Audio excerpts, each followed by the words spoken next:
5, 4, 3, 2, 1.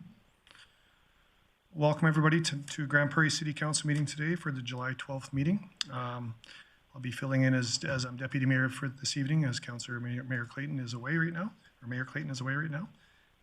So we'll start off our agenda with a call to order, please, and I'll ask for us to do our national anthem. O Canada, our home and native land, true patriot love in all of us command. With glowing hearts we see thee rise, the true north strong and free. From far and wide, O Canada, we stand on guard for thee. God keep our land, glorious and free. O Canada, we stand on guard for thee. O Canada, we stand on guard for thee. Thank you everyone for that. Usually I only get to hear Councillor Thiessen on O Canada, so it was nice to hear the whole choir here today sitting in the middle. I'll just look for somebody to make a recommendation to adopt the agenda. Our previous council meetings, please. I'll make that motion, Chair Palat.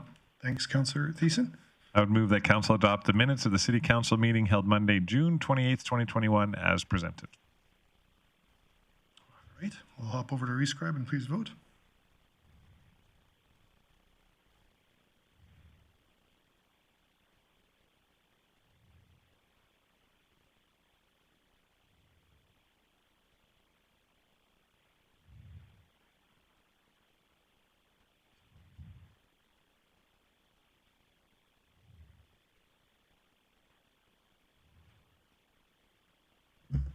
Just waiting for the e-scribe to tally here. Mayor Clayton, how do you vote? In favor. Thank you. Councillor Minhas, how do you vote?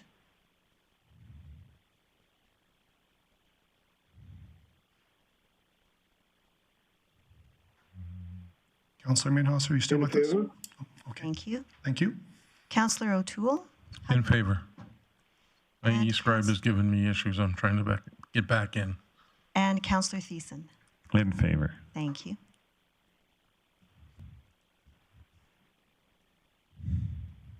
Okay, and that carries unanimously. Look for somebody to adopt the agenda, please. Councillor Bressy. Thank you, Chair Palat. I would move that Council adopt the agenda as presented. Thanks, Councillor Bressy.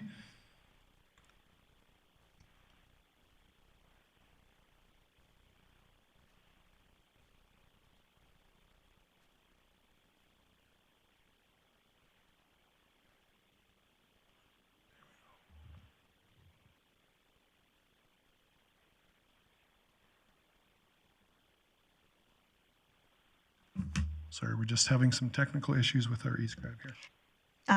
Deputy Mayor Palat, how do you vote? In favor. Thank you. By challenges, I guess I mean me. And Councillor Minhas, how do you vote? In favor. Thank you. Something is not working.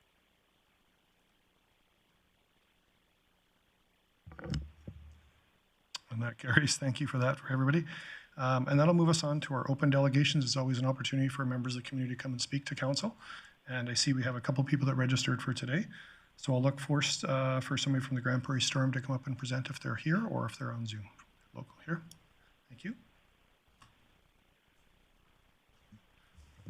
So I think your mic's on if you want to take about 5 minutes to kind of let us know what's going on. And I believe you had a slide that was part of it. Yep, I should have a presentation there.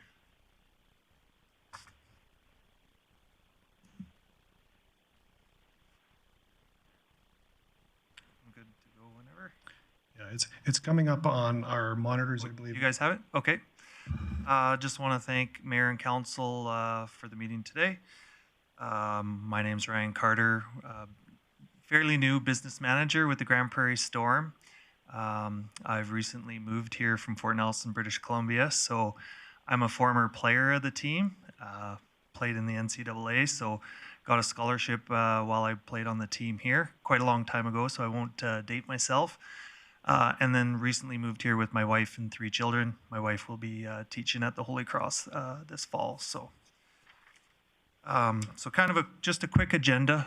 Wanted to attend council and update you on where we're at with the Grande Prairie Storm. So just kind of refresh our core values, what the impacts of COVID-19 were on our organization, status that we're at right now, kind of what our financials are sitting at, plans hopefully for a full season this year, as well as some of the requests that we've logged with council here recently. So we can go to the next slide.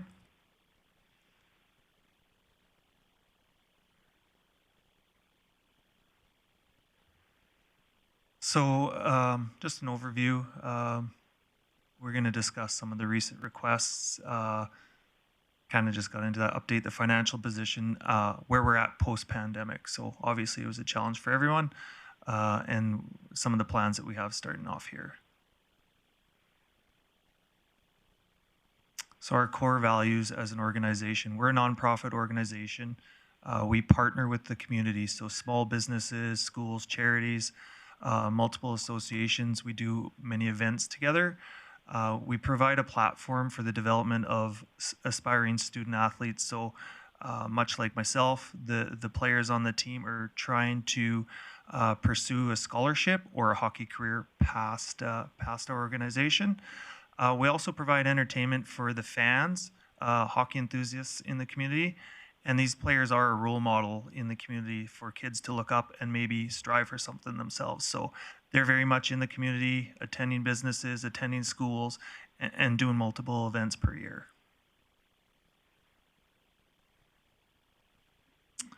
So COVID-19 obviously was a challenge for all organizations, all society.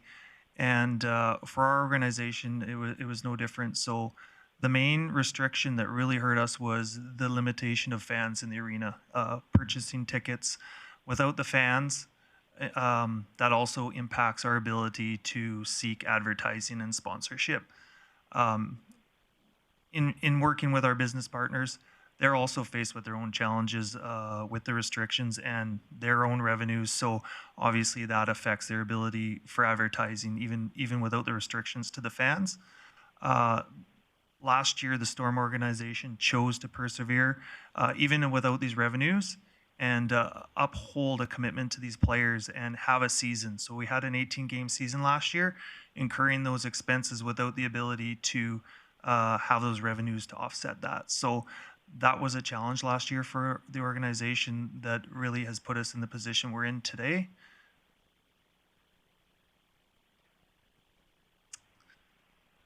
So revenues were down significantly, but there were a number of programs and alternate revenue programs that helped endure the situation. So several sponsors did maintain their support with the reduced season and I'll say lack of exposure in the arena, but they stayed on. The Alberta Junior Hockey League also implemented a pay-to-play program where players pay to play on the junior hockey team, which is not a traditional program. So it was a one-time kind of emergency program. That brought in an additional $171,000 in revenue last year. And also there was a 50-50 lottery province-wide that brought in some funding for the team as well. So those programs really helped the club get through the season. The organization also really left no stone unturned with grants, government programs, the loans, wage subsidy, the Alberta Relaunch grant, and also quickly pivoted to a web-based TV platform, as well as broadcasting through TELUS to maybe get some additional sponsorships and advertising through those type of media. Also, last year was they were hoping to build on the announcement of Coach Mike Vandekamp coming back. So really looking forward to that this year. Mike coached the team for a championship for Grande Prairie in 08-09. So really looking to build on that for this year. So just wanted to thank for those above programs. Really helped us endure that season and looking forward to the next season. So some of the financial metrics. So looking back at 2019 was probably our last consistent year with pre-pandemic. And so in 2019, our revenues were 1.23 million with expenses at 1.1 million. So we had a net profit of roughly $119,000 back in 2019. 2020, we did have a slight loss of $36,000, mostly being because there was no playoffs that year. And playoffs is really the area where you get a lot of fans out, you get a lot of ticket sales, you create that excitement. So really the start of COVID-19, 2021, you can see on the graph that the revenues were down significantly. There was also a lot of expenses cut with the addition of those programs that we mentioned. So we feel ourselves very fortunate to have a loss of only $2,800 in a COVID year of 2021. So that's where the team sat there. As of May 31st of this year, we had $42,000 in working capital, which is just kicking off our sales program. Ticket sales, stuff like that are just starting now.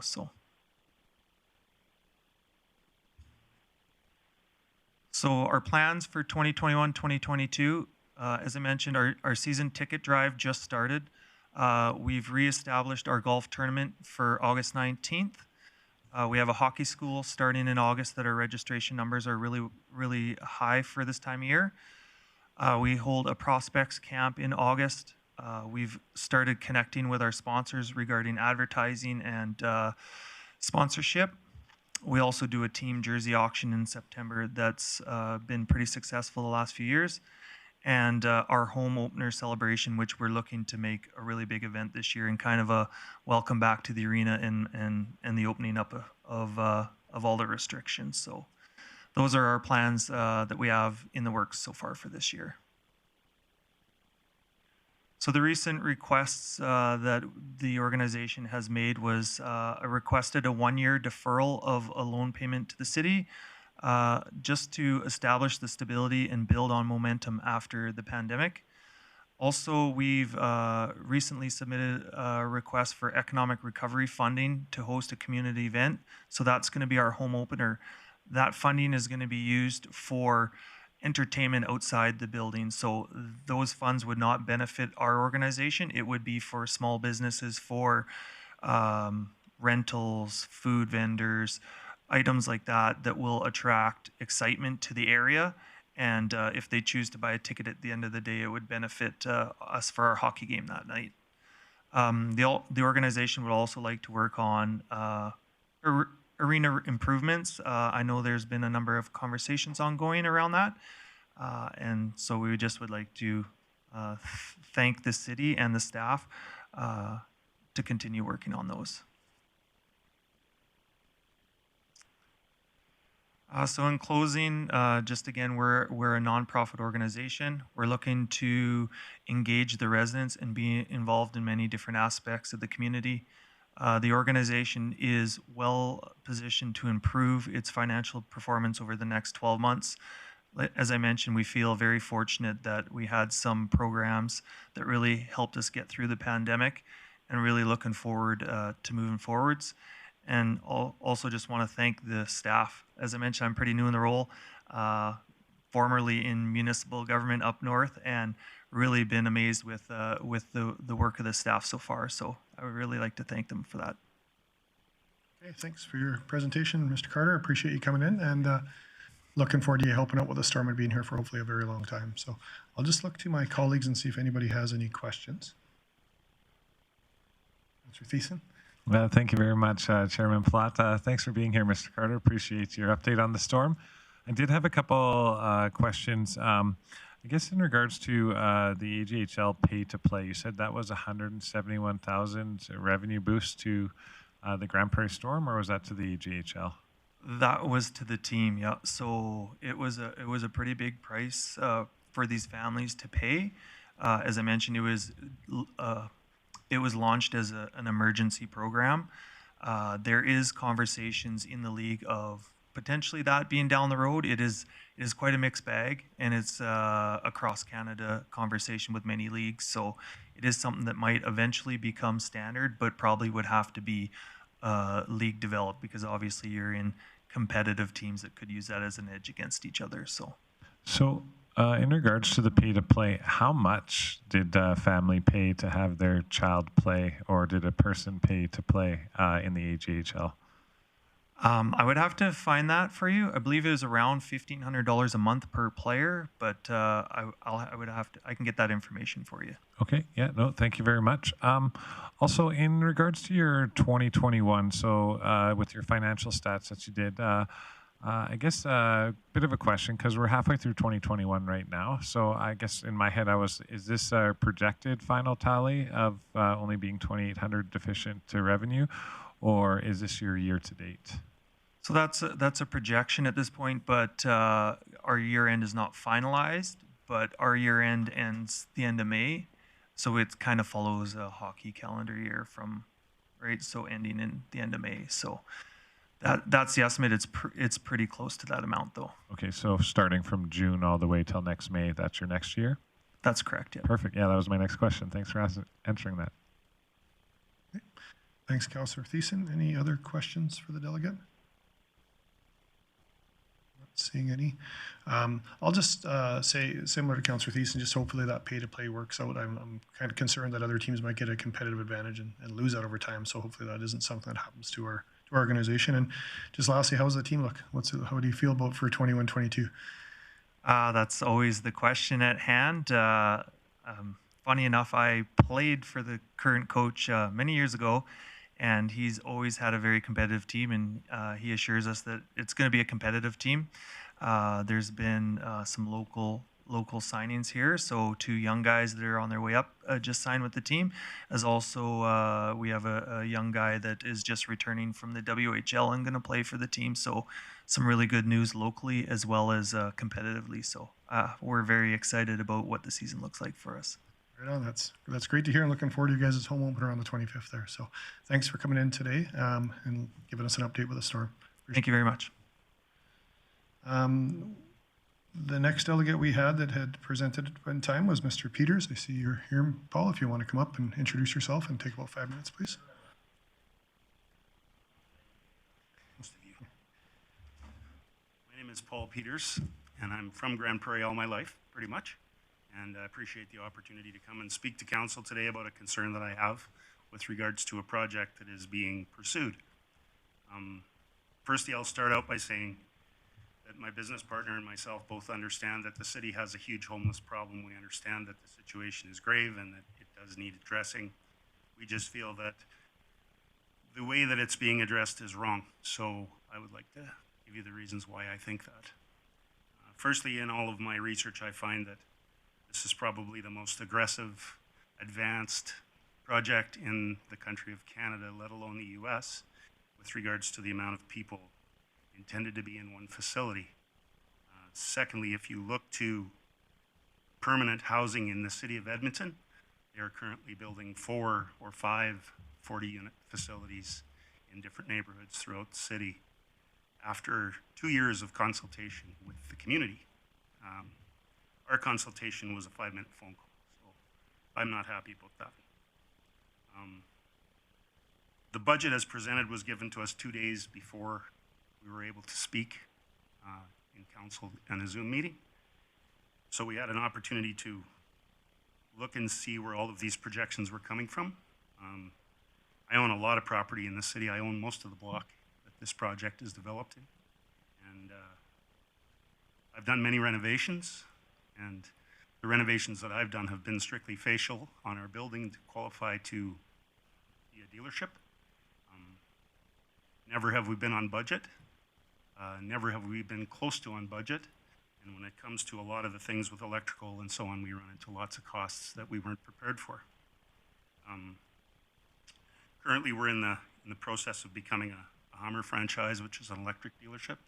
We now have to replace our entire electrical service because we find out that we can't charge vehicles with what we've got. So again, the $200,000 we allowed for has gone out the window.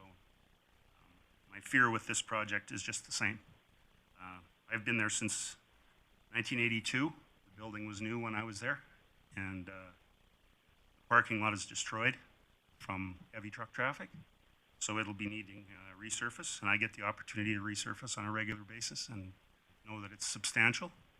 I also don't see anywhere in your budget other than a vague $3 million renovation to a building to bring it to medical standard, as well as install sprinklers for fire suppression, which is the #1 problem with permanent supportive housing is fire. I can't imagine the $3 million is going to come close to even scratching the tip of this iceberg. The building was appraised as a hotel, going concern hotel. The city purchased it for that price, and now it's an empty building with no revenue. The only revenue that I see in the budget is the city paying rent to itself for 3 different departments, and AISH paying a small portion with a projected loss of a ridiculous $170,000. I can lose more than that in my used car department. It's not acceptable to me as a businessman, and I would want more clarification. The money that's being moved from current housing projects, as it's referenced in here, 1.8 million goes toward operations. What happens to those projects? There's still 86 people homeless according to the city count of 206, and you've got 120 in the Stonebridge. I can't hire wash people, and you're hiring 40 people to look after 120 people that are homeless. That in itself is impossible. So as you can see, I'm very, very concerned about this project. I've said it many times. There's going to be people getting squashed on the road. There's 2 crosswalks in a 3.5 block walkway. Unless you build a road over the road, there's going to be lots of problems with that because they already walk across the road in front of us when we're driving, and I drive there every day. I see it terrible down here, right at the corner. They walk with their finger in the air at you when you drive by. So safety, the families that are located in Chelsea Villa behind that have purchased those properties are not seeing any respect from this. This is I wouldn't want my kids sitting outside playing outside a Rotary house. And you have 42 transient beds in this facility, which I was told was permanent, but the definition of transient is temporary. So these people will be coming and going from this facility, and that's not acceptable to me either. I was told it wasn't another transient place. It was going to be a permanent housing facility. You have no nurses, high acuity, no nurses.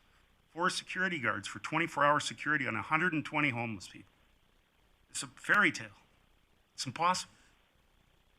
And yet your budget references the worst case scenario, you'll lose $170,000. I'm at a loss. So that said, 1 maintenance man, 1 janitor, 42 temporary rooms. None of it works. I pay more for cleaning costs than you've budgeted in a car dealership with people that go home. So I'm very concerned that the city is making a huge mistake, and I would like to appeal to the city to consider pausing this project to at least give it some more opportunity to be digested and to come up with proper proposals with mortgages that don't double based on scenario A, B, and C. I would ask that we look at other options that are available, other properties that are available that don't affect the community in such a way. And with that, I'll close. Thank you for that, Mr. Peters. Any questions for the delegate today? Seeing none, I don't see any questions today. Thanks for coming in, Mr. Peters. Appreciate it. Okay, we had one other delegate that had mentioned they would like to come in today. So Brooke Blakey is on the line. I think that's... So, Brooke, if you would like to just turn your camera on and unmute yourself and take about 5 minutes to explain what you'd like to chat with council about today, please.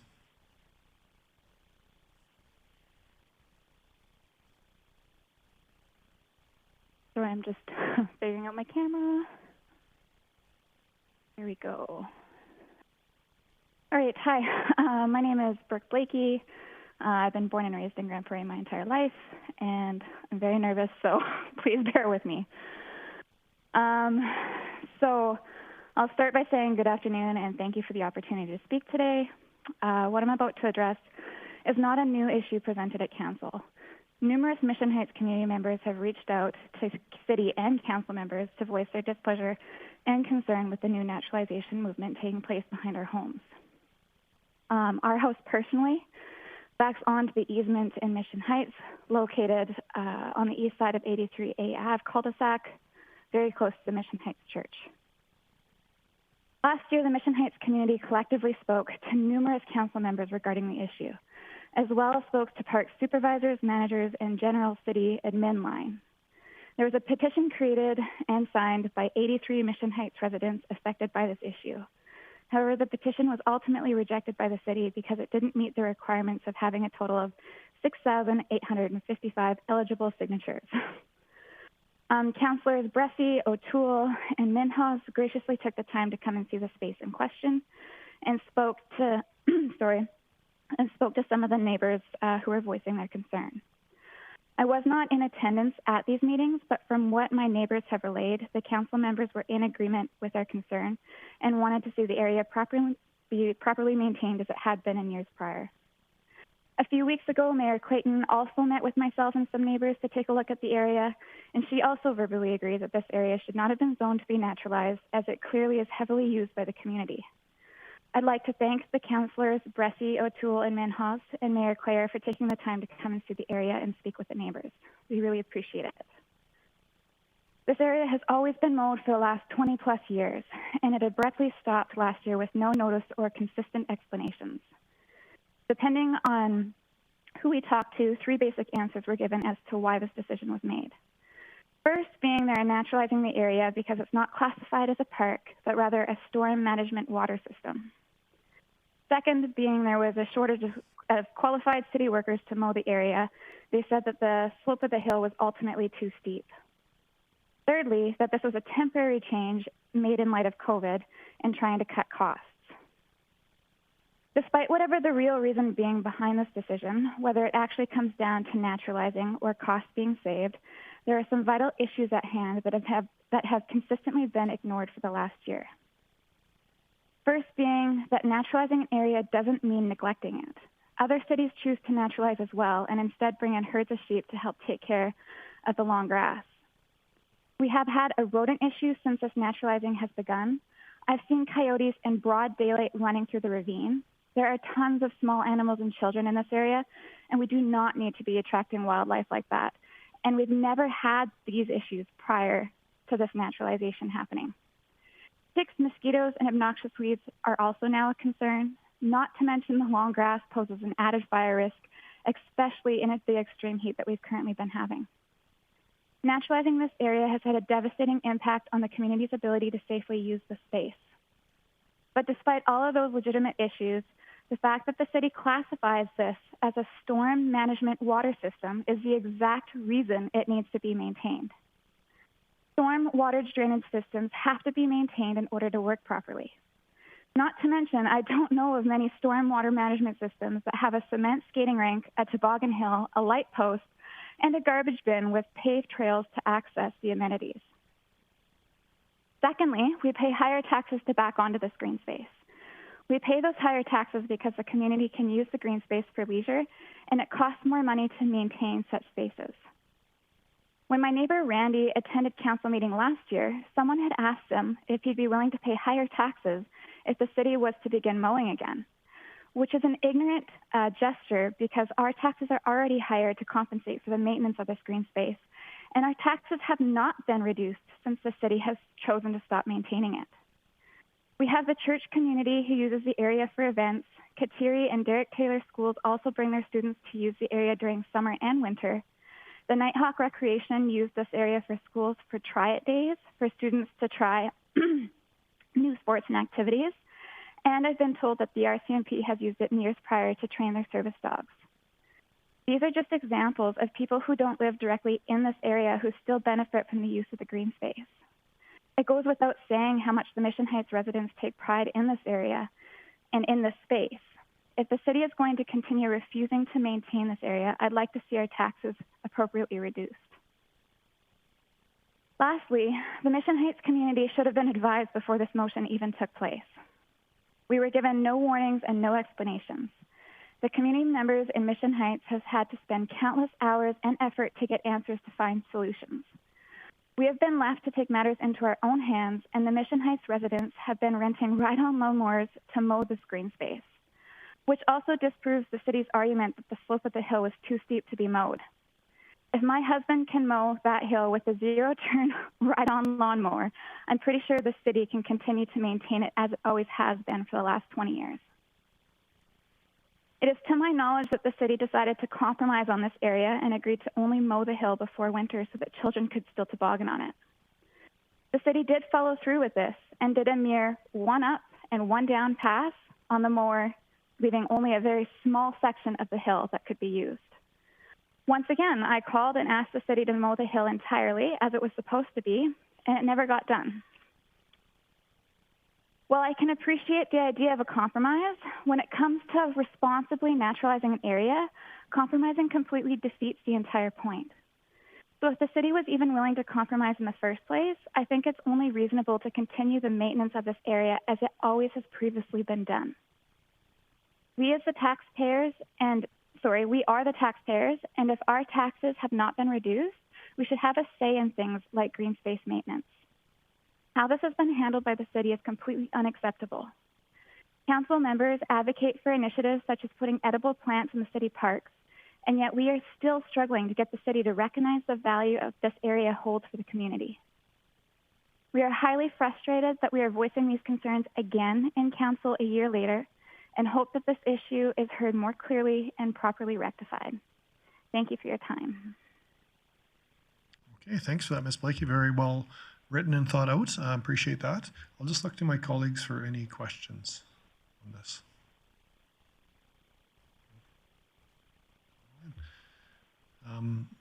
I'm seeing no questions from anybody on council at this point, but I could say for me, I can't make motions today, but I think at a future standing committee meeting, I would like to address this again. I think this is something that we could look at and ask administration. Oh, sorry, Mayor Clayton would like to speak. That's okay. Thanks, Chair Plot.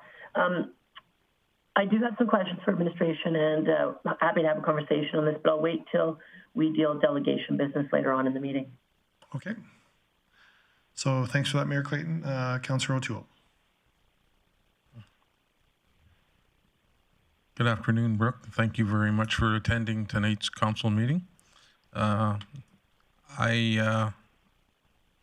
appreciate you coming and voicing your opinion on behalf of the neighbors there.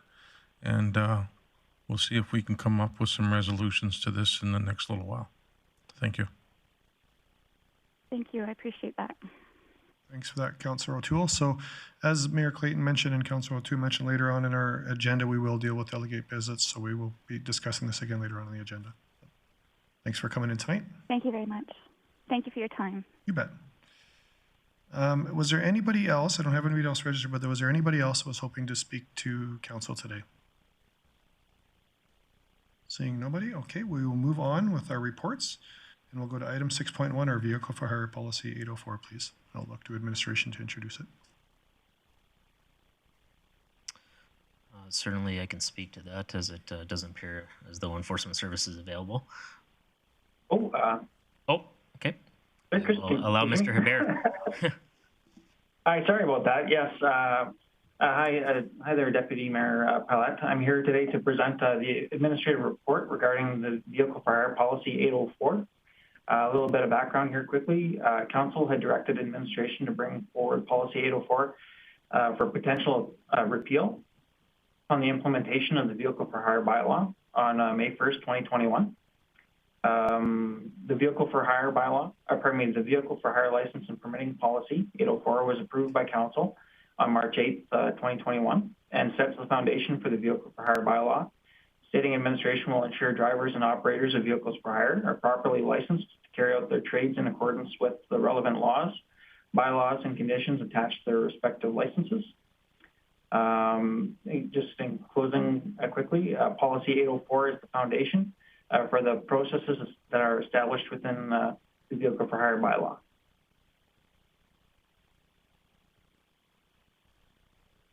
Okay, thanks, Mr. Bear, for that. Any questions for administration on this policy?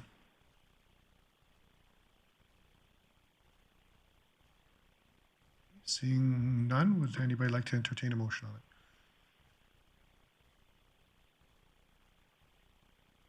Councillor Thiessen, please. Thank you very much, Chairman Platt. Didn't want to leave you hanging there too long. I would move that Council receive Policy 804 for information.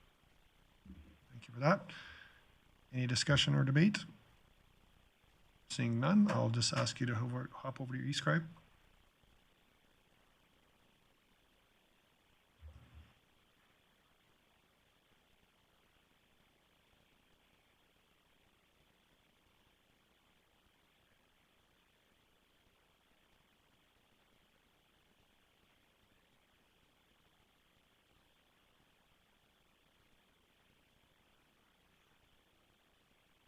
Just waiting for, I think, one more vote to show up here. Mayor Clayton, how do you vote? In favor? Thank you. Councillor Minhas, how do you vote? In favor? Thank you. Councillor O'Toole, how do you vote? Thank you. Councillor Bressy, how do you vote? In favor. Thank you. And Councillor Thiessen, how would you like to vote? I made the motion, so I'm in favor. Thank you. Thank you. And that carries unanimously. Thanks for everybody for that. And we'll move on to our committee businesses, and we'll start off with our Protectives and Social Services Committee. And Councillor Bressy, please. It's Kevin O'Toole. Councillor O'Toole, please. There you go. I move that Council adopt the minutes of the Protective and Social Services Committee meeting held Tuesday, July 6, 2021, as presented. Thanks for that, Councillor O'Toole. Motion's in order. We'll just hop over to our e-scribe, please.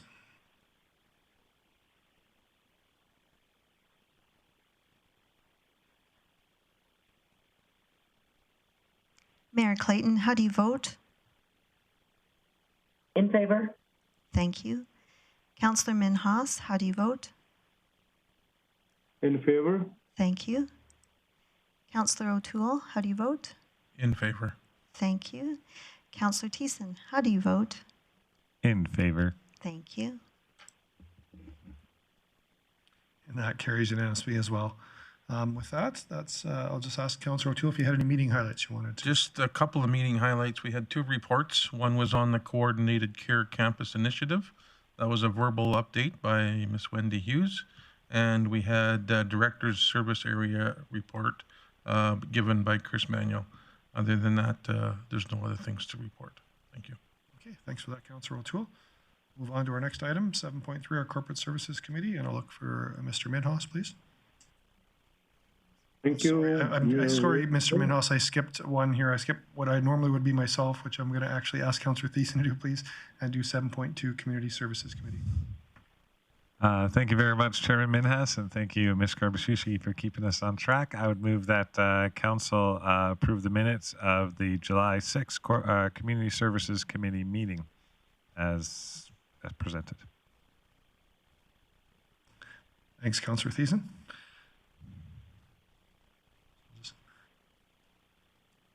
Submit your votes, please.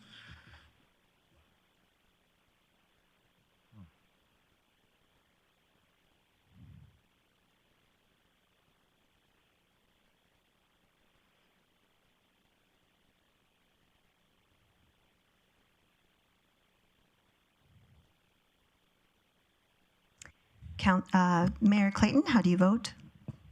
In favor? Thank you. Councillor Minhas, how do you vote? In favor? Thank you. Councillor O'Toole, how do you vote? In favor. Thank you. And Councillor Thiessen, how do you vote? In favor. Thank you. That passes unanimously. Thank you for that, Councillor Thiessen. And you had a business rising as well? For sure. Thank you very much, Chairman Palat. Yes, not a lot of business taking place at this meeting on July 6th, but we did have our Director of Service Area report, and I'll highlight a few of those things there. The Eastlink Center is now open from Monday to Friday, 5:30 a.m. to 8:30 p.m. and Saturday, 9 a.m. to 5 p.m. with spaces available for the public to book activities. And our recruitment continues for aquatics and guest experience service staff. Something to mention to the community, our CKC, our Community Knowledge Campus Advisory Committee chair position is currently vacant, and administration is working to find a candidate to fill that role. Candidate live events at the Revolution Place, or the space formerly known as the Revolution Place space, were completely sold out on July 1st. So obviously there's a lot of people within our community who really were excited about getting out, seeing some live music and participating with the Canada Day events. We thought we saw about 5,000 people down in Muskosipi Park enjoying the fireworks services, as well as down at the Eastlink Center as well for the dual fireworks show. Earlier today, we had the representative from the Storm come in to talk about what's happening in all things Storm. One more thing for Storm is worth repeating is that Storm season tickets are on sale now. So if you haven't bought your season tickets yet, get out and buy them. Alberta Health Services gave us a report as they had administered nearly 34,000 COVID vaccinations from April 5th to June 28th at the Montrose Cultural Centre site. And finally, new programming is being introduced for the summer with Saturdays at South Bear Creek Park and Sundays in the park at Muskosipi Park to provide fun and unique activities for the community to enjoy. Activities will include disc golf lessons, nature walks, yoga, soapstone carvings, as well as some music in the park, etc. Details are available on the city website, and that covers pretty much most of the business that we were updated on at that meeting. Thank you, Chair Palat. Thanks for stepping in for me and filling us in. Thanks, Councillor Thiessen. We'll move on to 7.3, our Corporate Services Committee, and I'll come back to you now, Councillor Minhas, please. Thank you very much, Wade. Today, I move the council adopt the minutes of the Corporate Service Committee meeting held on July 6, 2021 as presented. Okay, thanks for that, Councillor Minhas. Please go ahead and vote.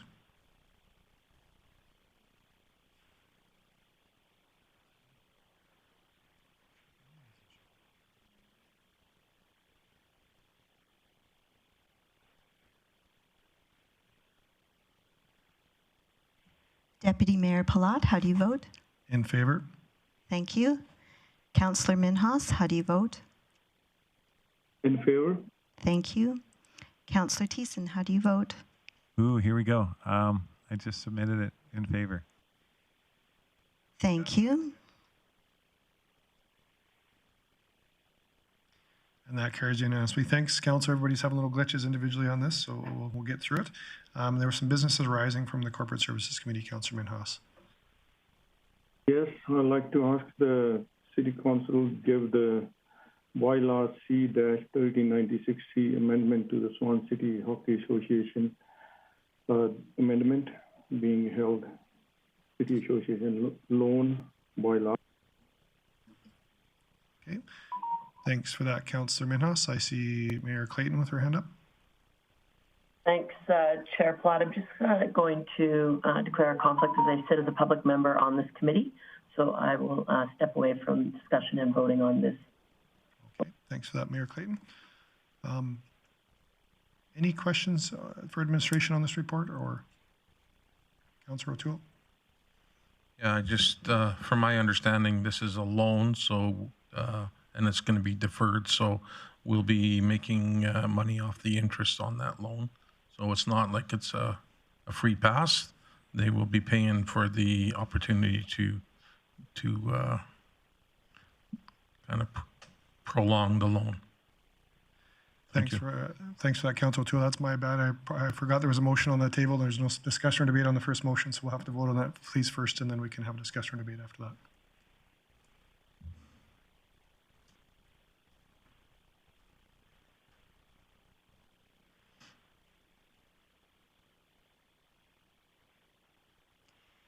Deputy Mayor Palat, how do you vote? In favor. Thank you.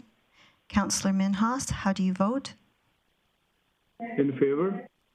Thank you. And that passes unanimously. Councillor Minhas? I ask Council to move the second reading for bylaw C-1396C, amendment to the Swan City Hockey Association. Okay, thanks for that, Councillor Minhas. Now we can't have discussion or debate, so anybody have any questions? Would it be wrong for me to bring that up again? Well, I think we heard it, but No, I'm a strong believer in the Storm. It's good for the local economy, and it brings hockey players from the region and all of Canada to Grande Prairie, and they've had a rough couple of years. They've been making their payments, but I think I would support, definitely going to support this. Thank you. thanks for that, Councillor O'Toole. Councillor Friesen, and then Councillor Thiessen, please. Thank you. I agree wholeheartedly with what Councillor O'Toole has said. I would also like to add that we have done this with other organizations with whom we have, to whom we've loaned money or have other obligations that they owe us, and we have given them the same grace through COVID. Thanks for that, Councillor Friesen. Councillor Thiessen? Thank you very much, Chairman Plot. I too am in favor of the Storm. It's got a long history. I've seen them through all their jersey changes since their inception into the league. But there are some concerns that I have with this. Now, I'm going to vote for this today, but this may affect the future. So I hope members of the Storm management team are listening. And as part of the AJHL new pay-to-play scenario that we just were presented with now, although it did create $171,000 for revenue for the Grande Prairie Storm, I think it's a very edgy walk that we're going to take here. If the AJHL sees that as a continued revenue stream, what it does is there may be lots of really talented and local hockey athletes that might be able to qualify for the Storm, but they may be wedged out by some family or person that has enough money to pay for a spot on the team. So when we're talking about giving away taxpayer dollars, I understand COVID had its own restraints and restrictions, and that people had to think creatively outside the box of how they could balance their bottom line. But I am very hopeful that in the future, the AJHL will not incorporate this. We will not see players on our Storm team lost that would otherwise qualify because somebody else paid for a spot. So I'll be watching that very closely, but today I have no problems in deferring this loan. Thank you. Thanks for your comments, Councillor Thiessen. Councillor Bressie? Great, thank you. I do appreciate those comments about pay to play, but I also just highlight that my support of this loan originally, as it continues to go, isn't subsidizing a sports team, but protecting city revenue in a city facility. It is, when we gave this loan, if the Storm had gone under, it would have been very significant rent revenue that the city would have lost. And a lot of the Storm rental happens at times where we can't rent out the facility because it's not prime ice time. And when they are using the facility on prime ice time, that's a significant reason why we're able to get advertising revenue and concession revenue from the building. So for me, this isn't this loan that we're charging interest on was never about subsidizing something in the community. It really was about protecting city revenues so that we don't have to increase taxes to fund a building that all of a sudden becomes empty a lot more than it already is. Appreciate those comments, Councillor Bressie. I'll also say that I support this 100%. I think the Storm has done everything they possibly could do, as we heard from Mr. Carter tonight, just to get through this. And I think, as Councillor Friesen mentioned earlier, we do this with other organizations as well. So I just think this is good diligence on our part to safeguard, as Councillor Bressie saying, probably our largest tenant for this facility. So with that, I will call everybody to vote on second reading, please.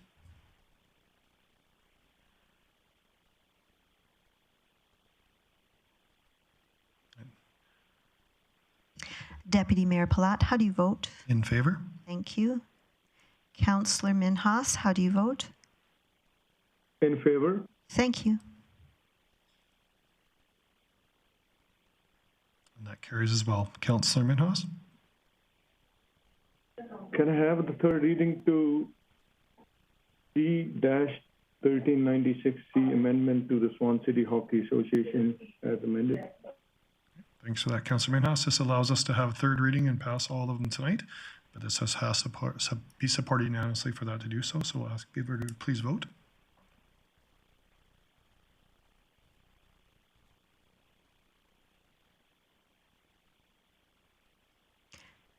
Deputy Mayor Palat, how do you vote? In favor? Thank you. Councillor Minhas, how do you vote? In favor? Thank you.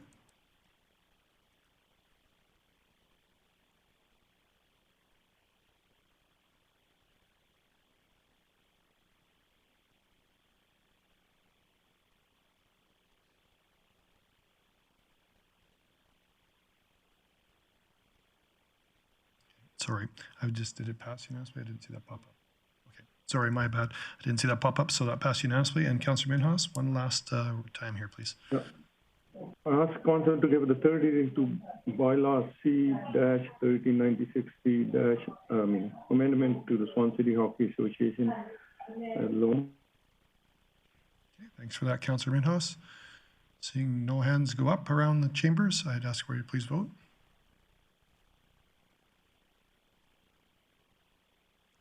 I'm in favor.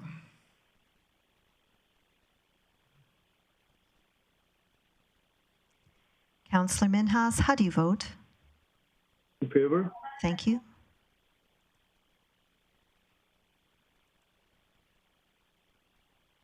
And that carries unanimously. Thanks for that, Councillor Minhas. Did you have any meeting highlights that you wanted to let us know about today, please?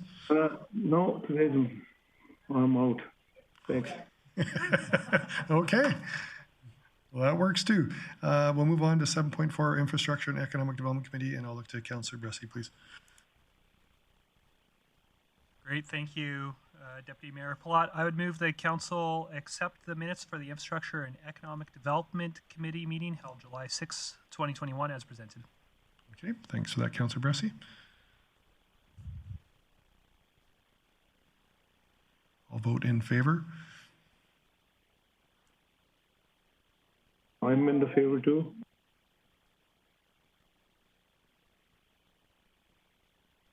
And that carries unanimously. Councillor Bressie, you had a couple of items of business arising. Yes, thank you. I'd move the council approve the revisions to policy 212 being the community garden edible landscaping policy. And just speak to this, our community garden edible landscaping policy has been a real success for the city of Grande Prairie that I'm very thankful our previous council set in motion. And as we've gone about it, there's just been some operational changes, and this really is just aligning the policy with operational changes that we've made as we've discovered best practices for our community. Okay, thanks for that, Councillor Bressie. Any questions or comments from administrator or from council? Mayor Clayton. Thanks, Chair Plott. I just wanted to let it be known for the recording secretary that I was trying to vote in favor of that last motion, but my e-scribe wasn't working and I couldn't get my mute off quick enough. So if it could just be noted that I was there and did vote in favor of receiving the minutes for information. Okay, thanks for that, Mayor Clayton. Any questions for administration or any questions on this motion? Seeing none, please vote.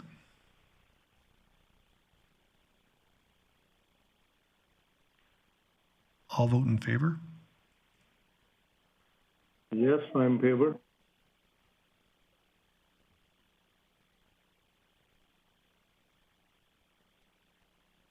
Okay, and that passes unanimously. Councillor Bressie. Great, thank you. I would move on behalf of the committee that council approve the revisions of policy 606 being the snow and ice control policy. And not speak to it, but to provide a little bit of context to this. Again, this is a policy revisions that are meant to formalize some operational changes that have been made since this policy was first adopted. Two very notable places of that is, you'll recall that in 2017, council directed that driveway windrows start getting removed, and that would be made permanent in this policy.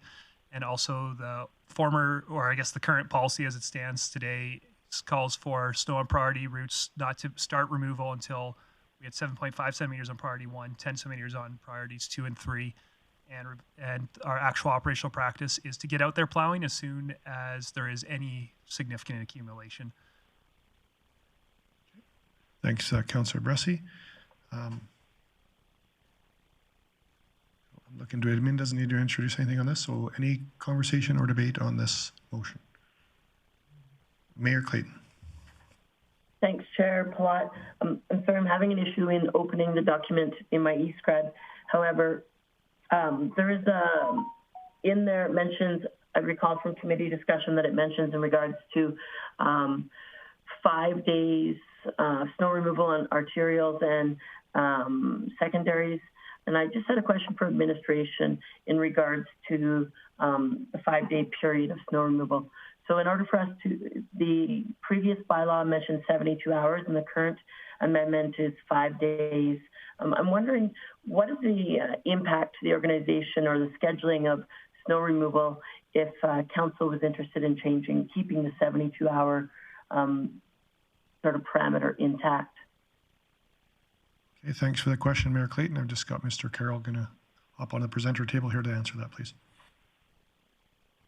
Thanks, Councillor Platt. As was alluded to earlier by Councillor Bressie, the reason for the revision was to reflect the practice that is ongoing right now. And the old standard referred to the 72 hours, and that was impractical based on the way that our program is set up, and we had rarely met that 72 hours. So with the refinements we made over the past few years, we've dialed it into being that 5 days. So we thought that the policy should be revised to reflect that actual time frame that it took. Okay, thank you for that. I'm just opening the policy here. I'm interested in hearing what my fellow councillors think. I'd like to possibly amend the motion to reflect that it be up to a maximum of 5 days. I have a bit of concern with there isn't a true measurable on what the snow limit needs to get to in order for us to start snow removal. It's not a specific parameter. And in my opinion, it's great that we're getting it to 5 days, but I'd like to see it to be a maximum of 5 days. If we get a lot of snow and that means that we have to hire extra contractors, then that discussion could go back to council for consideration in an extreme circumstance. But in my opinion, a maximum of 5 days is what our community expects. There's other opportunities for discussion on what snow removal looks like. But for this coming season, in my opinion, more than 5 days starts to be a large impact in our community. If 5 days stretches into 7 days, and this isn't, I'm not talking about neighborhoods, I'm talking about, our arterials and our secondary roads. So I'm just looking for some comments and discussion from council and what other people's thoughts are in regards to if everybody else is comfortable with this 5 days sort of being, in my opinion, fairly loose in a term. So I'm just looking for some discussion from my fellow councillors. Okay, thanks for that, Mayor Clayton. Councillor Thiessen. Yeah, thank you very much, Chairman Plott. Thank you very much, Mayor Clayton. I did have something similar in my package. I guess before I get to my opinion on that, I just wanted to ask Mr. Carroll. A lot of we used to have metrics, and we're taking out a lot of the metrics here. 7.5 centimeters for priority 1 roads, 10 centimeters for priority 2, 10 centimeters for priority 3, all replaced with sufficient snow accumulation. How does administration determine what is significant snow accumulation, and what metric is that formed by? Thanks, through the mayor. I guess it was, again, to reflect our practice, and rather than the perception being that we wait around for a certain amount of accumulation to come down. There's actually practices that we do prior to the event happening, where we may go out and start spreading some sand at some intersections, so that we're being more proactive rather than reactive with our snow removal procedure, and knowing that when an event is coming, we're gearing up for it before a flake hits the ground. And the general term, when there's sufficient snow to plow, it's more of an operational thing, because sometimes it depends on the snow too, because if it's a dry snow compared to wet snow, to label an actual accumulation amount, it wasn't. I thought it would be more I guess more practical to put in the general terminology when there's sufficient snow to plow. Okay. Okay. I see that. I trust that administration knows when to watch the weather forecast and to when to prep their facilities more. So I guess for me, I have a bit more comfort when I know what that metric is and I can say it to a resident if they're saying, when are they going to plow the roads? And I say, well, I don't know if there's sufficient snowfall or snow accumulation. That makes it a bit tougher. In regards to what the mayor brought up, though, going from a 3 to 5 days, that's what I wrote in mine as far as service level for priority 2 roads. Based off of history, you said earlier that the 3 days, the 72 hours wasn't achievable a lot of the time, and we never actually hit that standard. But what about 5 days? So Mayor Clayton mentioned a maximum of 5 days. Based off of our snow removal history, have we been able to meet those goals within 5 days? Thanks, through the mayor. Yes, and that's why we put in that time frame, because historically the system that we have in place now allows us to get through our priority 2s in that 5 days. Obviously, there are some unpredictable circumstances that arise with whether it be excessive amounts of snow or a snow event followed by another snow event a few days later, or obviously equipment, personnel, those types of issues that do crop up from time to time. But in general, the time frame was put in the policy because it's something that we can achieve and we normally do achieve under normal circumstances. Okay, so if this amendment as being proposed by the mayor were to pass, you figure for the most part your crews would have no problem meeting those demands at a maximum 5 days? Yes, and that is based off of the actual time it's been taking us the last few years since the policy was revised last time. Okay, thank you very much. Thanks for that, Councillor Thiessen and Mr. Carroll. I'll go with Councillor O'Toole, then Councillor Friesen, and then myself, please. And then Mayor Clayton had a second round. You've got a tough job, sir.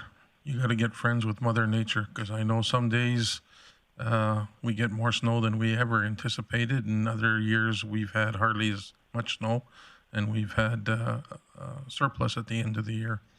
And I don't really like talking about ice in the middle of July when it's 37 degrees in my car, but we've been doing it every year since I got elected, for sure. But no, I like what you've got on the proposed, and I would be in favor of the of up to 5 days would be okay with me. Okay, thanks, Councillor O'Toole. Councillor Friesen.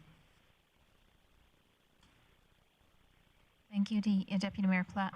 I am in favor of the. I'm comfortable with the discretionary language that has been put into here, and I think that the amendment that Interim Mayor Clayton has added fits with that discretionary language. There's a lot that we don't know as we sit home and watch the snowfall that goes along with removing it, and I appreciate that as a difficult job. I also want one comment about that 5 days thing. I think I appreciate that it has been the experience and that's why it's put in, and that's very fair for now. What I'm hopeful we'll do going forward, and I think there's a motion potentially to follow up with here, what I'm hopeful we'll do going forward is really work to understand whether the 5 days is okay, and therefore it's all right that we change the bylaw to meet the within 5 days, or what can we do differently if we need to go back to meeting, or if we did want to meet that 3 days that has been in the bylaw, and a comparison to other cities I think will do that for us. Really, where are we at with our standards? So I like the way this is for now. I appreciate the amendment. Thank you. Okay, thanks, Councillor Friesen. I'll just enter in to say I'm happy to look at some sort of amendment. I'm struggling to see us not have any dates or some kind of a significant snowfall event in there of some form or another. So I do think we should have one or the other. And appreciating we want to give administration as much latitude as you can just to do what you guys do. I know it's not, guys and girls do, it's not fun when we get a compilation of snow, like Councillor O'Toole said, and then you're scrambling, and then sometimes we don't. But that's my comments for that. And then I think Mayor Clayton, and then I'm just going to look around. Is there anybody else in queue after that? No? So Mayor Clayton. Thanks, Chair Plott. I just wanted to note that I appreciate the policy and amendments that administration has brought forward. And to the comments from Councillor Thiessen in regards to the removal of a specific measurement, I absolutely have confidence in the organization and the department right now. My concern with not having specific parameters are if, for example, current management in this department were to possibly leave Grande Prairie and there's a shuffle within the organization and a different interpretation of somebody in that role leaves our community in a situation where there's significant snowfall, but in that individual's interpretation, it's not significant enough to see removal. So it's nothing to do with the work that's currently being done. I believe that Mr. Carroll's doing a great job in that department. I just, however, wanted it to be very clear so, going forward. I am, however, fine with removing the 7.5 in the service level for priority ones. And I think that 24 hours is realistic. I did have a question, and I think I know the answer, but for Mr. Carroll, the wording says specifically that the time standard to meet the service level is within 24 hours after the end of a snowfall event. Remind me how it works if the snow doesn't end. If we see a 3-4 day snowfall, I know you're out removing snow, but what does that look like? Operationally, how does that work? Thanks, through the Deputy Mayor. Yeah, I guess we do get those situations where it can be a continuous snowfall, and I guess that's why the time standard will remain the same, because while that snow is coming down, we're out there working, and it does take us that 24-hour period after that snow stops for us to clean up all the roads. So it gives us a starting point, and again, historically, the information that we've collected over the past few years indicates that that 24-hour is achievable, but we have to have the snow stop first before we can start the clock. But to that, Mr. Carroll, just so that the public is aware, it doesn't mean that snow removal starts once the snow stops. It's that priority ones will be completed once the snow stops, correct? Yes, that's correct. And I believe, without having the policy in front of me right now, but I think I know it fairly well, it again refers to when there's enough snow to actually start plowing. Perfect. Okay, thanks. So if I can, Chair Plott, I just wanted to make an amendment to the motion under priority twos. The line reads, the time standard to meet this service level is within 5 days. So I'd like to amend the motion that the time standard to meet this service level is up to 5 days after priority ones are complete. Okay, I'm just going to look at Ms. Karbaczewski to see if she got that. Thank you, Deputy Mayor Palat. Councillor Mayor, could you just repeat that one more time for me, please? Sure, it's under priority twos within the policy. It reads, the time standard to complete this service level is up to 5 days after priority one roads are complete. Okay, I think we've got that now. Any discussion or debate on the amendment? Okay. Seeing none, we'll please vote on that.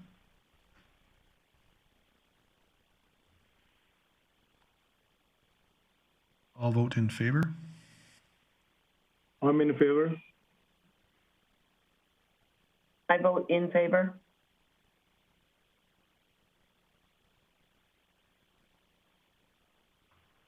Councillor Bressie, how do you vote? In favor. Thank you.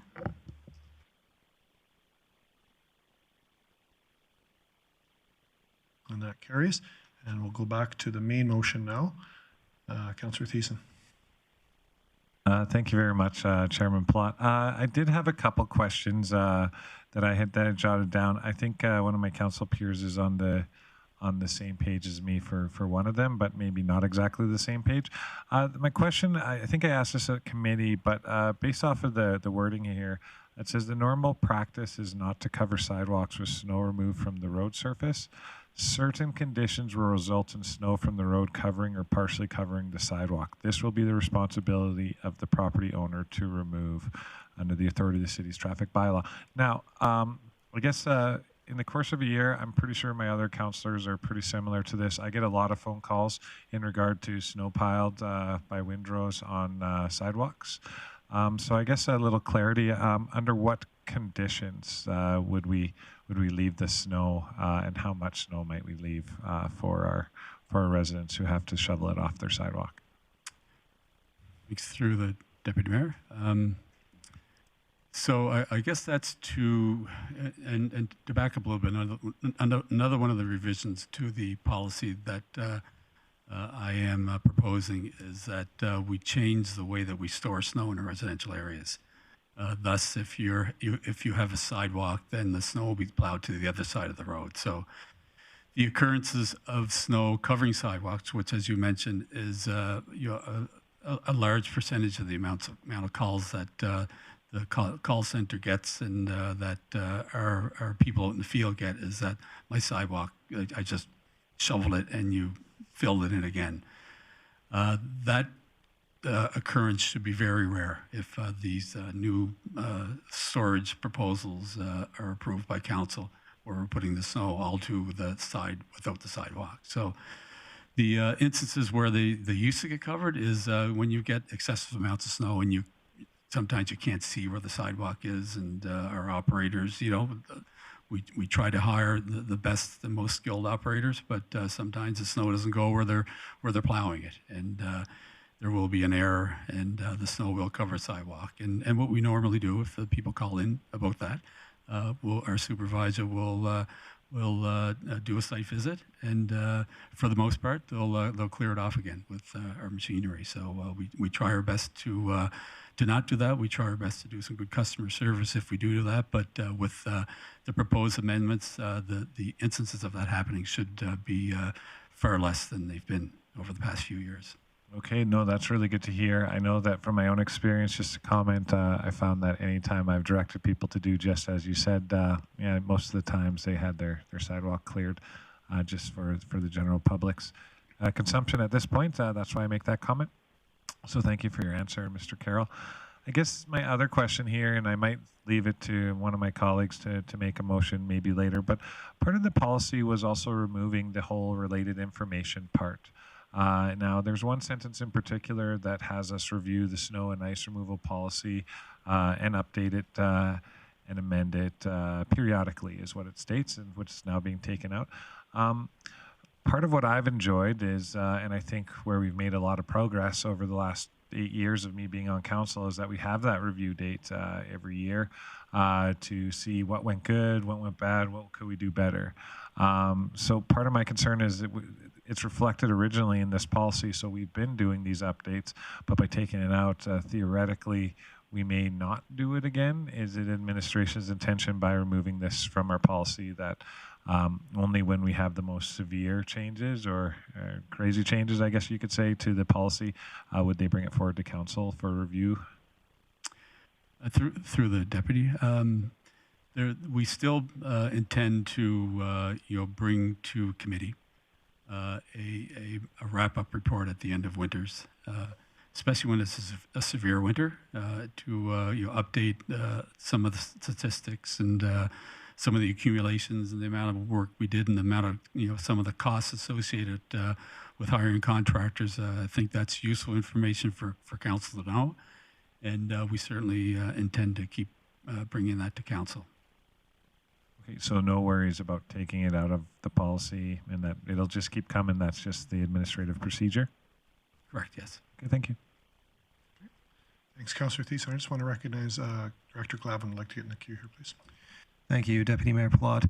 Just in addition, Council has now required that all policies be reviewed. I can't remember the exact cycle, so the City Clerk can correct me if I'm wrong. I think every 4 years. So regardless of what this policy says, it will be every 4 years, but our intent is to do that wrap-up report as well, so that Council does get a touch on what happened over the course of the winter, and if there's any issues. I think that given we've made some relatively significant decisions this year to, well, potentially, we'll see what the vote is, to change the service. That next year we should have kind of fresh eyes on how it went, and if it didn't go well, there'll be ample opportunity for council to make adjustments to the policy. Okay, thanks. Good to hear. Thank you. Thanks, Director Clevin. Any other questions before we? Okay, so we'll go back to the main motion now, please. Everybody could please vote.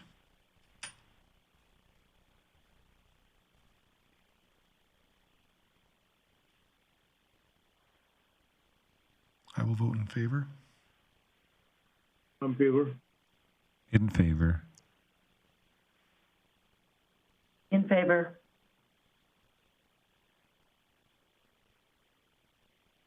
In favor.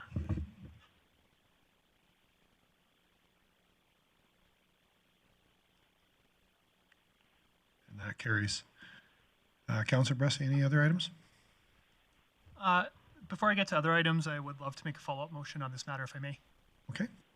Great, and just to be really clear, the last motion I made on behalf of committee, this motion I'm making on behalf of Dylan Bressie, so this wasn't direct committee asking me to make this motion, but I hope that all the members of the committee and the rest of council will support it. And that is, I move the council direct administration to, prior to the 2022-23 snow season, present council with a review of the city's snow and ice control service levels on roads and active transportation network. This review should include estimated pricing of alternative service levels and a survey of service levels in other northern municipalities. This review should include opportunity for council to adjust service levels prior to the 2022-23 snow removal operations beginning. And just to speak to this, my understanding of the history of the current policy is it was brought in very quickly in 2014 in response to the old policy just broke down in a very heavy snow removal season. And my understanding is quite quickly and quite appropriately changes were made. And just because it was so urgent, there wasn't a lot of public conversation, public debate, and examination of various service levels. And I think that I recognize that we have been tweaking it and we just permanentized some of those tweaks that have been made over the last 6-7 years. But I think it's past time for council to do a very proper review of this that is looking at the service levels that we expect. Snow removal consumes about 5% of our property taxes. It's also something that in our citizen satisfaction survey, residents mark as both highly important to them and highly unsatisfying in their eyes. It's one of 3 service areas that in the citizen satisfaction survey were flagged for that if they received improvement and better communication, that we could potentially significantly move the needle on the value that residents see in the services that the city offers. I think that this motion, I think, is important. It does talk about looking at what other municipalities do. And I want to recognize that there is no municipality with the same latitude and climate we have. And there is also no municipality with the same geometric outline we have. So you have to be a little bit careful when you're benchmarking against different municipalities because they are all very different.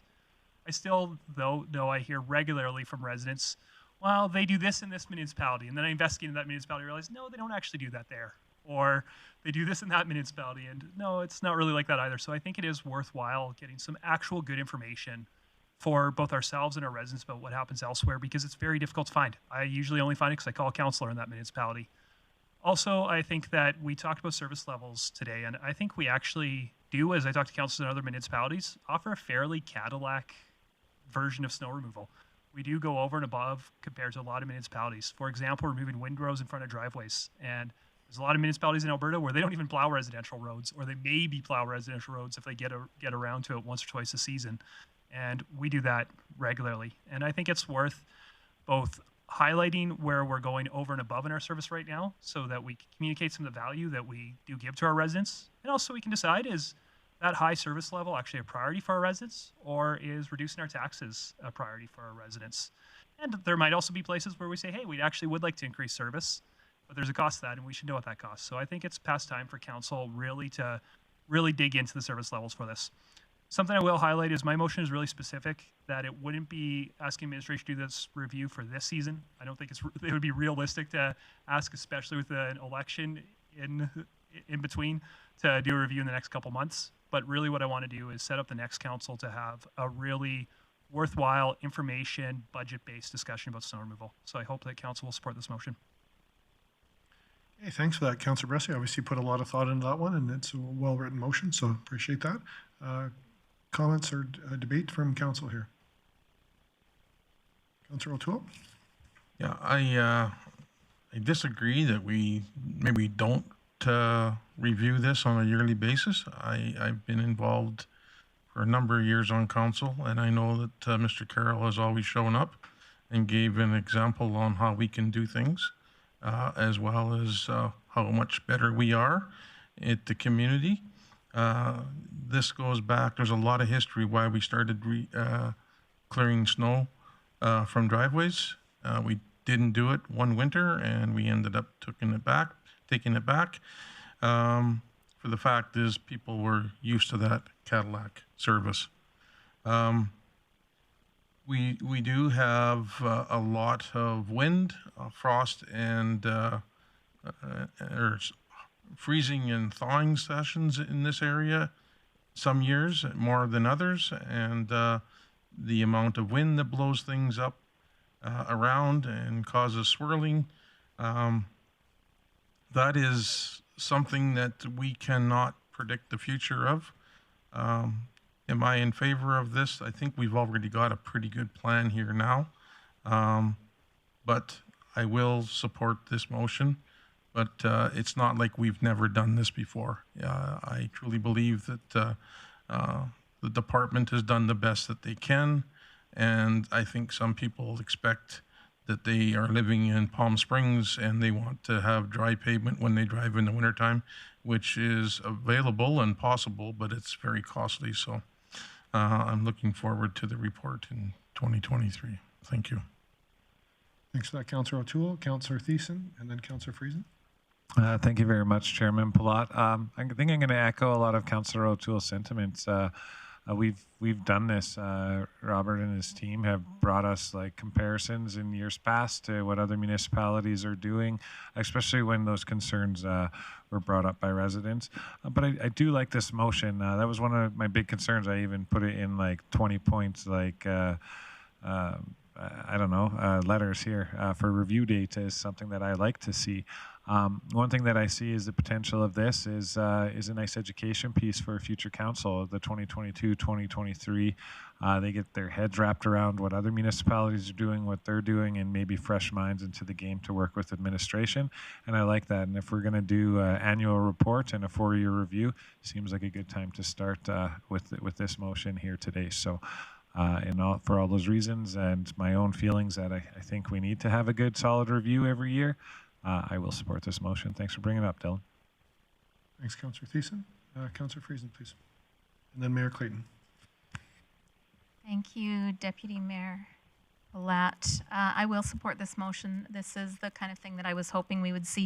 And there's a few reasons for it. Not that I'm necessarily particularly critical of what our policy is, but I think as a council, one of the things we ought to do is to not be afraid of stepping back and taking a 1,000-foot look with fresh eyes, and that's precisely what I see is happening here.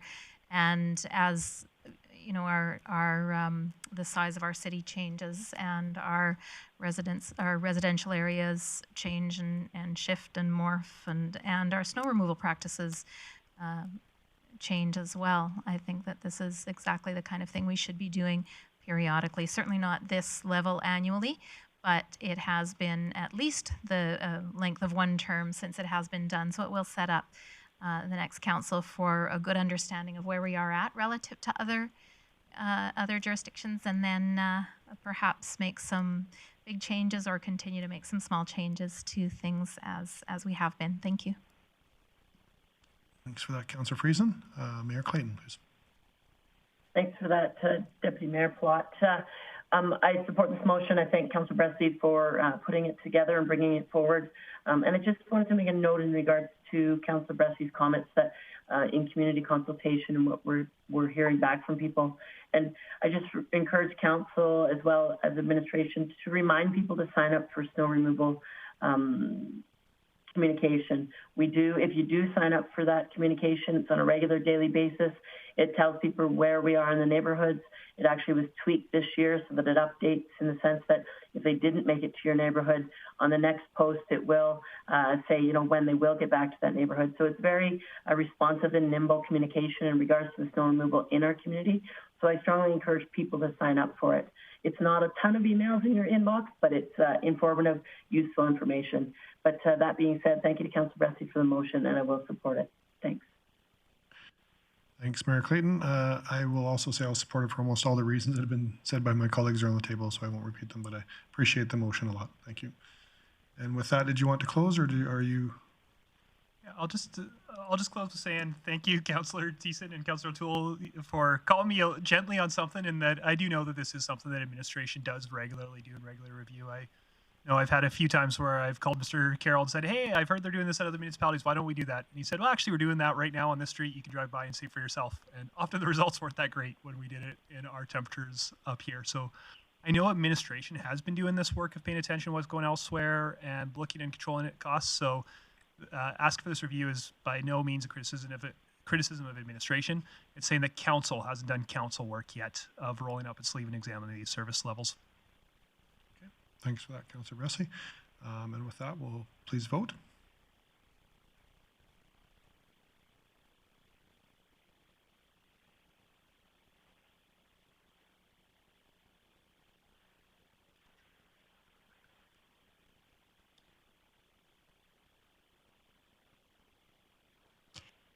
Mayor Clayton, how do you vote? In favor. Thank you. Deputy Mayor Palat, how do you vote? In favor. Thank you. Councillor O'Toole, how do you vote? In favor. Thank you.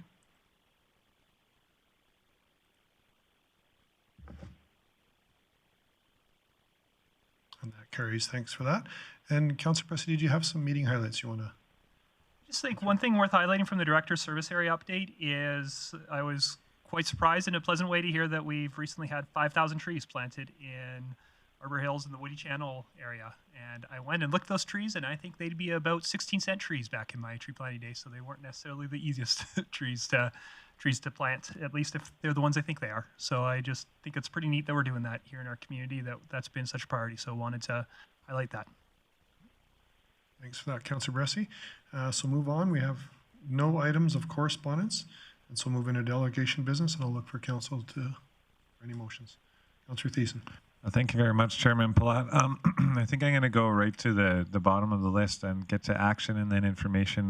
We can follow up, whoever, myself included. But I would move that council direct administration to bring a report back to the most appropriate standing committee in regards to the Mission Heights alleyway. I think we all know what area we're talking about. The ravine. There we go, Mission Heights ravine. Now, I want to thank I think all of council. I think we've all been down there at some point or another over the past 2 years, and we know what's there. I'd like to thank administration for doing that quick swath, but I think it's important that we really get a good context and give at least a good chunk of time to discuss where this fits in our park master plan, as far as like where we're going to send our administration to do lawn mowing and stuff like that, and did we make the right choice on this naturalized area, and are we doing the naturalization right? So for all those reasons, I would encourage council just to send this to the next committee so we can further discussion that the neighborhood has brought up to us consistently. Thank you. Thanks for that, Councillor Thiessen. Any discussion on that? Councillor Bressy? Thank you. I've actually got a question for administration, and that is I've heard conflicting things, and some of them conflict with my memory of what was committed to last time this talked about. I know that we did mow the Toboggan Hills, and that got done, but was there any other commitments that we made last year when we were discussing this? Director Glavin. Thank you, Deputy Mayor Palat. My recollection is that we did commit to mowing the Toboggan Hills as well as mowing a strip at the bottom of the ravine to facilitate walking and to protect the storm infrastructure. Okay, Councillor Bressy. And something I've heard from residents is they've told me that that strip hasn't been mowed at all this summer. Do we know if it's been mowed at all this summer? Thanks, Deputy Mayor Palat. I'd have to confirm whether or not that has been mowed. I'd have to talk to Parks. I just, if it hasn't been mowed, I don't want to wait till past our council break to get that mowed. So if it hasn't been mowed yet, would there be any further direction needed from council to make sure it gets mowed, or is that something that our director would make sure happens in a timely manner if it hasn't happened yet? Thank you, Deputy Mayor Palat. We will ensure that we meet our commitment on that. Great. Thank you. Thanks, Councillor Bressy. Councillor Friesen? Thank you, Deputy Mayor Platt. It has been mowed. I was there this weekend. I've been speaking with a few residents as well, and spent some time out there this weekend on 2 occasions with my husband and my dog, and talking also with everyone that we met just along the way. There were only a few people out walking in the times that we went, but I like Councillor Bressy, I was a little confused about what I thought we'd had it sort of figured out, and was surprised when it came up again this year. So I appreciate this motion, and I'm certain that there is a happy medium that we can come to that meets the intent of our naturalization, because I believe that was a good motion and a good direction to go for the city. So generally still meets the intent, and the cost savings that relate to that as well. I can't remember what else was in my head to say. It is important that we, once in a while when we make decisions like this, that we do step back and make sure that on the backside of the decision, we can look back and say, yeah, that still was a good one. And this may be one that we've just got things a little off on this particular location, potentially some others as well, but I'm glad we're taking a look at this one. Thanks, Councillor Friesen. Just a question for administration. I appreciate the motion, Councillor Thiessen. I do agree with the Councillor Friesen that I think, administration did a good job. We identified a lot of land, and this is one of those where maybe the community is using it more than we realize it intentionally. So worth a conversation again on. But if this motion were to pass, I'm just curious of how long it would take to have that come back, as we do have committee break coming. I just like this to be, if this is something we're going to work on, it'd be nice to not have this come back in the middle of September and suddenly we've missed the summer on it, if this is an urgent thing for this community. So I don't know who would speak to that for administration about timelines on that. Yeah, sure. Thanks, Deputy Mayor Palat. Ultimately, it comes down to what the deliverable is. If you want a substantial change, it would be useful to have clear direction on what that is. Otherwise, we'll be having discussion and then would have to either have direction from committee to do something. And depending on what that direction is, if that's to bring back more information or if that's to change a service level, if it's simply to come back and have the discussion at committee without any additional information, then it wouldn't be that difficult to do. As far as the reasons why it was chosen to be naturalized, all those are, I believe we put in the September 1st report of last year. We can reiterate a lot of that and bring back to have that discussion, refresh council's memory on why it was selected. So I suppose if it's something we want to have on, we can get something on relatively quickly, as we do have a staff report that did cover this last September. Okay, well, I'm satisfied with that. Councillor Thiessen, you're satisfied with that? Okay. Did you want to close on this, or no? See nobody else in the queue, so we're good. Okay, so that motion is in order, and if everybody could please vote.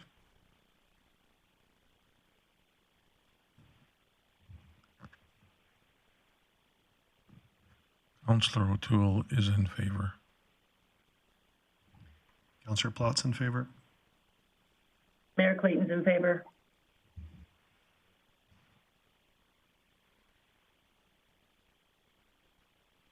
And that carries. Thank you for that. Any other delegate business arising? Councillor Friesen. Thank you. I can start back up at the beginning there. So we did have the Grande Prairie Storm come and let us know how things are going for them. And I would like to move that we accept that presentation for information. Okay, thanks for that, Councillor Friesen. And just to speak to it, that it's always a pleasure to hear how exciting things get as we head into a new year. And this year is even more exciting than most because it gives the opportunity to open back up and to have people in the seats again. So I'm delighted and looking forward to the upcoming storm year. Thank you. Thank you for that. Yeah, it was great to hear the updates, and not seeing any hands up on that motion. We'll just please vote on that. Councillor O'Toole is in favor. Councillor Mayor Plott. Clayton's in favor. Councillor Plott's in favor.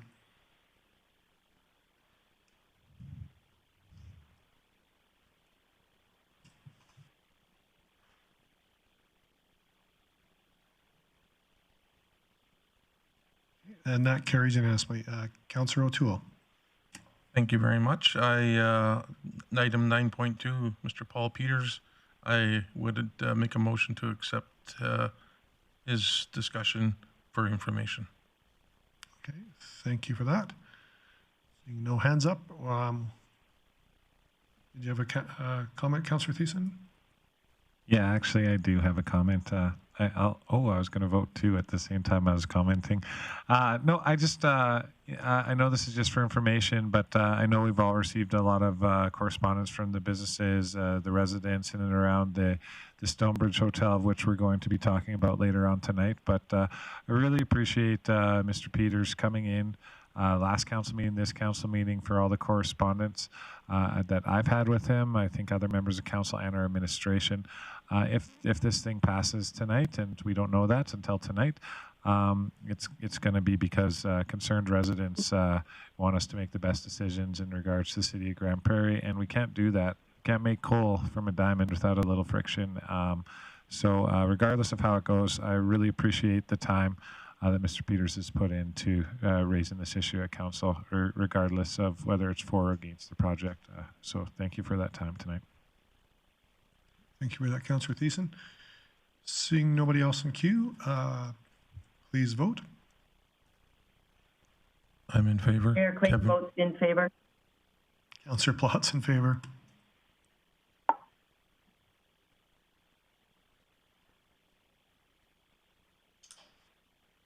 And that carries. And with that, I guess that we have no notice of motions, and we'll head into our council recess, and we'll be back here at 6 p.m. Deputy Mayor Plott, if I can just say one thing. Just wanted to let council, thank you for that, sorry. Just want to let council and administration know I won't be present for the evening portion. So I will see you all soon. Okay, thanks for that, Mayor Clayton. And with that, we will call recess.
4, 3, 2, 1. Good evening, everybody, and welcome back to our City Council meeting. We'll start off our meeting session with a few delegates. So these are folks that had let us know ahead of time that they want to register to come speak to council. There's always that opportunity to come speak to council. The first delegate that had registered for the evening is Grant Vaskovich. So Grant, if you'd just like to come forward. I think the mic is on, and just take about 5 minutes to let us know what you're presenting tonight. And did you have any? Okay. I'm not sure if you had a chance to give stuff to administration. If not, you can put it on the X marks the spot there if you want to put some stuff up, and we can put it up on our camera if there's other items. Can I hand them out? I brought enough for everybody. Sure, that'd be great. Yeah. Pages. Okay. Whom do I give them to? I better take one. Thanks, Councillor Bressy. Can I hand something out mid-meeting, or is now my only chance? It'd be better now, I think, just so we have it in front of us sooner than later. I think just to not interrupt us for later. Okay. There. Too many of them, but I don't know.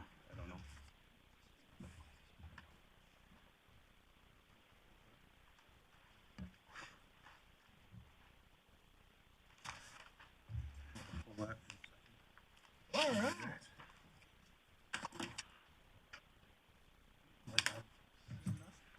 Like little council elves here.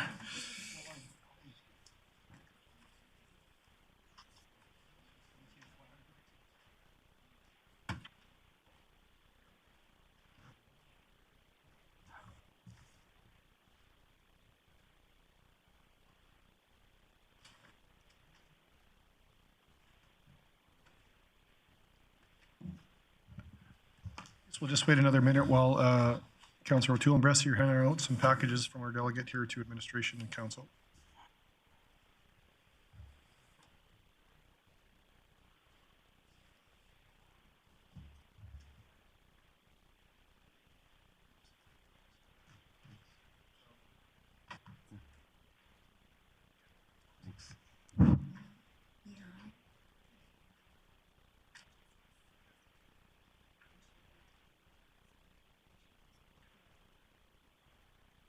Thanks. So, thanks for that. So, if you'd like to get started, that'd be great, Mr. Vaskovich, and if you can take about 5 minutes, that would be appreciated. I get only 5 minutes? We'll probably have questions, but I'll read fast. Hi, my name is Grande Vaskovich from Alberta Lands. We were made aware that the city was contemplating the purchase of the Stonebridge, or don't even know I guess is supportive housing coordinated care campus. I had my staff, I guess it's the Alberta Lands Research Department now that we have in nowadays, look into it. And we hired Beerstow to investigate other options as we felt that there were better ones. We've provided a letter from Beerstow as well as some handouts. I'll read the letter momentarily, but firstly I'd like to go over the handouts. The first one is an aerial photo of the site that we're recommending, because we didn't want to come here and just simply say what not to do, but in fact we wanted to give the city alternatives. The site, for those that have been in Grande Prairie a while, they'll recognize that's the back end of Steel Industries. It's right next to the, very close to the Friendship Center and within walking distance of downtown. 1.2 acres, I want to say, give or take. The next site is we went far enough to design the site and the building to the level necessary in order to get pricing. As you see, that is the footprint. There's a parking lot out front. It will be facing west to get an orientation. And I don't know how many stalls exactly, but enough. And there's an outdoor gathering area for them as well. The next sheet is the floor plates. Some of the floor plates are the ground floor is for commercial, well, not commercial, rather for administration. Make a note, though, there is also a shadow plan with that you don't have in front of you that allows that to be converted to 24 additional units in the years to come, if there is more demand. And then the rest are the units themselves. The units are about 400, and I stand to be corrected on a lot of this, but give or take 450 square feet. They're modeled after the Lexington studio units. They will have, you know, a little kitchenette, storage rooms, bathrooms, and a divided area to separate a bit of a sleeping area from the bedrooms. Certainly a lot nicer than a 250-year-old apartment, hotel rather. They, of course, will be designed for continuous use, which a hotel suite typically isn't. With that, I will read the letter. It reads, Beerstow Associates has been discussions with Alberta Lands Research Department regarding an option for the Grande Prairie Continued Care Campus Supportive Housing Project proposed for the existing Stonebridge Hotel. As a result of these discussions, schematic plans and floor plans and a budget estimate have been prepared. The proposed alternative building is a 4-story wood frame, mixed-use apartment. The main floor consists of 12,288 square feet of lease space and is designed to house the offices and support services in the upper level of the suites. Each floor contains 24 suites for a total of 72 units. Each studio unit is 464 square feet. Now, to put that in perspective, a typical sort of normal apartment building, like the one we built, not the Lexington, it's a little bit bigger, but the one we built in Mission Heights 3 years ago now, one bedroom is 780, a 2 bedrooms 1,000. So these are half the size of a 2-bedroom, but they are the size of the Lexington studios, and you know they're functional and well received. Not that you'll be renting them. And contains a living, sleeping area, kitchenette, storage closet, and 4-piece bathroom. The total footprint of the building is 14,928 for a total building area of 59,000 square feet. The shadow plan has been created for the main floor to be built out in the future as new suites to accommodate demand without the need for a new structure. We've all run businesses before, and anytime you can use the structure that you already have, plus you don't have to split staff. Staffing costs are a huge part of operating costs. And so as the need presents itself, you can add another 24 units 10 years from now or whatever. And it's designed to accommodate that easy enough, including the plumbing. The building would be considered or constructed to meet current National Energy Code of Canada requirements and all applicable building codes. As such, it would provide for maximum commercial energy efficiency and minimum operating costs. All finishes are proposed to be commercial quality and low maintenance. In addition, 2 elevators has been incorporated in the building, one for the public and one for service use, as there may be needs at times for non-public things to occur going up those floors. The proposed site is 1.2-acre lot on 169th Ave, which is currently zoned IG.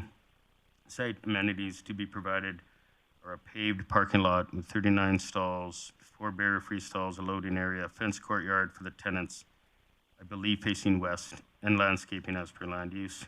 The location is located near the Friendship Center, walking distance downtown. Now, before I forget, I want to mention that I have no skin in the game. I have no interest in building this. The land has been tied up out of the generosity of the Roddicker family. Have agreed to sell it, but I have no financial interest in this whatsoever.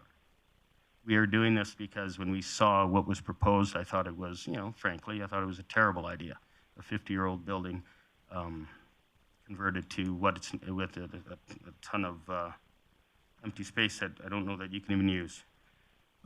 Construction of the project is construction of this project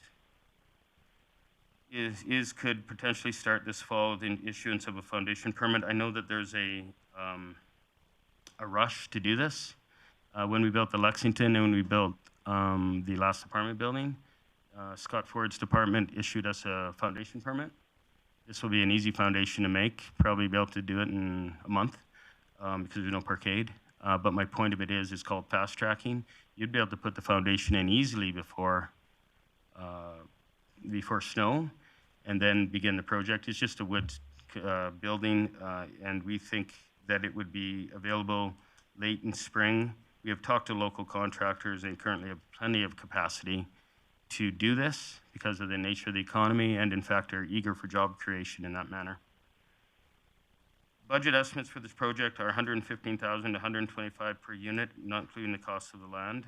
And the land is $1.1 million, which is was arrived at by doing an appraisal, and it's what it's worth. 2 things to note. When we built Mission Point, we paid $154,000 a unit, land in. And that includes units that are, even the smallest is twice the size of this. Okay, so if you're wondering why is that, if that number is real, remember these are studios. Yes, it's absolutely real. It can easily be done for that amount, even with the increase in wood costs. And because of the simplicity of the design, it's simply a rectangle that we would recommend when we price this. It would simply be made, vinyl siding, maybe ground floor with some concrete style brick. But we feel that just simply, Mission Point was built with vinyl siding and seems to be good enough for people. And it could, if you use those kind of specs, it could be built for these prices. So the total price, if anyone has a calculator, let's use the high number. How much? With the land. And can you multiply that by 72 units, please? Yeah. Now remember, that includes the 13,000 square feet of support area as well. Okay. What else can I tell you? I want to just go over a couple other things. Of course, if you build this and you don't purchase the other property for something in the order of $5 million more, you won't have any renovation costs. Your operating costs will be cheaper per foot, and you will still be getting the taxes on the Stonebridge of somewhere in the neighborhood between $100,000 and $150,000 a year in perpetuity. So that's something to note. So if you do calculate that, you have to add that back to your pro forma, because that's revenue to the taxpayers you wouldn't otherwise receive. In terms of its impact on the community, it's in a location that is not close to other housing or where children live. And again, within walking distance of the downtown area where people may want to congregate. The other reason, and this is, I'm going to spend only 30 seconds on this, the pictures I showed you of the covered rink, some counts, it is a design that we came up with, our research department, and we've spoken to the school boards. And I'll tie in why it's related to this, so don't worry about that. I'm not off topic. The reason we did this is that we've talked to the school boards, and these can be put right next to schools. You can spend $5,000 and run power through the outside wall and 10 feet of underground water service. No extra parking lots needed, and you would have an indoor skating rink, or a covered skating rink, in the nature of, I'm checking, it's been a while since we designed this when you look at the dates, but what is it? If anyone has better eyes than I, page 2 shows the dimensions. I want to say 80 by 150. 50, something like that. But anyway, my point of all that is it could be used to teach ice sports in the winter. They say the ice will last till May. And the budget to do all this, to do one of these, and we've checked it out, is $250,000. So if you guys chose to save the $5 million, and this is the tie-in, by not purchasing the Stonebridge, you would have a brand new building for those folks that needed it, and you could build 3 or 4 of these and still have $3 or $4 million left in the bank. It could be used for skating in the winter and basketball, whatever else in the summer. The price includes an asphalt surface, and it is all to proper code. And that's the tie-in, because obviously we all have limited resources, and money saved is money earned, and it can be repurposed while still looking after your supportive housing campus. The remainder can be repurposed to provide what I suspect would be rather useful recreation for the City of Grande Prairie residents. That's really all I had. I hope I stayed within your 5 minutes. If you had any questions, please. Okay, thanks for that, Mr. Vaskovich. Any questions for the delegate? Councillor Bressie. Great, thank you for coming in, and so definitely respect having an alternative instead of just opposition, so I appreciate that. Look at that rink. That would be a great type of place to put our mobile skate park for a month or so in the summer. Just a question about the budget for the housing. Two questions about it. First, does that include actually finishing that commercial space, or is it just roughing in that commercial space in the first? It does not. Okay, so it would just be roughed in. Yeah, I would think to do the commercial space, it would probably be, what, $100 a foot?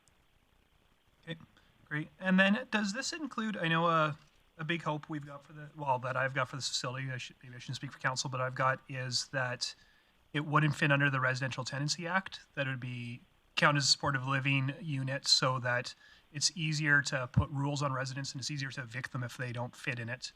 I know that to become a licensed facility, there are building requirements over and above just what's usually expected in a residential building. Were those additional costs factored into this, or is this just the same standards as any other costs? Sorry, I missed the very first part of what you said.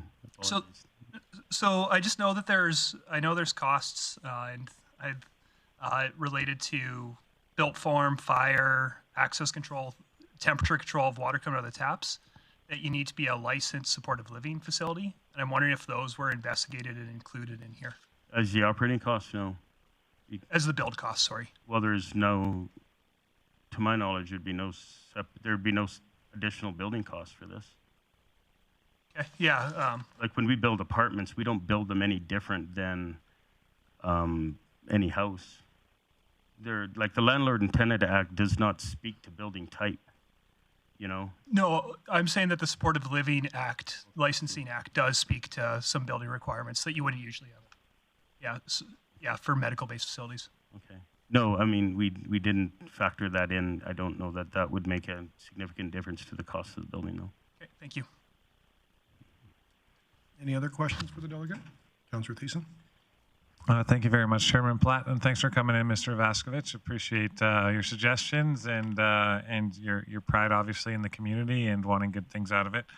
I guess part of this proposal that you put before us, some of it, I guess it insinuates that we could act like your regular developer if we were to get the land and all that stuff. But typically, city processes are a lot slower than that. So, as far as like purchasing land or even community consultation and dealing with opposition, as well as potential any borrowing stuff, this can slow the project down considerably.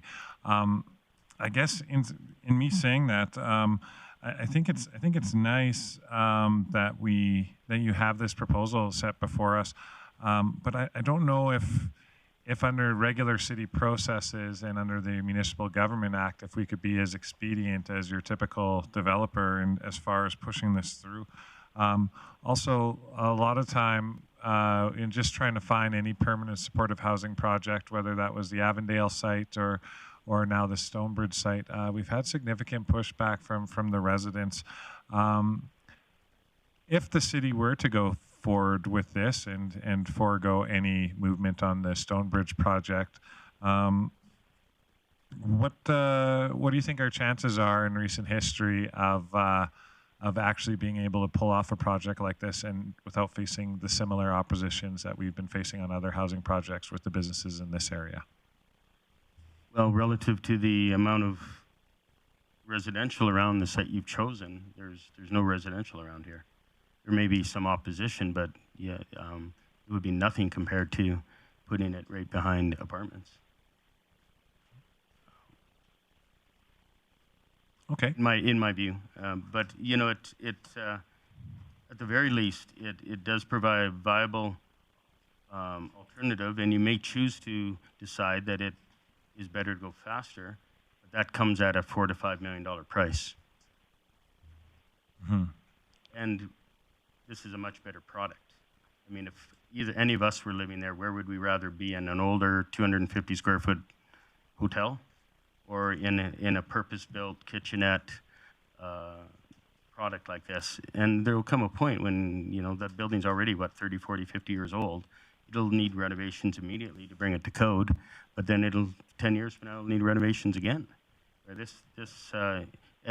the other problem, of course, you have, if you allow me, is that renovations tend to get out of hand at times, and this is a fixed price kind of project. You could tell the taxpayers this is what it's going to cost, and you'll be good for many years.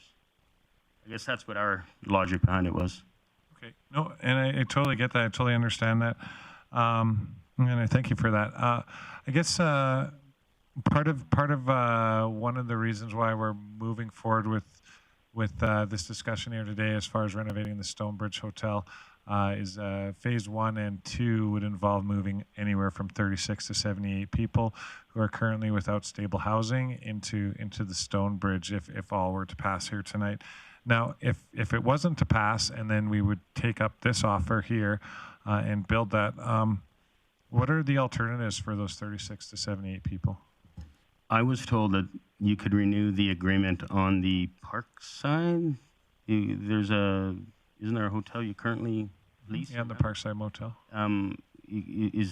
That's what I was told. The immediate alternative would be for those people until spring. Okay. Yeah. Okay. Yeah. I haven't heard that personally, but thank you. I was told that by people within the city. Okay. I guess then I'll look to Director Emanuel. As far as the Parkside project goes, is that something where we have cards on the table if we were to move forward with this at all? Do we have access to the Parkside Motel? The challenge that exists with the Parkside is the temporary development permits are all expiring with no opportunity for renewal at the end of this month.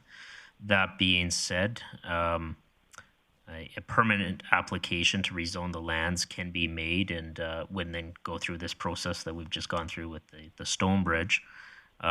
Council previously had indicated to community that they weren't going to pursue that angle, but it is a council decision as to whether we want to kind of abide by the terms of our, I guess, our own legislation.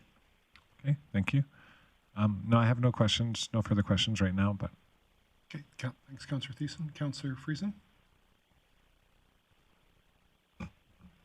Thank you, Chair Palat. Thank you, Mr. Vaskovich. I always get quite excited when I talk to you.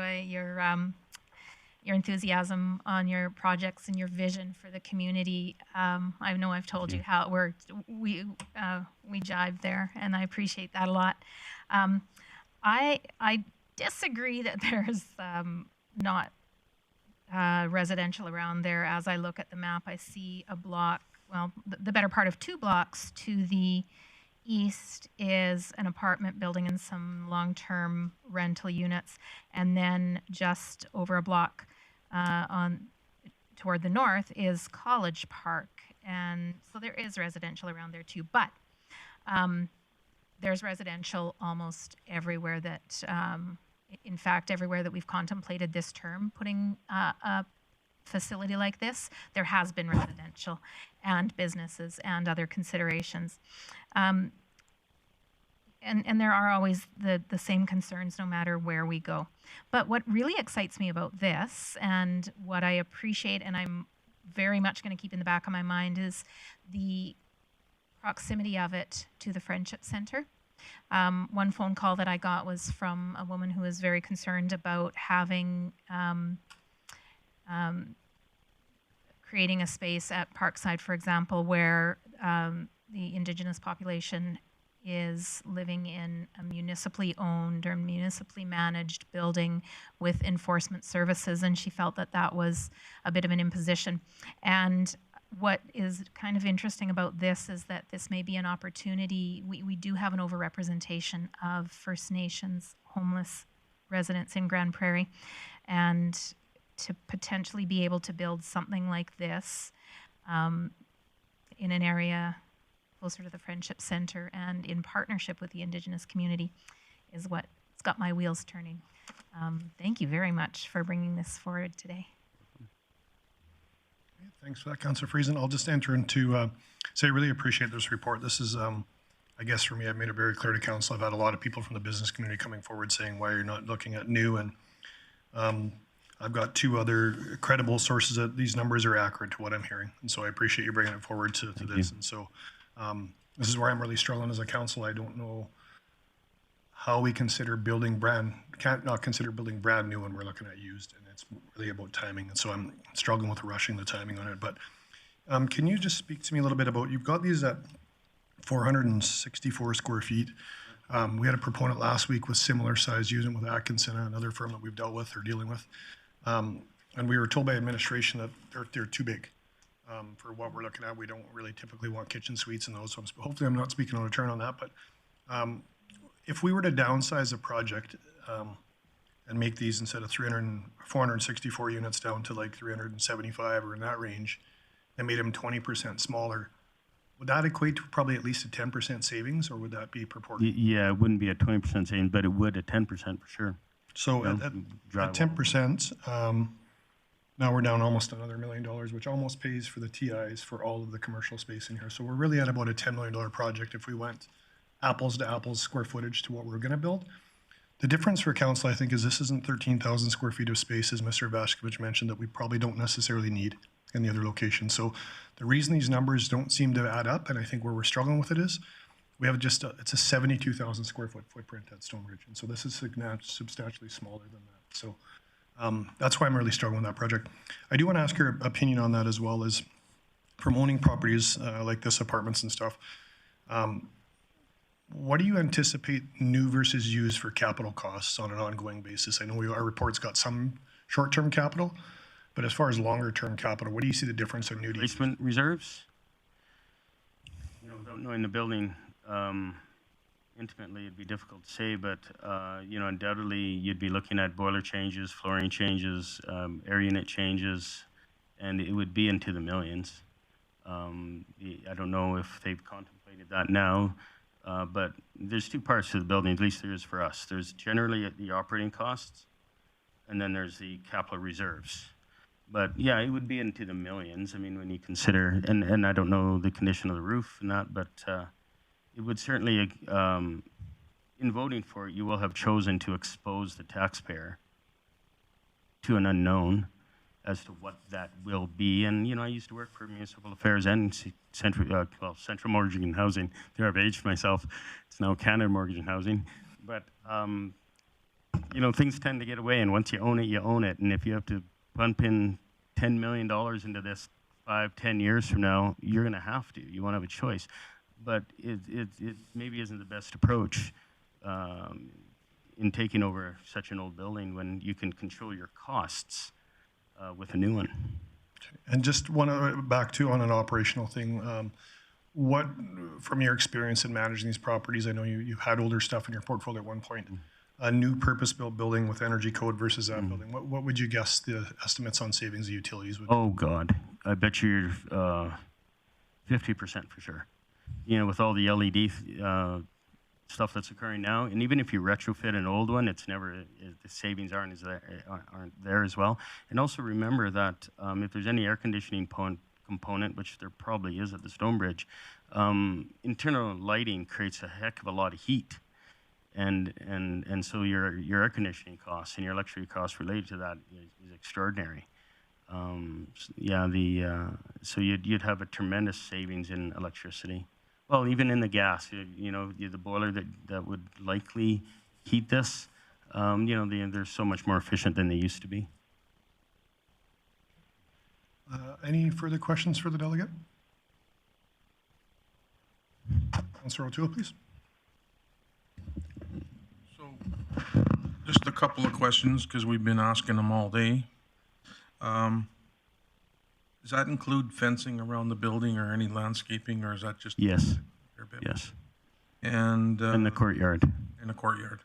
Okay. And what about furniture? No, it does not.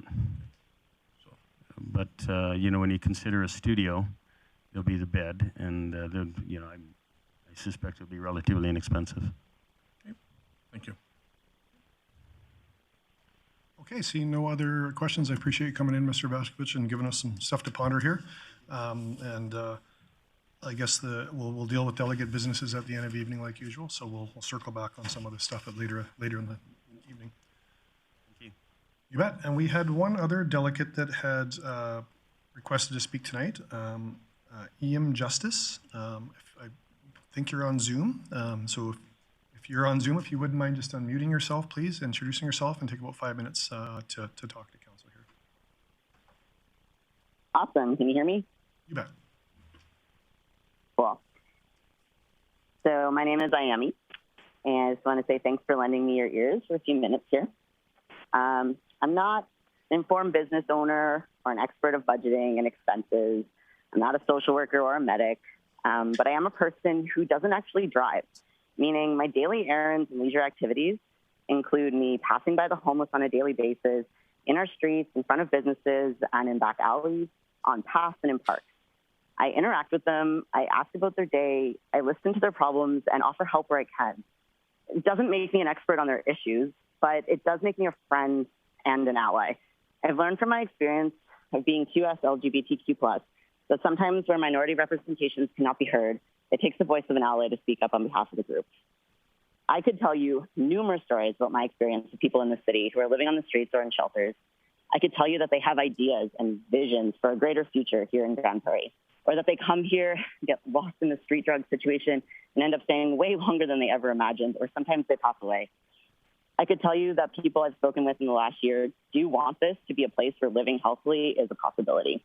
But from what I can see, I think that the city is taking the steps to inform themselves and build these relationships with both the agencies and the people already. So that's actually really encouraging. I've only lived in GP for a short time, but I must commend the city for its efforts in trying to tackle what seems like an almost impossible problem. Thank you for being concerned, thank you for trying, and thank you for using empathy when it comes to these complex realities. I was listening to Paul's concerns in the last delegation, and I can definitely see now why money has to be such a big part of this conversation. Running a facility, managing a property, and staffing, there are a lot of things to consider, and that would be required to make a program accessible and helpful. I heard Paul say that he recommends more time and more considerations be taken before the decision is made. If this decision can't lead to a yes tonight, I do truly hope that recommendation is taken. I would personally hate to see a no lead to nothing. These people really do need something more than what we have at present. I've tried to inform myself thoroughly, but a lot of this is clearly still over my head. I have empathy for all of you who have to make this decision. However, no matter what the decision, I feel in my heart that I need to at least try to dispel some of the fears and myths about how location will affect the residents around it. From personal experience, I was actually a resident last year at the Chelsea Villas for about 6 months, and particularly over the summer. There was already a really good visible population of homeless people in that area. They would hang out in the shelters in the parks, to pass between the businesses, under the trees, around the motels, and fly signs around the restaurants to ask for money. I don't think that bringing the shelter into the area will make much of a difference. I now live downtown, about 10 minutes from Rotary, and from walking around, I've always noticed much of the same thing in these areas too. Yes, there will always be a few bad apples, but a lot of these people are willing to respect the residents of Grande Prairie. As a person who understands that all behavior comes from an unmet need, I can tell you that some of these people really only do turn to mishap when they are in dire need. Something like this could really help eliminate that. And honestly, I've seen some who will not even go there when they are at their wits' end. I've invited them into my home. I've shared my resources and had really good times. I truly do believe that there is a large population here that could benefit so much from something like this project. And I think with the right mindset, of course considering safety, but not being blindsided by fear. Advocating that this city is for everyone and that help will be given when life falls short on you, that you won't be judged by your circumstances. With this mindset, we can really help a lot of people. I really hope that the argument of location doesn't trip you up too much as a council in making this decision, because the truth of the matter is these people have to be somewhere. Arguing over who else in the city deserves to be the closest or furthest away from them seems a little compartmental. So thank you for your time. Thank you for listening. Good luck. Well, I appreciate that, Ian. Thank you for that, for the conversation there. I'll just look to my council colleagues to see if you have any questions for you. Councillor Friesen. Thank you. Not a question, but a comment. I suspect that this was a little nerve-wracking for you today, and I want to tell you what an articulate and meaningful presentation you gave. We do appreciate hearing from Mr. Peters, Mr. Vaskovich. We appreciate hearing from all our residents on the things that concern them and impact them. And to have someone sort of come out of the blue as you have today and hit us with the presentation that you just did. It just, I kind of hope I get to meet you someday. Thank you very much for joining us today. Thanks, Councillor Friesen. Any other questions for the delegate? Seeing none, I want to thank you to come in and appreciate your compassionate angle on this and oversight on that. So thanks for coming in and presenting to council today. And with that, you're welcome to stay on. If you want to just turn your camera off, we'll be dealing with delegate business later on. So thanks again. I'll just ask if there's anybody else that would like to speak as a delegate to that. Okay, I say, if you'd like to just come forward and introduce yourself, please, and have a seat at the table. My name is Robin Coward. I'm the owner and operator of Bulletin Broadhead Shooting Center in Grande Prairie.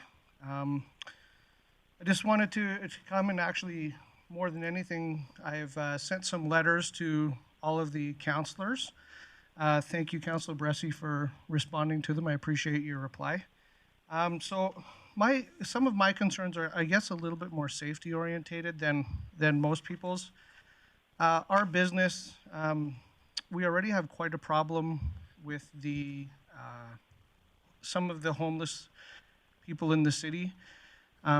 We have violence threatened against us on a pretty regular basis. We are constantly having to pick up used needles and garbage from around our building. Some of the homeless people in the community have set fire to our fences and close to the building as well. So we do have quite a bit of apprehension about where their projected facility is at the Stonebridge. Before I get into my letter, I just want to comment on a couple of things that I've heard tonight. First of all, I'd like to thank Mr. Vaskovich for his input. I think that's a great proposal. Somebody said earlier, I believe it was Councillor Thiessen, said that the process for getting something like what Mr. Vaskovich is proposing can take a long time.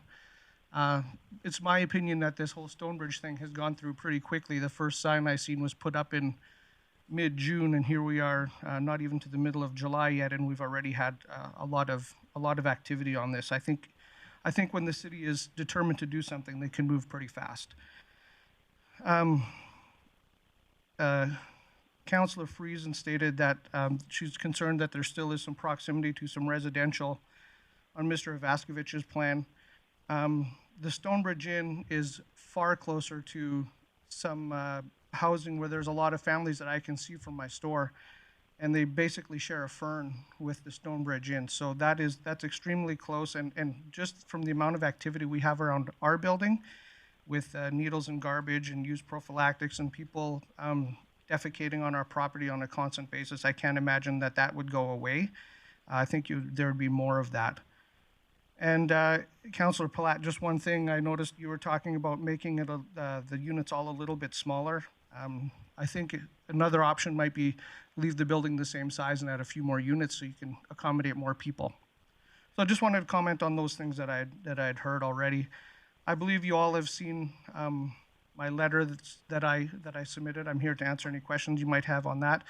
Also wanted to touch base on a few other things, but I just want to know if any of you had any questions about the letters I sent or if you had seen them. I sent them to all of the councillors, so I'm ready to answer any questions you have about that if you have any. Okay, thanks for that. Any questions for the delegate, for Robert here today?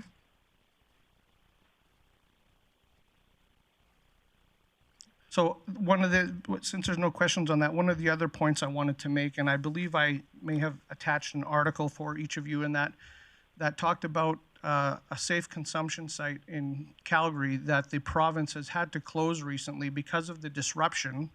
The government's words were social disruption and crime that had increased in the area where that safe consumption site was. So I'm a little confused, and I would like some clarification. In my emails with Councillor Bressie, he stated that, and I'm going to read this verbatim, it is important to note that the supervised consumption site in Grande Prairie is under provincial and federal, not municipal jurisdiction. It is currently a mobile site in the Rotary House parking lot. My understanding is that the province is working to move it to within Rotary House, but there is no intention to move it or to open a second safe consumption site and a potential coordinated care campus. So this email was at 4:12 p.m. on June 30th. An hour later, at 5:10 p.m., I got another email from Councillor Bressie where he stated that it's his understanding of the proposal that it is not an abstinence-based facility, so people will be allowed to consume drugs there, and that there will be medical staff involved as well as on-site supervision of clients. So for me, I'm not trying to mince words, but that sounds like a supervised consumption facility to me. So I just wanted to bring that up. It was not made clear in the meetings that you guys had with the community when people asked if it was going to be a safe use site. They were told it was not going to be a safe use site. So I think a lot more public input needs to be put into this facility before you make a final decision. And I would ask that you all consider tabling that until you get that done. Thank you. Thanks for that. I see Councillor Bressie to address that, please.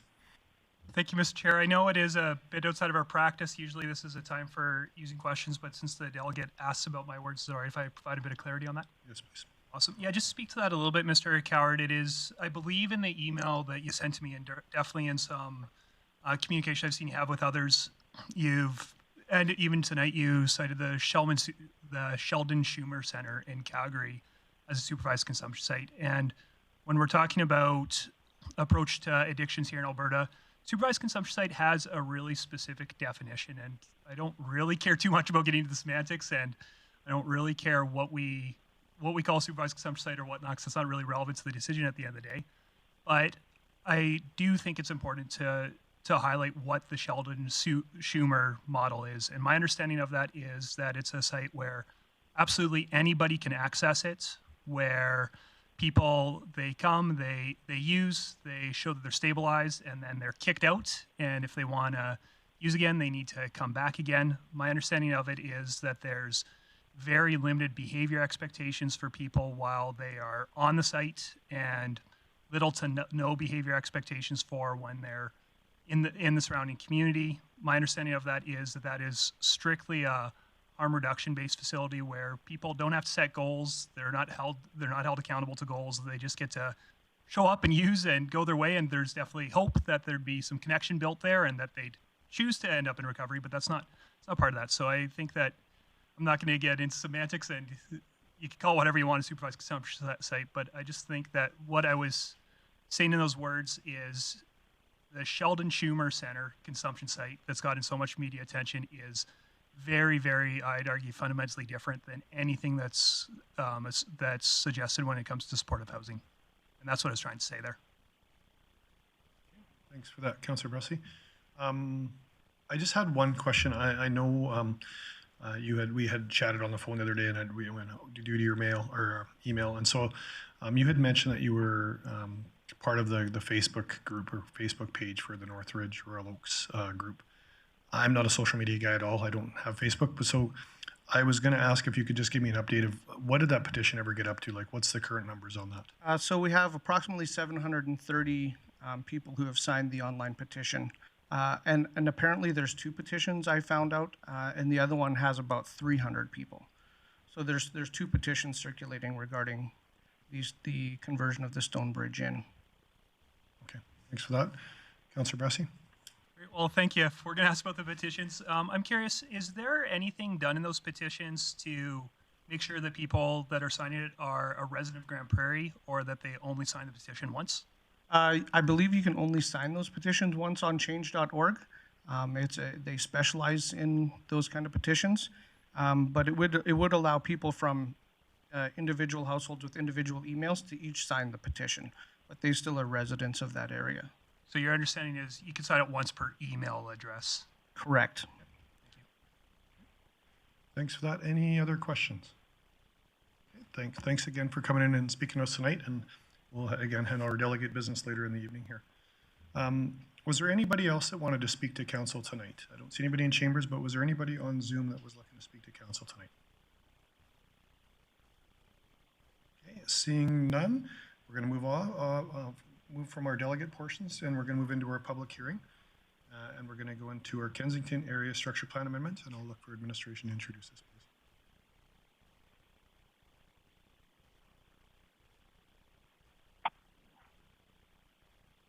Right. Thank you, Acting Mayor Pilat. The city has received applications to amend the Kensington Area Structure Plan, Outline Plan, and the Land Use Bylaw. The purpose of the amendment is to allow the subject area, which is currently designated to allow for manufactured home development in all three bylaws, to be developed with low medium density housing instead.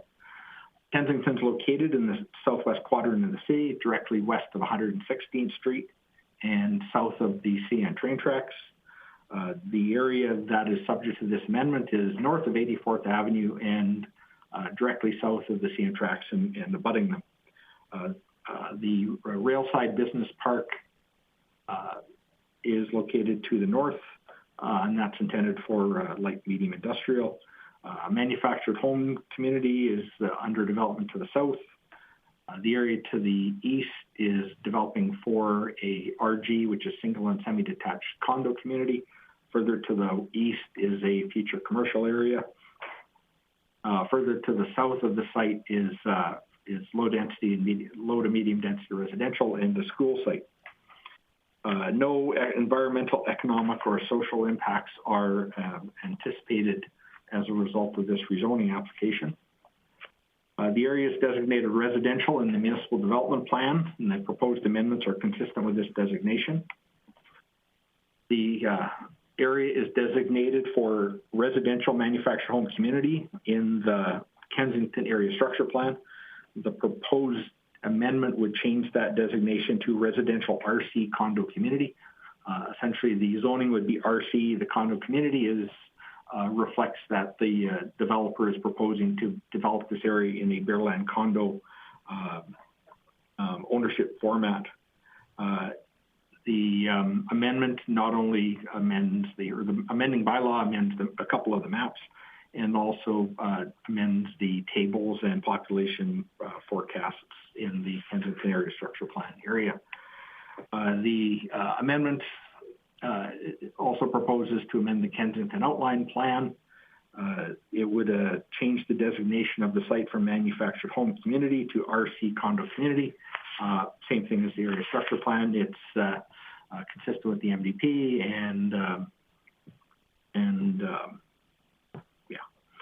the Land Use Bylaw Amendment proposes to change the area that is encircled in red from MHC, Manufactured Home Community, to RC, Combined Residential.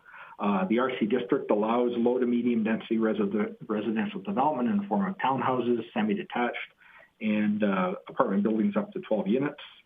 The development requires, because the development would be adjacent to the tracks, sound attenuation berming between the development and the tracks would be part of the land use bylaw requirements. The area, all of the area to the south and east, directly to the south and east is residential. The areas to the west and northwest are future residential and future industrial. And again, the Railside Business Park is located to the north. The risk is that the land is rezoning to the land to RC would allow any of the permitted uses to be developed on the site, and the city would be obligated to approve them if they met all the standards of the RC district, which is attached as attachment 4. I should note that the applicant has indicated that it is their intention to build semi-detached and townhouses. Although, like I said, the RC district would allow up to 12-unit apartment buildings on the site. Actually, I'll go to this. The proposed amendments were circulated by letters to surrounding property owners. 2 signs were placed on the site, and the proposed amendments were advertised on the city's website. At the time of writing the report, and actually right up till now, I've received no comments or concerns with respect to these amendments. So in summary, the proposed amendments would allow for the change from manufactured housing to semi-detached and townhouses in this area, which are compatible with the surrounding low-density residential development that is proposed for the balance of the area. And therefore, we are recommending that council give bylaws C-1343C, C-1344D, and C-1260-136 for second and third readings. Thank you, Mayor, Acting Mayor Pila. Turn my own mic off. Thanks for the report, Mr. Walton, and I'll just look for council for any questions. And we'll start with Councillor Thiessen, please. Thank you very much, Chair Palat. Thank you very much, Mr. Walton, for your report. I just want to touch base on the risk that you alluded to. I'm looking at the RC district for the permitted uses. Where inside our permitted uses do you feel that we might have any risk associated with approving this rezoning?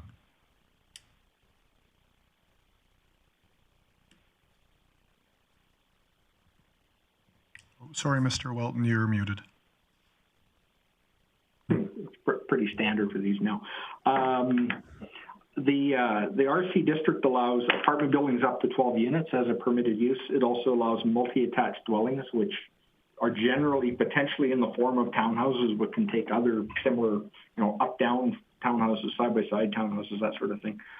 So apartment buildings up to 12 units and multi-attached dwellings up to 10 units are both permitted uses in the RC district. And so, as I mentioned, if the land is rezoned to RC, the developer could, in practice, choose to get development permits for that sort of development on the site. Scott Rossler, who's acting for Helix as the applicant, is sort of part of this to answer any questions that you have about that. And with respect to sort of the big picture development, the applicants are proposing this to be Bearland condo. So they've had to do certain things with respect to the Bearland subdivisions that have been approved and are forthcoming. And Mr. Rossler may be to answer questions about that and whether from the Bearland condominium standpoint, those sorts of developments would be allowed. Certainly from the land use bylaw perspective, those uses would be, the city would be obligated to approve those developments if they met all the requirements of the bylaw. Thank you, Mr. Mayor. I guess I just need a little bit more clarification there, Mr. Wilton. So as far as associated risk, are we talking about potential for higher costs, or would these be costs borne by the developer, or is it just a matter of controlling the design of the neighborhood?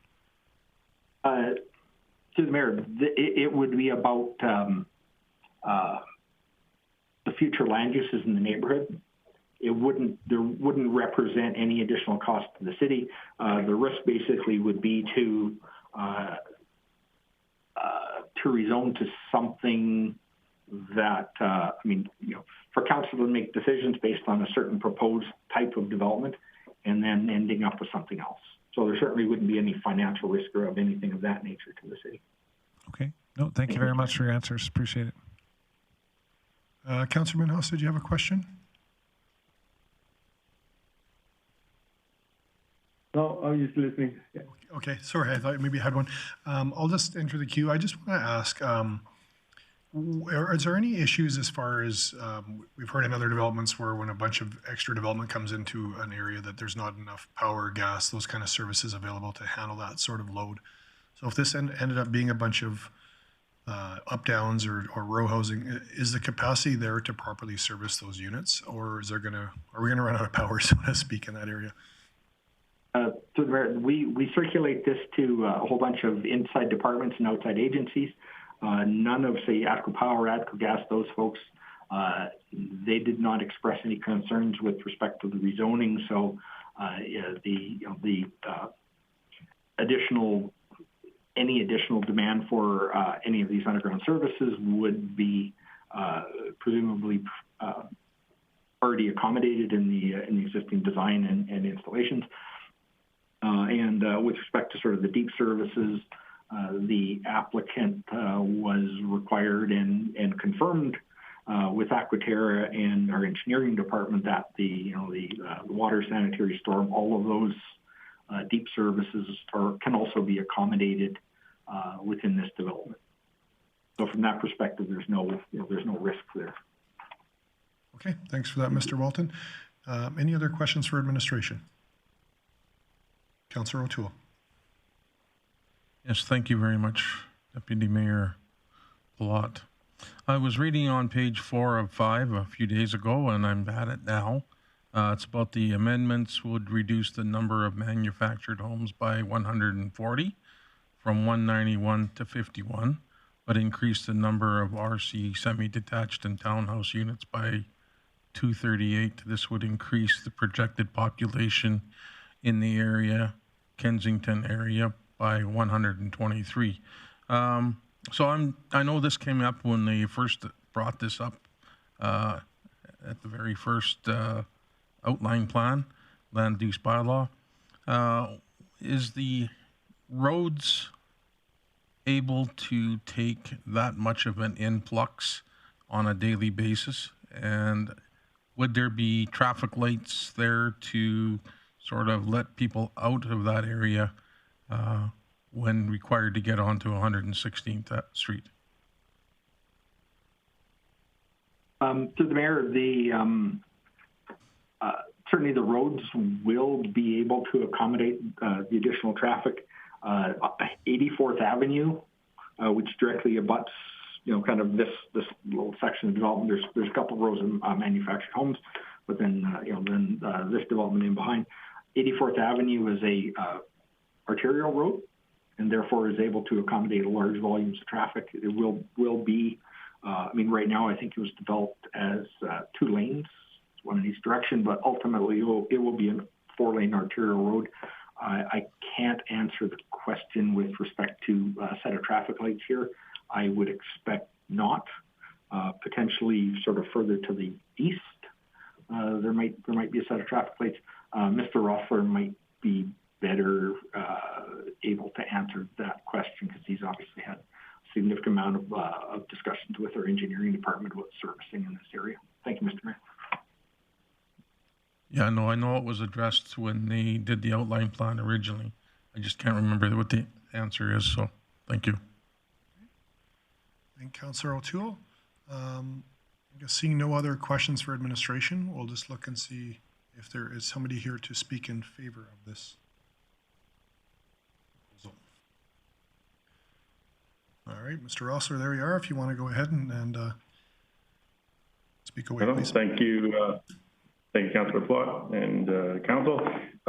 Here on behalf of Kensington Neighborhood and Scott Rosser with Helix Engineering. So we've completed all the work that's been being discussed. I think Mr. Welton did a pretty good job of introducing, and so if there's any understanding issues about what's planned and whatnot, I can try to assist with that. I did miss the first question because I was trying to find a different device that would work, but I'll answer the first 2, and then hopefully somebody can remind me what the first one was. There's a couple issues that came up around services. So as Mr. Welton identified, we did circulate this to all utilities, but further to that, we also do a fairly extensive review of all of the individual services. So the sanitary and water, as I stated, we've dealt with that through Aquaterra. So we've got their okay, I guess, if you want to call it that, to proceed here. That's through us doing a lot of modeling and to confirm whether or not or what's happening. So we do have that. The storm sewer, we work with the City of Grande Prairie's engineering department to determine how to deal with that. There's a lot going on in this area. There's a couple of condos and potentially a couple of condos and concerns with that were addressed through engineering. So we have a little concern with that. The one item that did come up that is maybe not a concern, but it's something that's a little bit different is the power and gas. So the services that are installed into the first row, there's 4 roads in there that run east-west with houses or units on both sides. The first 2 rows have the shallow utilities installed already.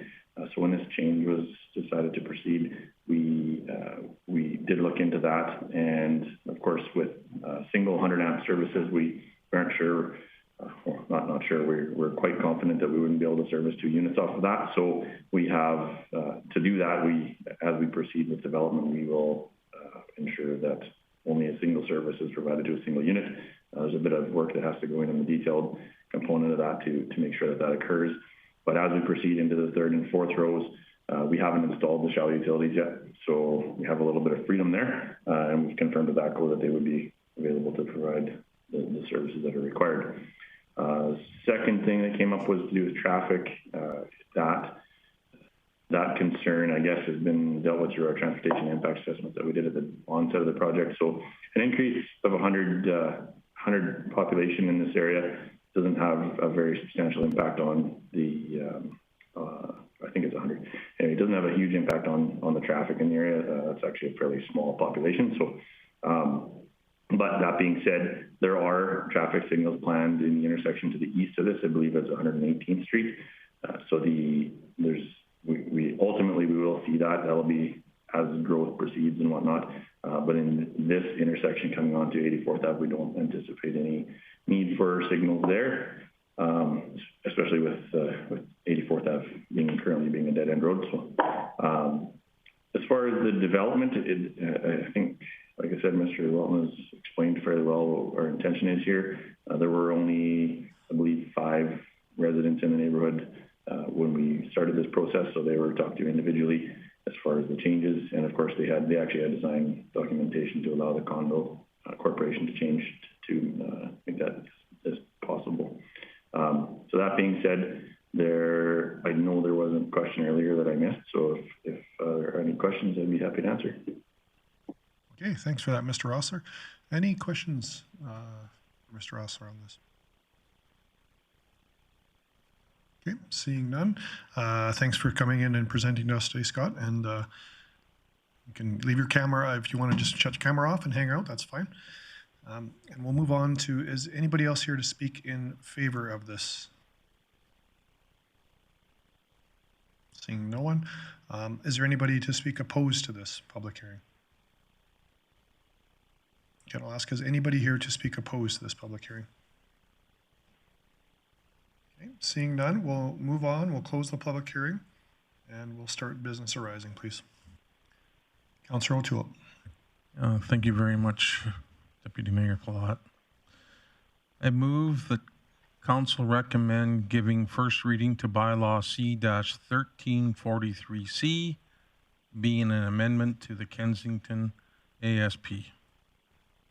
Okay.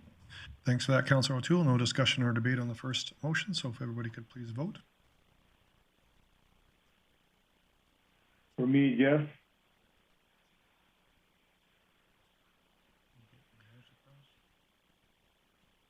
Councillor Palat is in support or in favor. Kevin O'Toole, support. Yasmin has support. Dylan Bressy in support.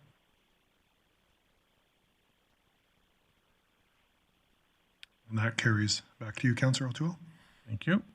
I move that Council give second reading to bylaw C-1343C. Okay, thanks for that, Councillor O'Toole. Any discussion or debate on the motion? Seeing none, please vote. Councillor O'Toole, for. Councillor Palat, for. Yasmin has favor.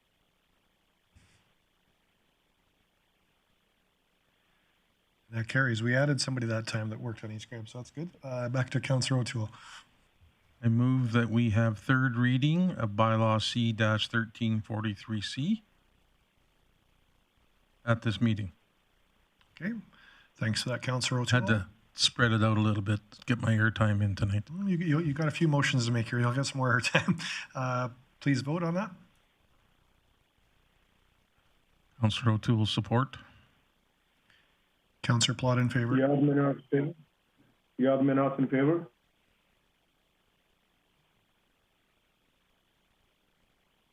That carries. So we can have third reading. Councillor O'Toole. And I move that Council give third reading to bylaw C-1343C. Thank you for that. Councillor Plat's in favor. Oh, sorry, I guess. Sorry, my bad on that. I jumped the gun a little bit. If everybody could please vote. Yasmin has in favor. Councillor O'Toole in favor. Councillor Plott in favor. And that carries unanimously. Do you want to keep going, Councillor O'Toole? Oh, I've got lots of air left in me here yet. I move that Council give first reading to bylaw C-13-1344D, being an amendment to the Kensington OP. Okay, thanks for that, Councillor O'Toole. No discussion or debate on the first motion, so please vote. Councillor O'Toole in favor. Councillor Plott in favor.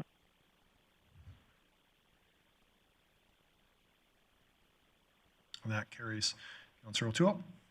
I move that Council give second reading to bylaw C-1344D. Thanks for that, Councillor O'Toole. Any discussion or debate? Seeing none, please vote. Councillor O'Toole in favor. Councillor Plott in favor.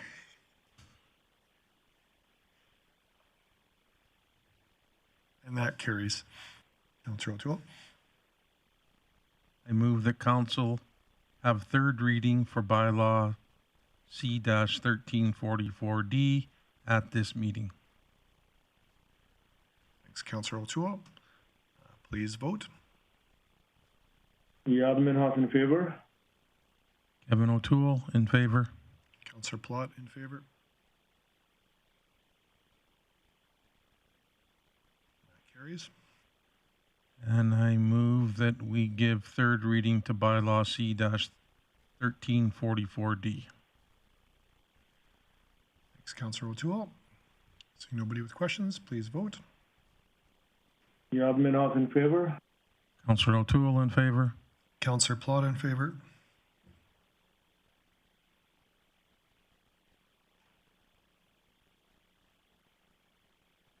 And that carries unanimously as well. In the last group, I move that Council give first reading to bylaw C-1260-136, being an amendment to the land use bylaw. Thanks for that, Councillor O'Toole. No discussion or debate, so please vote.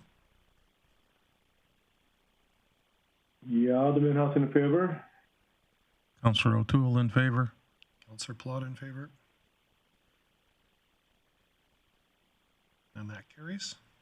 I move that Council give second reading to bylaw C-1260-136. Okay, thanks for that, Councillor O'Toole. Any discussion or debate? Seeing none, please vote. Menhoff in favor. Councillor O'Toole in favor. Councillor Plott in favor. And that carries.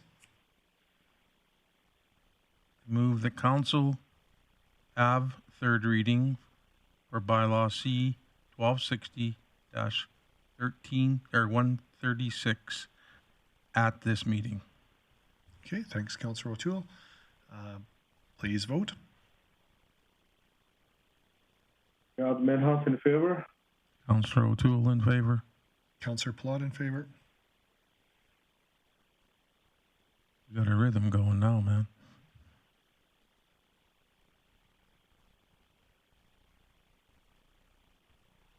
Sorry, it carried. It just didn't come up on my screen. Thanks, Mr. Karbaczewski. Back to you, Councillor O'Toole. Move the Council give third reading to bylaw C-1260-136.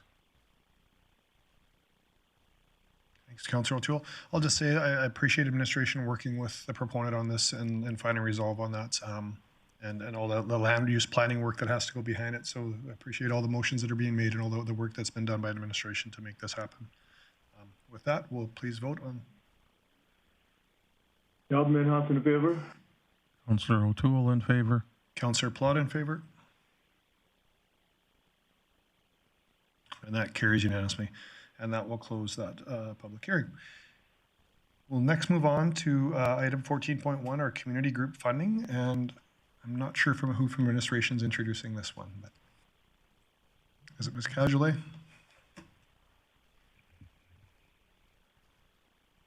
Thank you. Thank you, Deputy Mayor. The community group funding recommendations that you see before you as part of the package are remainders from the CCW, or Council Committee of the Whole, that was held in earlier in June, and the motions that were made at the City Council meeting, last City Council meeting.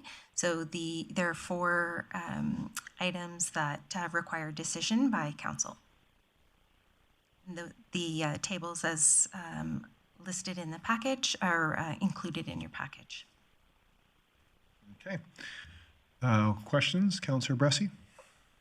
So I don't have a question, but I am ready to make a motion if you'd like one, or I can hold off. Okay, just if there's no questions arising, it doesn't look like it from council, please go ahead with the motion.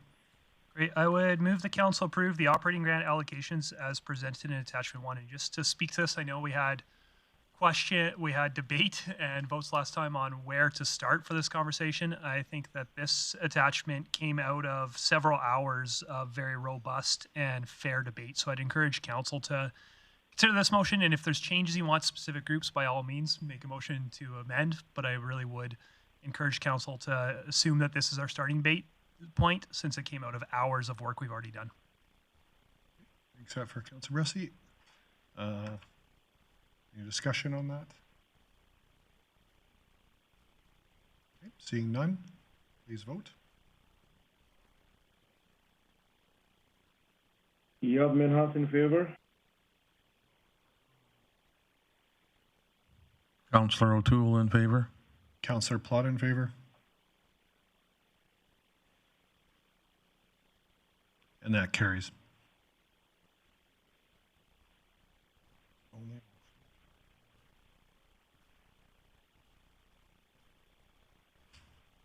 Councillor, there's a few other businesses arising from that as well. Councillor Bressie? Yeah, by all means, I'm happy to keep on working on the list if you'd like me to, if council wants me to. So then I'd move that council approve 2022-2023 operational funding as presented in attachment 2. Thanks for that, Councillor Bressie. Any questions or debate on that? Seeing none, please vote. Yab Minhas in favor. Councillor O'Toole in favor. Councillor Plott in favor.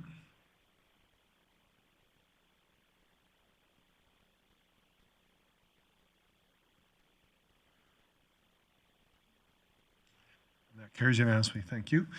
Councillor Bressie. I'd move the council approve 2022 capital funding in the amount of $40,000 to the Art Gallery of Grande Prairie as presented in attachment 2. Okay. Thanks, Councillor Bressie. Any discussion or debate? Seeing none, please vote. Yab Minhas in favor. Councillor O'Toole in favor. Councillor Plott in favor.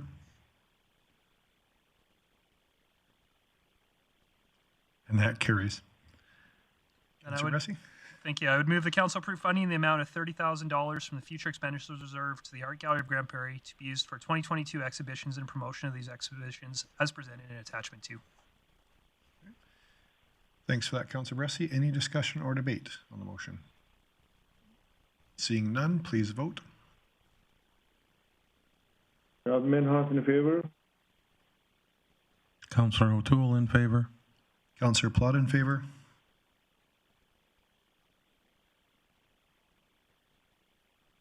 And that carries unanimously as well. Thanks for that. We'll move on to our next item, 14.2, development permit.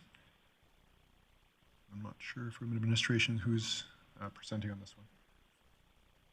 Okay. Just be about 1 minute. We're just setting up something for administration on a cubicle. Please just give us about 30 seconds or a minute here.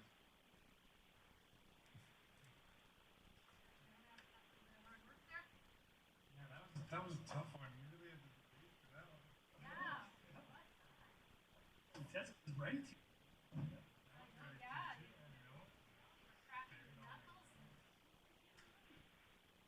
Is that what we're going to...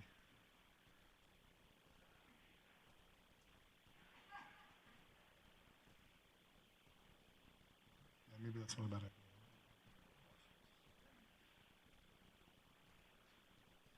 As we're just having some technical challenges here, we're just going to take a quick 5-minute break and let Mr. Tobin get set up, please. We'll be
Okay, let's start in 3, 2, welcome back, everybody. Thanks for letting us take a quick pause there. And I believe now we've got our technical glitches hopefully worked out. So we're going to open up development permit, and I'll look to Mr. Torben to introduce it, please.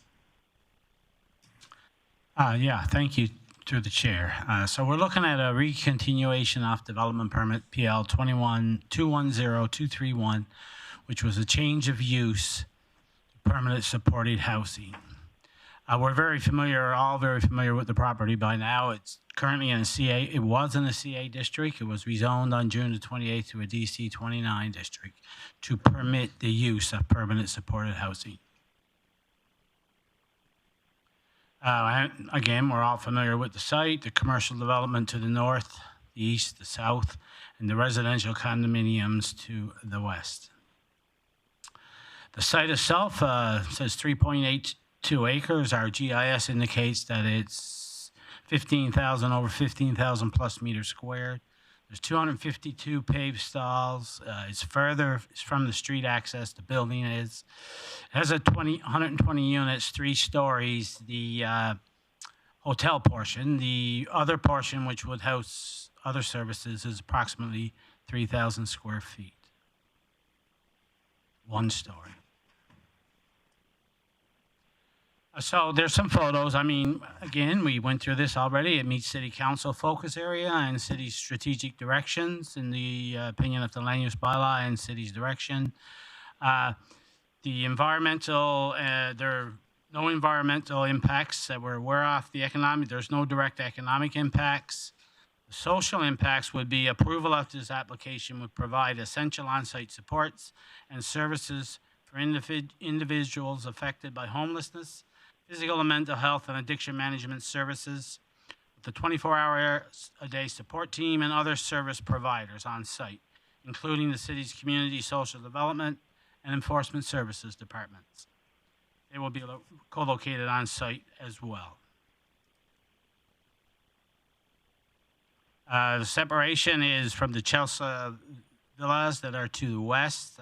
There's a utility easement and a right-of-way in through here, and that right-of-way access that the current owner has with the city and will follow through.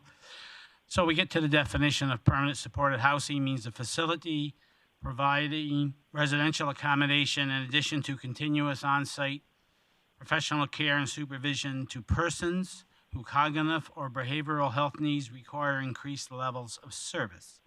The structure may require enhanced safety and security control, such as entrances and exits, under the exclusive control of the staff, secured rooms, windows or doors, and fences. This use requires a direct control district, hence the rezoning, and the use does not include extended medical care facilities, treatment services. So this is the north of the property as we looked at. There's the automobile car dealership. There are no, based on the definition of permanent supported housing, we do not see any, administration does not see any unusual risks. Financial implication, development permit does not introduce any additional cost to the project as a whole. We've done the stakeholder engagement and we circulated to all those to the north, commercial properties to the north, to the east, including the mall, to the south, the hotels, the bulletin broadheads, and the land use bylaw stipulates that adjacent property is property that is directly adjacent to the site. So whereas the rezoning went further in a buffer type area, I just notified the adjacent property owners. We at the time of the writing, we received 4 letters. We haven't received any other letters of objections. I did have 1 phone call sense of support. Administration also circulated to various internal departments and external agencies, and the only comments we got back were for engineering services, and they were concerned about a safe pedestrian access to the site, possibly a sidewalk. The objections are there. So here's the site plan that we're looking at. So what happened at the last council meeting, just to bring us back to page, is council asked the applicant to relook at the city, to relook at the city zoning and the landscaping for this site and specifically the parking and to come back with some kind of an idea of what the site could look like in the future rather than what it looks like now. The yellow, the purple along the edge is fencing. I mean, the legend is there. The parking lots now have some landscaping islands. There is a nice landscape tree area in front of the building, in front of the actual units, residential units. And it shows more landscaping and trees to the east, north, south. There is a wooden fence, and it shows a kind of like a picture of what the wooden fence would look like and the height. And there, the dotted line is a wrought iron fence in the parking lot, separating the parking lot and the building. There is also a space for future development and storage. So what we're looking at is we're recommending the council relook at the report, and we recommend that the Parliament-supported housing use as be approved for this site as per this site plan, with conditions as the Development Authority may dictate. Thank you. Thanks for that, Mr. Tobin, and I will look for council for questions. Councillor Thiessen. Thank you very much, Chairman Plott. Thank you very much, Mr. Tobin, for the report. And just a question on the site plan. So one of the things that was asked was, I believe, was also in regards to lighting on the plan. Now, I don't see any light standards on the site plan that's been offered to us here today. Where might those go, or have they already been wired in to potentially go? There is existing lighting on the site, as the picture showed, but I'll let the applicant answer the rest of that question. Certainly. So through the chair, it's tough to make out, and it's not on the legend there, but there is on the site plan. Actually, can I just share my screen? If I can share my screen here. Well, sorry. You'll see these black dots there. These are existing light standards that are there. There is additionally one as well, right at the edge, and where my cursor is, at the edge of the fence in the green space. And then on the parking islands to the south as well, there's light standards. In addition to, there is floodlighting throughout the exterior of the building, projecting down. We did an assessment. Now, obviously in Grande Prairie in the summer, it's a little tough to get true kind of dark light scenarios.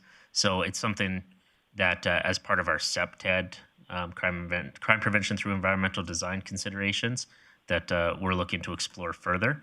One of the things I'll also note, we had the opportunity to receive a couple additional exterior renderings as to some of the facade improvement we were looking to make with the building. And if you look up at your screen, one sec.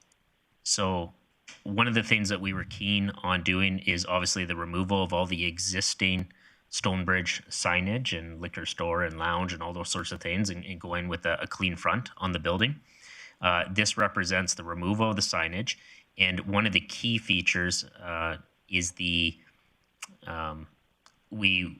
initially would plan on maintaining the color of the stucco, which is in good shape right now, but going with a contrasting color up top where the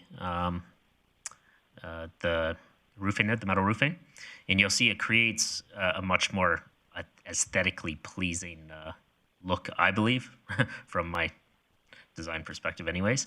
And this is kind of a vision of the night lighting as it exists today, if it were upgraded to like an LED lighting, for instance. Awesome. No, thank you very much for that, Director Manuel. One of the concerns that has been raised by one of the local business owners is directly to the north, where the future development is on there, is that potential for vandalism or other stuff in there. Would our lighting plan address that in the northeast corner of the lot?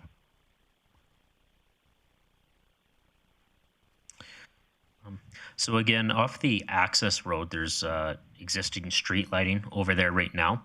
I believe that commercial property as well also has some lighting concentrated there. And there is certainly power ran. I'd have to take a look through the photos to see what lighting is there. But that is an area that we can certainly place attention to make sure that it's not in the shadows and that it's a place that's monitored. Okay, awesome. Thank you. Thanks, Councillor Thiessen. Councillor Bressie.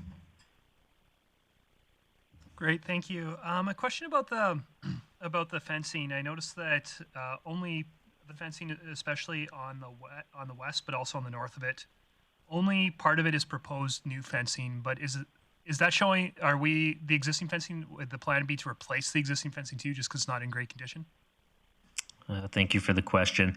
So the existing fencing stops where it becomes a dotted line. We want to replace the existing and extend it further south and potentially even further east, depending on what the consultations result in with the adjacent owners. But we are looking to enclose access through there. Great. And then I noticed that that's not actually technically on the property here. Would the intention still be if the landowners allowed us to pay the full cost of that, or would we be expecting the neighbors to share the cost of that? It's our intent as applicants to cover the cost of the improvement. Excellent. Thank you. Councillor Thiessen, I'm just going to jump in, and as I see nobody else, I'll come back to you after that. I just had a couple questions for administration myself. I guess to maybe through planning, I'm just wondering, we heard from a proponent tonight, and I've had several emails from constituents, as we probably all had, wondering what if this would look like in reverse. So I guess my question is, if a gun range came and applied today, if the Stonebridge was there, where they're located, and a multifamily project with low-income housing that's behind there, would administration support putting those beside this sort of project? Administration would certainly entertain the application. The bullets and broadheads are that use. It's in a CA district, so it's a permitted use, and so we would entertain it going there, yes. Okay. And my other question, I'm not sure if this is Ms. Whiteway or maybe CEO Galante, but I'm just, when it's saying financial, there's no risk, I'm still having a hard time with that, Council. We're all aware of buildings in the downtown core that we've watched our taxes get lowered on and values drop. How do we feel that there's no financial risk to this at all when the amount of assessment in that area is pretty grave? I'm just really concerned about safeguarding the organization, and how do we have certainty that property values are not going to drop in this area? Respond to this. So this is a development permit application. I think that question could be perhaps better suited for the next item on the agenda, that's ratification of purchase. But particularly for a development permit, I think that there is no risk on this. Okay. And I guess, CEO Galante, that's my exact concern as our administration's putting this report. There's no financial risk from this being zoned as this. I'm very concerned there is financial risk to the city on future taxation revenue because of this zoning. The business case aside, I'm very concerned that we will see revenues drop from what we can collect in taxes currently. So to me, that is a zoning issue, because right in our report, we're saying there's no financial implications. If I may, there are two different schools of thoughts on this. You may see the exact opposite as well, that the property values would potentially go up because it's a safer site to manage this target population. So for sure, respect your opinion. However, there are two different schools of thoughts in research in similar cases like this around the world. Thank you. Okay. And just one other question for administration under highest and best use with land use planning. We're about to purchase a property, spend a fair amount of money investing in that property for specific use that probably couldn't be repurposed back to market for what we're paying for it. Again, when I look at highest and best use, we're about to buy a building, drop money into it, and probably can't sell it for what we paid for it. And yet we don't have any financial risk on that. So it's just more of a comment. Obviously, everybody knows I'm not in support of this, but I think administration, I'm just very concerned we're not looking after safeguarding longevity of our city and our tax base in that area. That's my comment on that. Councillor Bressie. Great. Yeah. Thank you. Thank you, Platt. I think you've got some concerns that are worth debating, but I'd agree that they're not strictly development permits. So I look forward to getting to debate those in a while when we're getting to our next agenda item. I had a question about the future development side on this. Is there, are there concrete plans or intentions right now with that? And more importantly, is if anything happened there, would that have to come to council again, or would that be whatever happens there? Would that be allowed in this development permit? So through the chair, there is no proposed development at this point. It's a place marker for the site, I suppose. Any proposed development that would occur would have to come back through council for discussion, particularly if it's something that's not already designated within the direct control district as it's written right now. Okay, Councillor Bressie, go ahead. Then another question was just, I know that looking at the trees and the landscaping on here, I know that the landscaping interior to the parking lot is new, but around the perimeter, are all those trees existing, or are there any new trees represented in this? There's a combination of existing and new. Certainly, it's our intent to, as those trees are planted, and talking with our parks department that has a lot more insight. They're the ones that actually specified some of the specific species that we'd be looking to use. The intent is to provide a pretty fulsome canopy of coverage. Yeah. And then, while I'm talking landscaping, the big green space that's within the fence line close to the building. Can you tell me a little bit more about the intention of that? Is that a pretty place to look at? Is that a place for residents to hang out? Just what's the intention of that space? Certainly. So the intention of that space is basically free access for residential tenants to utilize. We actually previously had a gazebo identified within there, picnic table, bench. The scale of the photos a little or the illustrations a little deceiving because it is such a large site compared to what we would typically see within a site plan. So it represents a fairly significant piece of land that's green. Parks has recommended some very significant kind of tall trees with large canopy to provide really good shade within the area, but still keeping some open exposure to the south for those that want to seek the sunlight. So we do see it as a real opportunity for the residents to enjoy outdoor space. I should further comment, there's obviously a lot of green space within the fenced area to the east of the building, or sorry, the west of the building. That's an area that we believe could be utilized for things such as gardens, edible trees, and those sorts of things. But we would like to do that in conjunction with programming. So have it so it's not just free access, come and you go as you please, but you're a participant, that you're being permitted access in, at least until we get a better feel as to how the site's operating. Yeah, I went out today and took some photos of the back. As part of the presentation, if you want to continue, we bring it back up and I'll show you what the area looks like, if any.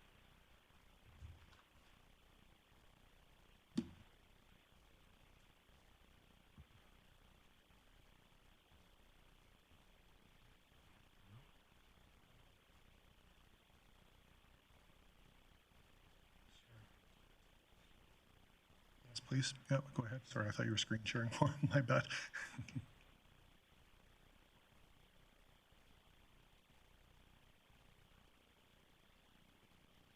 Okay, so this is, you can see it's well maintained and mowed today, but this is the property to the north between the car dealership. In front of you, you see some trees and the residential condominiums. This is some of the trees to the front, and as mentioned in the presentation last week, some of the trees need to be replaced or upgraded, and you can see the condition. They're not totally dead.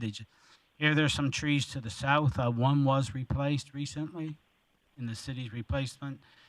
Again, here's the landscaping to the south. And here's this space that Director Manuel was talking about. Is a fairly large space. There's the fence. And these are the hotels, a fairly large fence area. All right, and this is our property to the north as well. You can see the fence will be replaced with a wooden fence, but there's a wire mesh fencing there. Thank you for that. Councillor Friesen? Thank you, Chair Palat. Could we maybe go back to that south picture, please? The south photo. I think I saw a desire path there, and I'm just wondering what. Yeah, so I see there is right at the foreground of the photo, there's what appears to be maybe a desire path. Is that where my guess would be that it's where Chelsea Villa and residents from beyond are walking to get, like, what? Can you just comment? Do you know what that is? And yes, so is there not a sidewalk on the other side? no, the sidewalk, as mentioned last week, ends here to the rear of the building. And there is no sidewalk. The recommendation is a continuation of that sidewalk along here, and you can see it's in the plan to continuate the foot traffic so that when you access the site, pedestrians would access the site to the sidewalk to the front. There's a sidewalk to the front of the building here and internally as well. And then across for those, I assume there's some going to the mall. Yeah, there's nothing like right now, if you've ever been there, there's nothing to direct pedestrian traffic, and they go wherever they want in that area or walk out in the road. Neighborhood improvement. Okay, thank you. Yeah, I remember now that we were shown that last week. Thank you. Councillor O'Toole. Yeah, just a comment on that. A number of people that live in the Chelsea Village all work at some of the fast food restaurants on the opposite side of the Claremont Road. So,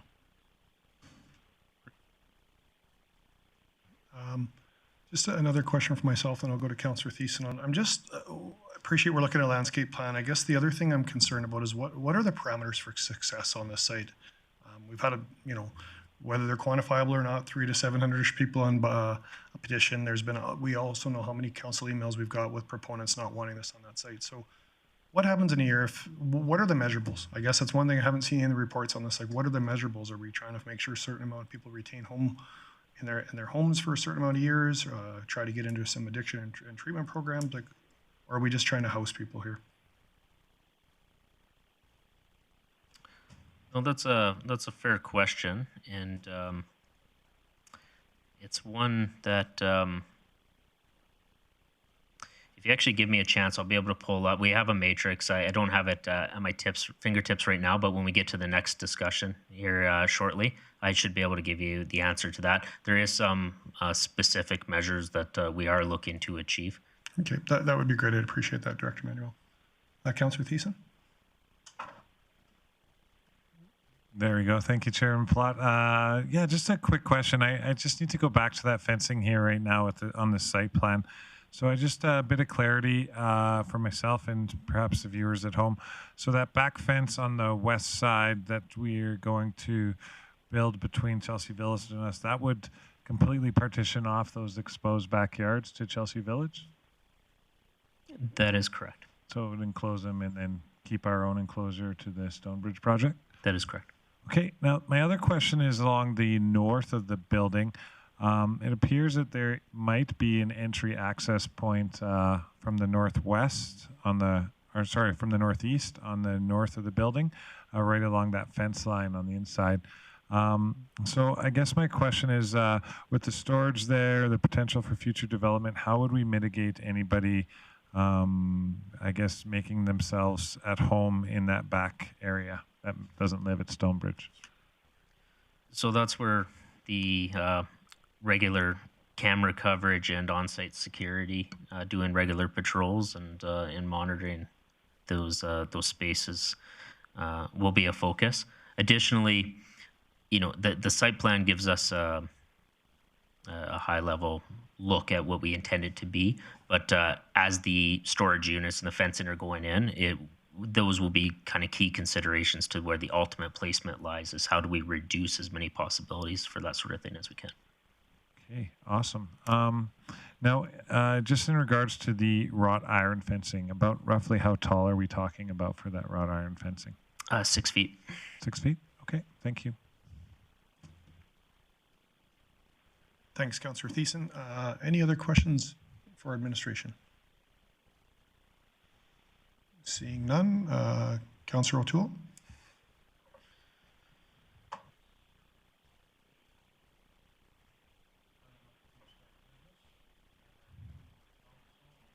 Sorry, Councillor O'Toole, we just need your mic on, please. There we go. A lot of buttons to press today.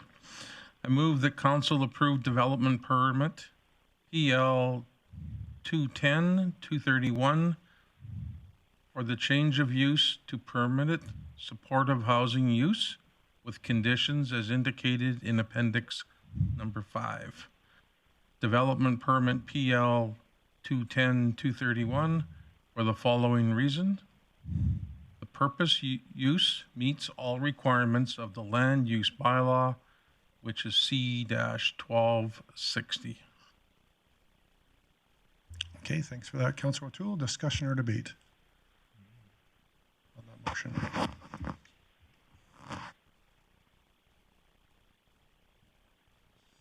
Councillor Thiessen?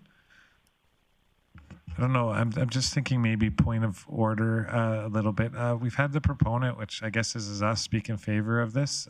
We've had people during our open delegation portion or scheduled delegation portion speak in opposition to this.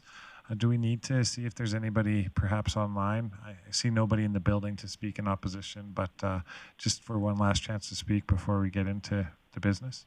Okay, thanks, Councillor Thiessen. I'll look to Ms. Karaszewski. Okay. We'll go ahead and if there's anybody on, there's nobody in chambers, but if there's anybody on Zoom that would want to speak to this, please turn on your camera and unmute yourself. So again, anybody that's watching through our feed or on Zoom, if you would like to speak to this, please identify yourself, turn your camera on, and unmute yourself. Okay, see nobody, we'll move on, but thanks for that, Councillor Thiessen. That was good. Director Glavin, please. Thank you, Deputy Mayor Clot. Just to be clear, the conditions for approval that are in the package did not include any change to a landscape plan. So if it was the intent of council to make any of these landscaping requirements part of the development permit conditions, that would be something to include when making that motion. Okay. Thank you for that. Would you like to update your motion, Councillor O'Toole? Yes, please include the presented landscaping plans in that motion. Okay, does that work for you, Ms. Karaszewski? Yeah, okay. Councillor Friesen. Thank you. I'd like to offer, if Councillor O'Toole will, a friendly amendment such that the attached plan, the plan we were presented with tonight, is the minimum standard for landscaping. As was mentioned, the trees don't. I would be sad if you know, some of the other things that we heard tonight that really are in the plans, like the big canopy tree and those sorts of things that weren't necessarily explicitly included, didn't also end up. I would just want this to be the minimum standard, and all of the ideals that come to mind between now and the fruition of this, I would like to be included. Councillor O'Toole? I'm okay with that. I just want to get some clarification here too. So the proposed would have the sidewalk in there as well that we talked about today? So the intent of the sidewalk right now is in discussion with engineering services that we're going to include that as part of the capital plan for 2022. I guess we'll see where things are at maybe at the end of this season, but likely it's 2022. Okay, thank you. So I guess for ease of council, are we accepting the landscape plan as presented in our packages as part of this? Is that as a minimum? Councillor Bressie? Thank you. I've just got a question for our development folks. It looks different than site plans I've seen when I've been on SDABs or even things we've considered. So I'm just curious if there's an opinion on, is this actually an appropriate part of the development permit? I certainly think that council should direct that this happen. Maybe it might be more appropriate to do that as a condition of us ratifying purchase. But I'm just curious, my main concern is this landscaping plan actually detailed enough that it could be part of a development permit and actually be enforced. Yeah, it certainly could, but we would consider it a landscaping plan. I mean, we reviewed the CA district. It was a CA district. The site is 15,000 plus meters squared, so it required 1,546 meters squared of landscaping. It has 1,830, so it exceeds the landscaping requirement for a CA district. And we're talking about a CA district. We're talking about a direct control district, and council is the development authority, and council can determine as a development authority if it's acceptable or how many trees. In a CA district, they will require 38 trees, 77 shrubs. On site right now, there are 21 trees, 6 are kind of damaged, 15 are doing well, and 33 shrubs. So when I look at this plan, the site plan that was submitted, you can see the trees have increased, particularly to the north and closer to the building. So it'll be I'd be fairly close to that 38, and the shrubs have increased on the islands. Yeah, we would look at this as a landscaping plan for sure. We would consider. Thank you. Okay, thanks for that, Councillor Bressy. Just to clarify then, so does this plan meet the at least minimum landscape requirements then? I just maybe missed that. It sounded like we might still be lighting some trees on that. Yeah, it exceeds the landscaped area, the permeable surface. It will meet, I'm pretty confident there's 21 trees on site, so they had to have 17, and they easily have had 17, those high canopy ones. And I see at least 12 to the north. So they'll meet the trees, and the shrubs will meet in the island. So yeah, it would meet the bare minimum. And actually, looks like it would exceed a little bit. Okay, thank you for that. For a CA district. Okay. Any other questions for administration? Councillor O'Toole. Just one more question regarding trees. It was mentioned at the back on the west side that there might be programs that would involve possibly fruit trees or edible landscaping. When is the proposed completion if we're going forward on that? Would that be this year, or would that be in next year's budget? So through the chair, I'll take that one. I suspect that would be something that would likely roll out next year as opposed to this year by the time things are up and running and moving if successful. Additionally, it is important to note that this would be different than a regular development permitting process where this is council's real only opportunity to put their fingerprint on what they want to see in regard to design standards and those sorts of things. If this becomes a city-owned and controlled facility, that opportunity exists at any point. If you guys decide you want to paint it purple, administration will gladly paint it purple, maybe with some reluctance. But thanks, Councillor. Thank you very much for that, for those answers.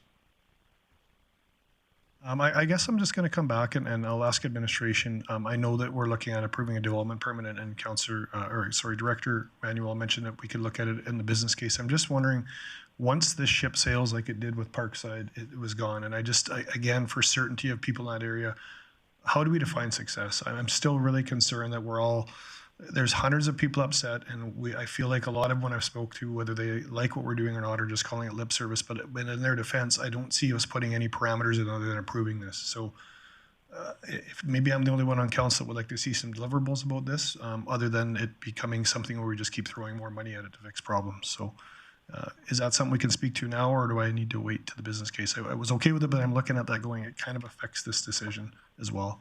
No, that's fair. And I think I'm in a spot to respond a little bit better than I was a moment ago.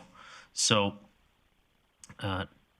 twofold, I guess. So what does success look like for this project? I think that question was actually posed to one of the delegations at a past meeting.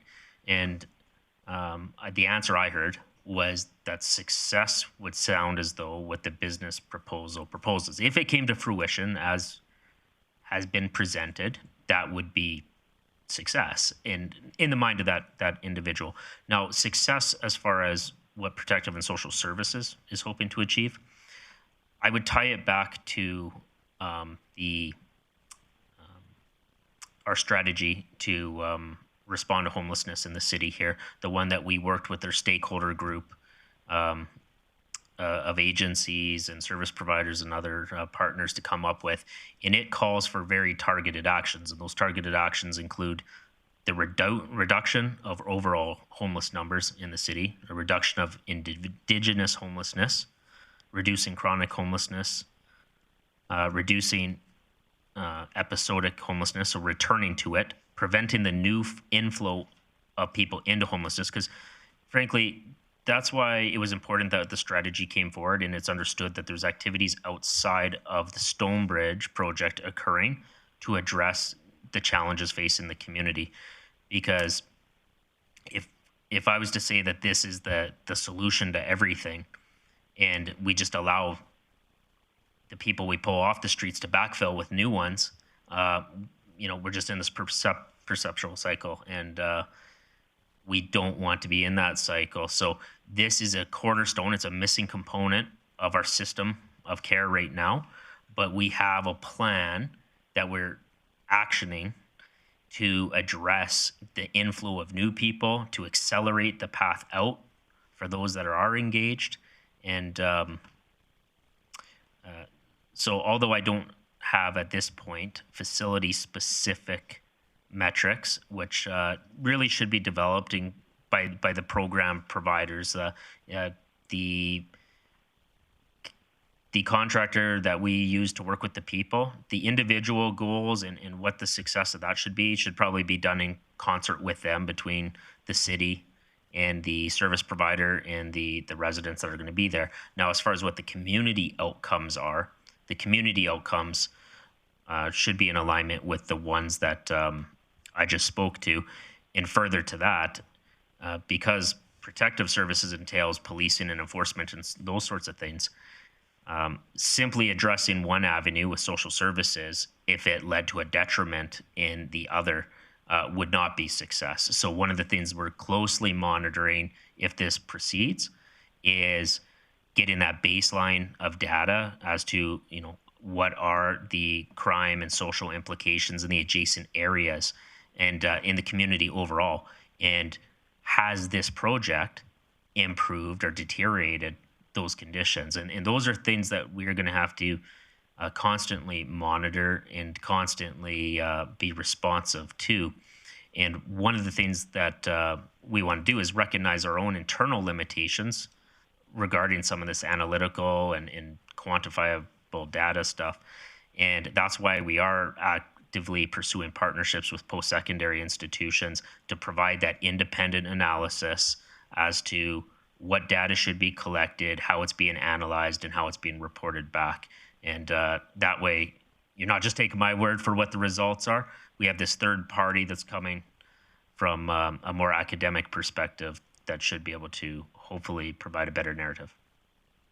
I can appreciate that. I just, I guess, when would that come forward? I'm just wondering when council would have a touch point on seeing those outcomes. I mean, this is something I probably should have been asking about all the facilities we currently run, because I'm not sure what the goals are. I mean, I appreciate we're about to try to help get people in homes, but I don't know what the goal is past that, and from what I've seen in our other homeless facilities so far. So I'm good. That's just something for there. Councillor Minhas? Thank you, Mayor Wade. I think you got a very good question asked, and Chris, thank you very much answering it proper. But the big fear is for the people is that it's not going to be like a Rotary House. What kind of surety administration will give us the safety reason? Do we get approval this from development permit, and how? This is a big question from the people. That's what a lot of people in the Chelsea village and other people, they're signing the petition. Same thing in the north and the south side, that gun board and also the car dealership guys, they have the concern about that. Like you guys saying the security is there and everything, what kind of surety, or I wouldn't say the guarantee, but what kind of surety we can take from the administration to be a safe place? Okay, thank you for the question. Through the chair, what I will say is this project is fundamentally different from an emergency shelter. And a shelter is meant to be a temporary last resort. It's a mat on a concrete floor for people for a period of time, generally 8 hours, where their basic necessities regarding shelter are being met. It's open admission based on capacity, meaning anybody that needs to show up and requires a space can access it. People sleep in group environments. You need to leave the shelter during the day. You must take your possessions with you. There's no storage options for personal belongings, and the people that may frequent there can change from night to night. What we are talking about with the Coordinated Care Campus is it is long-term solutions for residents that once experienced homelessness, meaning that they don't have to be out in the morning, that they can stay there and should stay there for months, even years at a time. They are selected to live there by a team of housing practitioners that believe it's an appropriate placement for them based on their various needs and the community's needs. Residents live in their own units. They pay monthly rent or allocate funds from their the monies that they receive, and they don't have to be offsite during the day. If somebody decides that they need to stay in their room because they want to stay in the room, it's too cold outside or it's too hot outside, they have the ability to do that. And residents do not change over frequently. So those are some of the key differences between the two. Further to that, where this project's distinguished even further, is this will be a municipally controlled, owned and controlled facility, meaning that if the community's not happy and as a result council's not happy, we have to be, as administration, nimble to that and respond to what those concerns are and address them to council's satisfaction. With outside organizations, we can certainly express our displeasure. We can maybe sometimes pull different levers to make life more challenging, but they're ultimately accountable to their own organizations, where this project's unique in that regard. Thank you. On that base, I don't know this question will fit on this one or next one. Their other concern was $170,000, the taxpayer money is going to be lost because of revenue not going to come from there. And also I understand is provincial government paying a lot of money to cover the cost, but is that be city cost we're going to lose? You don't have to answer this one, but this is the question been asked with the people. My suggestion is we probably hold those questions maybe to the next part of the meeting when we go to discuss perhaps financial details. The overall kind of project operating costs are fairly separate from the development permit application in front of us at the moment. Councillor Bessie? Great, thank you. Another question I've got is, I know a big consideration for me that I alluded to during the delegation business is the Residential Tenancy Act and whether or not this building will fall under that. I know that we had a lot of our issues in the surrounding neighborhood around Parkside early on were from people that didn't belong there, and we couldn't evict due to the RTA in a timely manner. And I know that the RTA limits what kind of restrictions and rules we could place around tenants, and limits our ability to tell them, sorry, you can't be disruptive to our neighbors. And so that is one of the big considerations I've got as I consider whether or not this will be disruptive, is how many rights do we have to put limits on residents and evict them quickly if necessary. So how will the building meet the medical and the requirements to fall under alternative legislation to the Residential Tenancy Act? And are the costs for doing that built into the renovation budget? I know I'm getting a bit into the other one, but it really is important to me for the development permit, whether or not this is an RTA zone property. So yes, we believe, so yes, the cost to make it such a facility are incorporated in the intent. We have been pursuing that designation. There's a number of inspection cycles that have to occur once you have possession for that to happen, but we're familiar with what that process is. That being said, as had been mentioned, the project is envisioned as basic, at least 2, if not 3, separate kind of wards where you have first floor, second floor, third floor. The first floor absolutely would be the target of that the designation. The second and third floors, depending on how we operate, whether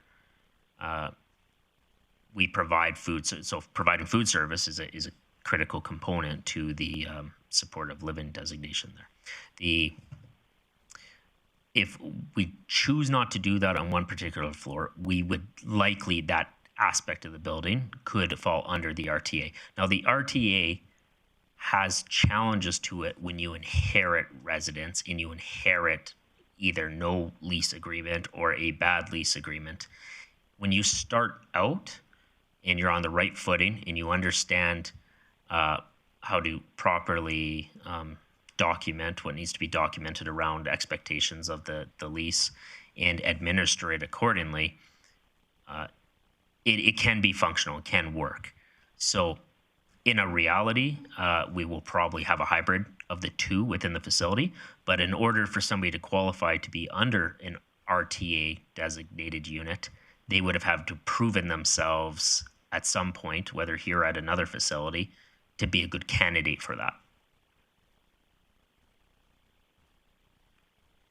So if I'm hearing that correctly, the 2 takeaways I'm getting from there, please correct me if they're wrong, is that we may make program choices that would make floors fall under the RTA, but that wouldn't be a physical limitation of the building is one takeaway I got from that, and that somebody wouldn't be taken, if we did have a component that fell under the Residential Tenancy Act, somebody wouldn't be taken from the street or the emergency shelter system and put directly into that. They'd be going through some other form of transitional or supportive housing to prove that they can do that. They wouldn't just come from the shelter to that. Generally speaking, yes, some exigent circumstance may exist somewhere, but it would have been assessed against the, hub table with the housing workers, or, maybe it was a situation where somebody had no addictions, mental health issues, but they just, something dramatic happened financially in their life, and but they wouldn't come out of chronic homelessness directly into that. Likely not. Great, thank you. Any other questions for administration? Councillor, I guess I'll just throw out my last thing in a debate. I won't be supporting this motion. This, by far, of all the time on council in our 3.5 years, has had me more sleepless nights than any other thing we've ever done. I've drove through Chelsea Villas and I've watched kids playing in that back alley. I've watched their bikes sitting around without sheds. Young families, young low-income families parked in that area. It's across from a shopping mall and other things. When I look at our report that we got from administration, it almost made me chuckle that we think there's no financial risk to our organization. It also made me chuckle that it's by high density, by a mall, by all those things. And I can't even get my head around how we're thinking about approving this sort of use in this kind of location. So I won't be supporting this at all. Councillor Bressie? Thank you. I'm sure it won't surprise council that I've still got a lot of questions that I've got asked when we get to the ratification part, because I still do have questions about the finances and the operations and all of that. But I'd highlight that one of the main voices against it when they presented to us last meeting said 2 times, if I'm remembering right, that, we've got no problems with this if it works out the way that you're saying it will work out. And I really agree with that person, even though they were against it. That's what they said. And I'd really agree with that. And I think that the next stage, when we're getting ratification, when we're getting to talk about operations, that really is one of the things I'll be assessing. But I know that I've had coffee with a family with 2 very young children, a little bit younger than my children, who live immediately adjacent to this in Chelsea Villas. And they told me that they're excited for it because they're sick of calling the hotel sometimes at 2 a.m. to tell the front desk, hey, you have to get your patrons who are using drugs out of the back area from us. And so I've heard a very mixed bag from the people who are immediately adjacent to it. But also just, for me, I think it's important that we're making evidence-based decisions. And the evidence we've got from our supportive housing pilot project here in Grande Prairie is that there was a very dramatic decrease of RCMP calls to that particular property and a decrease of calls to the general neighborhood as well. And that is consistent with what we've seen, what other communities have seen with supportive housing. I look at the city of Edmonton that studied 5 non-market housing units for crime rates and how often they generated police and bylaw calls. And despite, if I'm recalling right, despite representing 12% of the units, of the residential units in a community, they generated 4% of the calls.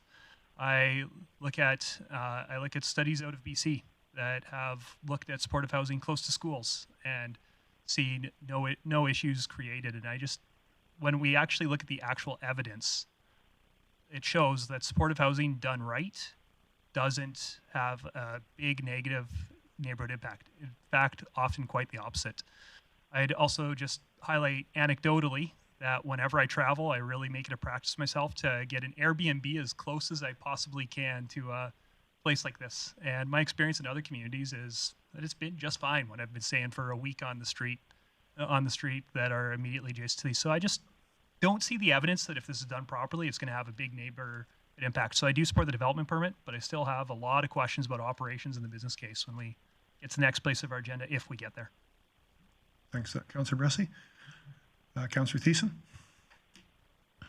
Thank you very much, Chairman Plott. Just throwing my own 2 cents. Much like Councillor Bressie, I really agree, and I see the increased benefit that a project like this can have in our community, especially if it works. Having access to safe, affordable housing is a key determinant to health. We keep hearing that all the time from our professionals, from our social workers, from our health workers. And much like this project, housing insecurity is a complex issue. And a key part of the solution in addressing that is by increasing the supply of affordable housing options to those who are in need of it. I think about the area that's gone around, and I've talked with a few of the neighbors. One of our delegations today he didn't tell his whole story, but he's had to deal with some things, or at least his son has had to deal with some things that a lot of us don't want to have to deal with. These are people that have nowhere to go, and sometimes they find themselves on the streets. And sometimes find themselves in situations where they have to do what most people don't want to do, which is beg to make a living, or to just skulk into the alleyways or the shadows of our community, just to go on with the shame, I guess, that is associated with it. I can say that from my experience working in the social work industries, is that there's a shame that's associated with mental health issues and with the inability to find supportive, stable housing. Working in one of those, just our neighbor, right across the way here at the end of the parking lot here in the Fletcher building back in 2012-13 that I worked there, I saw the impact that, firsthand in fact, that a permanent supportive housing model could do for increasing the stability and the mental well-being of the people who are actually living in it. And all they needed was a chance to have something dry, like a roof over their head, where they could find their stability and start working towards their ultimate goals, which we all have. I think about a story that I heard recently, not just 2 weeks ago, when I was actually having a pool party in the county. And I was talking with an 18-year-old recent graduate who we were having a good time. And he said, "Did you know that when I was born, my mom was a meth addict?" And I looked at his mom and I said, "Really?" And she's like, "Oh yeah." And she shared her story with me. If she didn't have the supports, the housing, the Wapiti Dorm Society here locally in Grande Prairie at the time, and she would have never, A, considered having that child, and B, considered changing her life.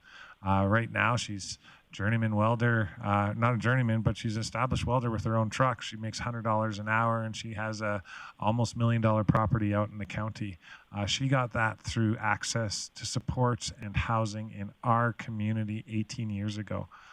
It's people like her that I want to create spaces like this where they can thrive and become productive members of society again, where they can raise their own families and live their dreams, because I don't think it's anybody's dream to live on the streets or to live in squalor.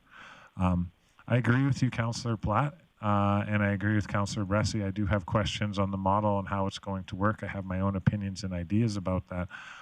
But as far as the need for affordable housing and permanent supportive housing in our community, it's dire. And with our numbers increasing, if we can't turn around the states of minds or the states of being of the people in our community that are currently living on the streets, then this problem, this issue is only going to compound on top of itself. It'll draw more of the same energy into our streets, into our communities, and it will spread out in the city, as we're seeing, as the businesses in this area have talked about that they're already seeing, that I've seen as I've walked through those neighborhoods. So for all those reasons, this is a vote for hope, and this is for me also a vote of confidence that I think the city of Grande Prairie has taken some pretty unique steps here to create a unique housing project that can address a lot of our issues. Not all of our issues in regards to housing, but allows us to look towards our new challenges and how we're going to meet those as far as housing families, seniors, and everyone else who's in need of it. So for all those reasons, I'm supporting this development permit, and I would encourage the rest of council to consider to do the same. Thank you. Thanks, Councillor Thiessen. We'll go Councillor Minhas and then Councillor Friesen, please.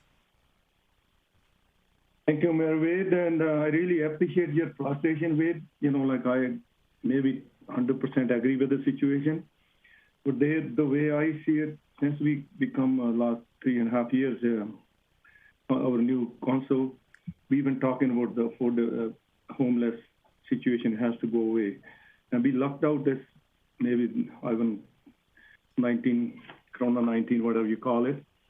The government gave us the money to do this thing, the federally and provincially. And I really like what Mr. Grant said today, you know, they give the other options. But those people, business people knew we are looking for this place. And now our administration works so hard. I can't speak whatever, like I like the Dylan and Chris said everything already, but I don't want to repeat anything. But I'm just saying, if they came out the idea, why nobody came out this idea, and we bought those 4, the Delegation thing there, and we had trouble because it's downtown, everything we was on it.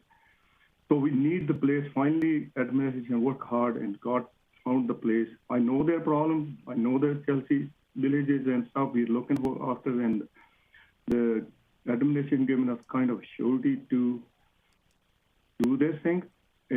Maybe I'm not agreeing in heart or brain, you know, like we could build it, but the 3 things we needed. We need, first thing is the necessity, second thing is the timing, third thing is the price. Those 3 things we have to consider to get this, because right now we need it, and with my understanding that Parkside Hotel is probably paid off 2 times, but city or provincial paid to people lives there.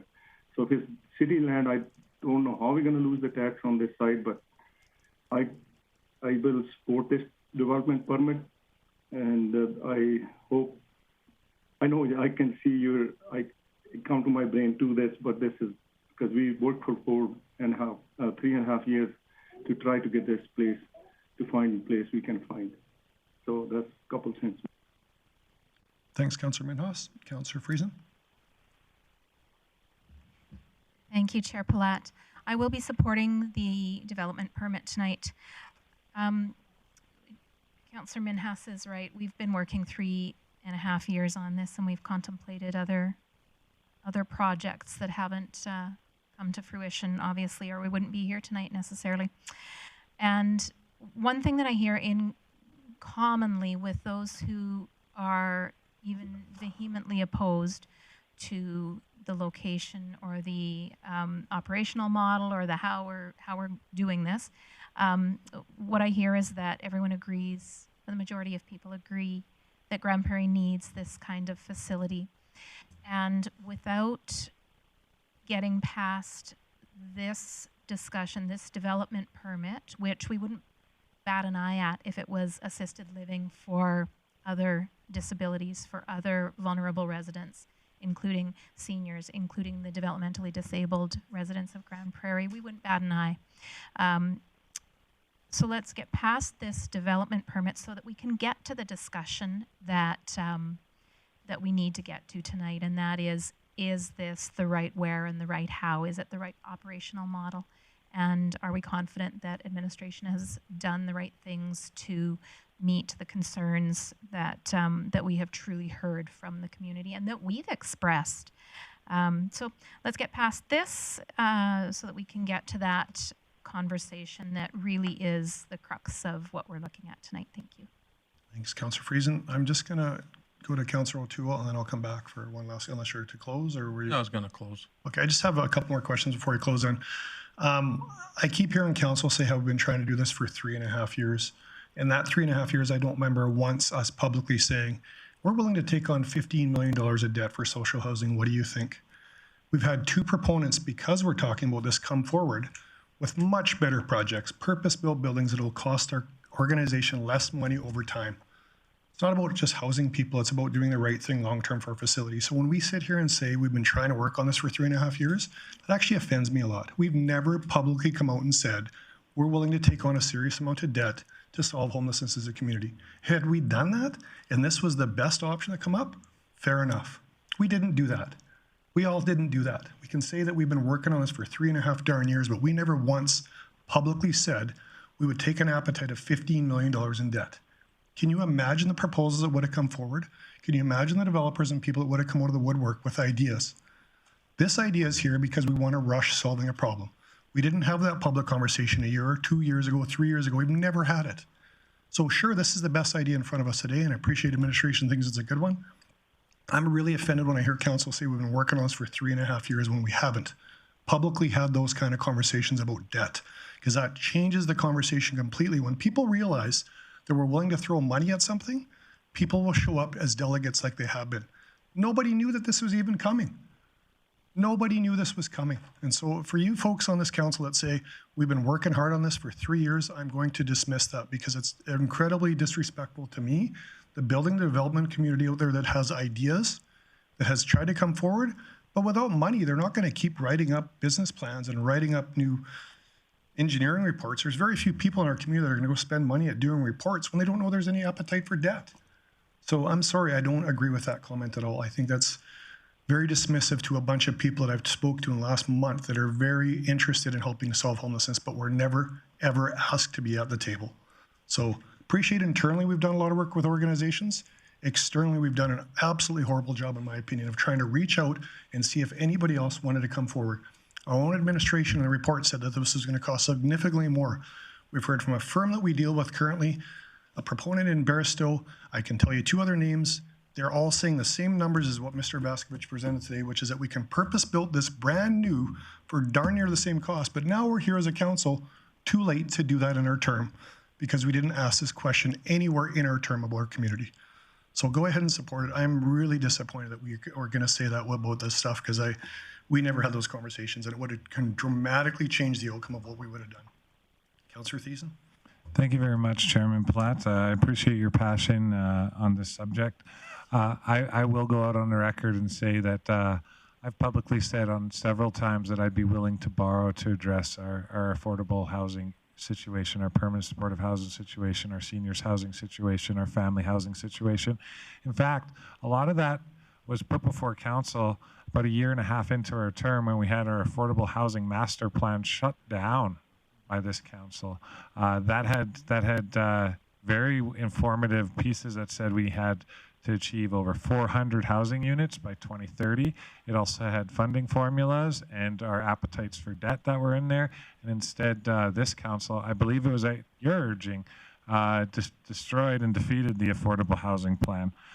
We've been talking about Avondale and 42 units there, a medical model. That's now being proposed for one of the floors here. We've talked about other lands. We've had these discussions with developers. This has been our #1 priority since our first strategic planning getaway. So we've had lots of opportunities to have those discussions. We've had lots of opportunities to reach out to the development community and ask those questions. We all have our own contacts of which we can tap on the shoulder and say, can you come on by? We're thinking about this. Maybe if we kept our affordable housing master plan, we'd be a little bit more informed on this process. But this process has been running for quite some time.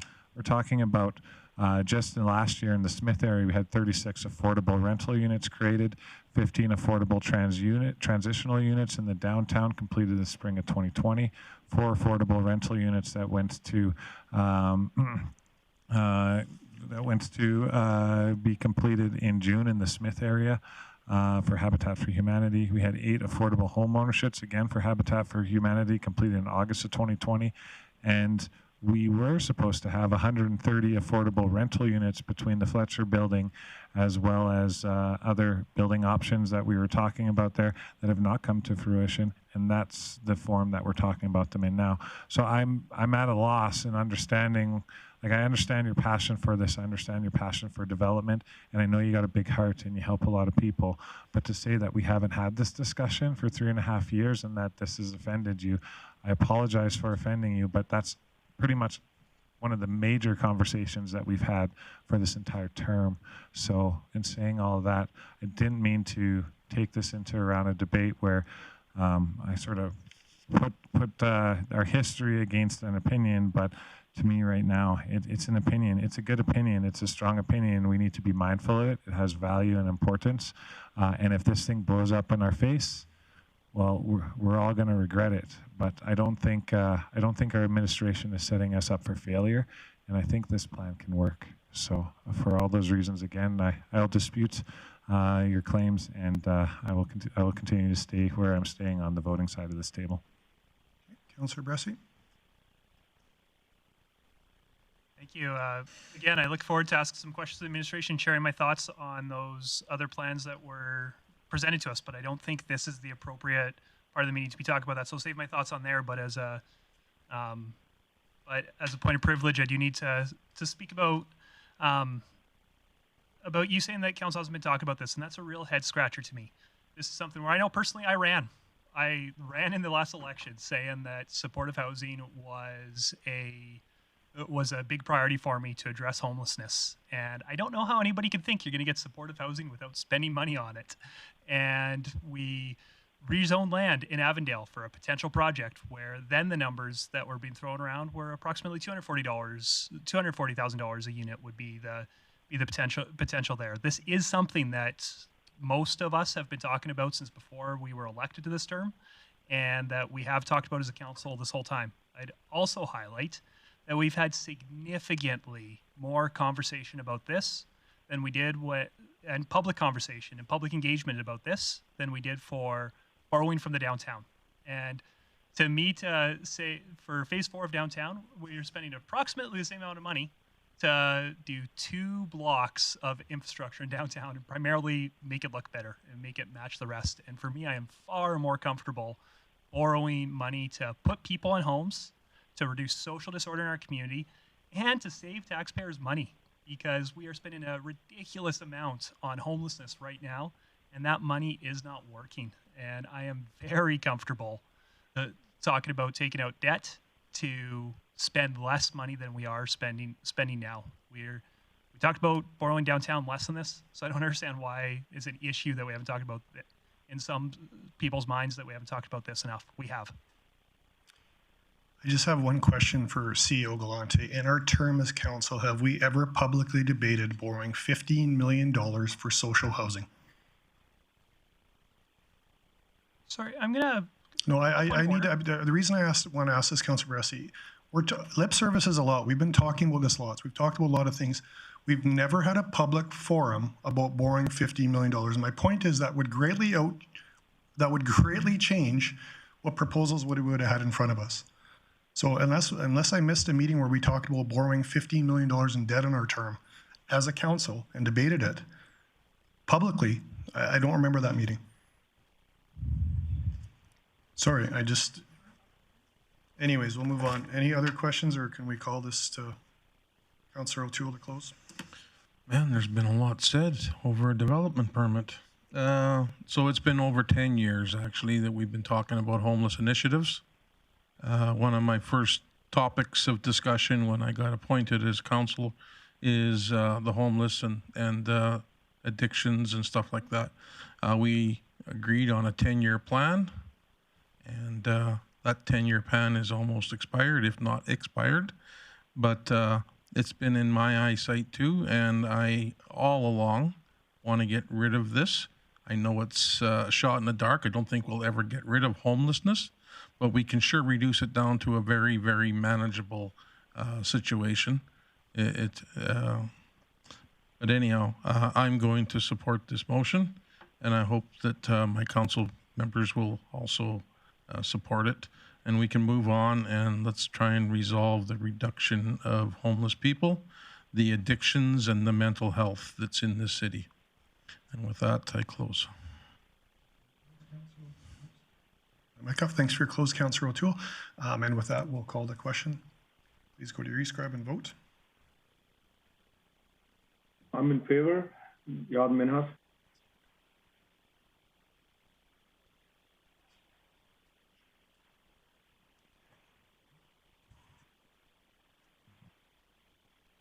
Councillor Plotz opposed. Councillor Thiessen in favor. Go ahead. Councillor Bressy in favor. Councillor O'Toole in favor.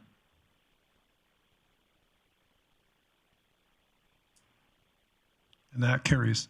So with that, we'll move on to our next item in our agenda, item 15.1, purchase of Stonebridge, and I'll ask administration to bring the report, please. Okay, thank you very much. The screen. Okay, so I just want to introduce some slides ahead of the discussion on the ratification. So homelessness, Grande Prairie. It's important to note homelessness is broken up into three primary categories. We have transitionally homeless, people homeless less than a month, episodically homeless, people that go in and out for various reasons, and chronically homeless. Chronically homeless for more than a year, and oftentimes for a long time. The chronically homeless are the ones that cause the greatest drain on resources and have the greatest complexities in addressing. So how does Grande Prairie stack up? Well, unfortunately, Grande Prairie has the highest per capita homelessness numbers in the province amongst major centers. You'll see we are approximately twice that of Edmonton and Calgary, places that are considered in a national perspective a greater priority than Grande Prairie for responding to sort of these challenges.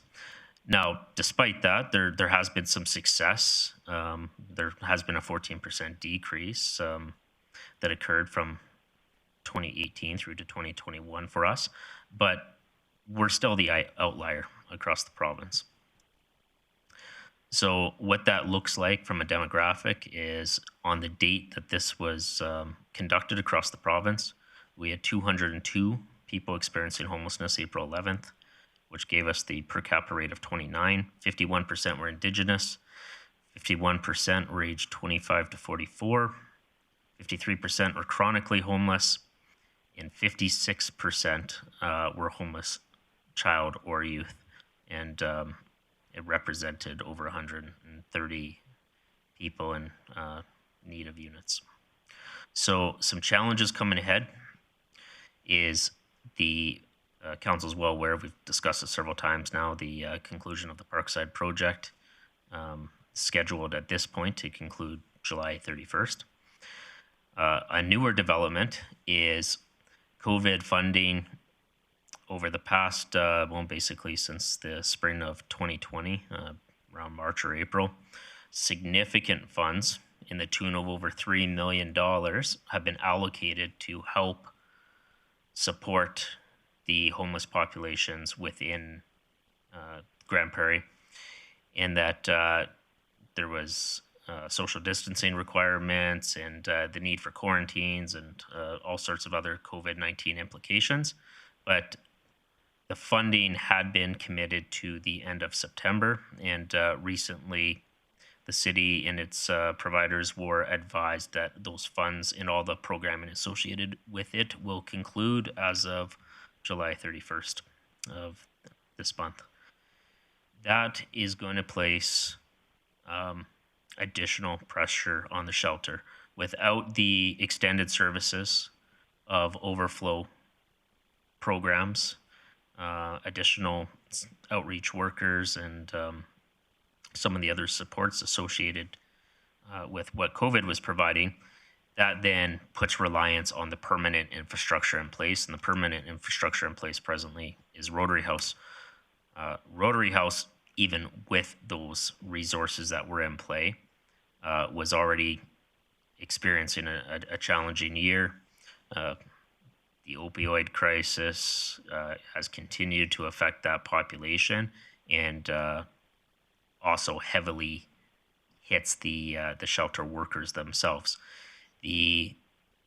It's essentially like a dam with a water surge heading towards it when it's already struggling to hold. And I can tell you that I'm very close to the operations and understanding through our teams what's being experienced on the ground within that environment. And there needs to be some relief. In relief, not in the short term. Back in November, December, we had to do a call out, not just a call out in Grande Prairie to support the shelter environments. We sent a request to every municipality in Northwest Alberta and down to Edmonton to find people to help us work in these facilities. And COVID complicated that because a number of people had concerns about working in a COVID sort of environment. But it means we had to rely very, very heavily on a small number of people that were willing to step up, and I commend them for doing so. But that placed them, many people, in a burnout situation. And I see firsthand every day how burnt out people in the environment are. And one of the answers to that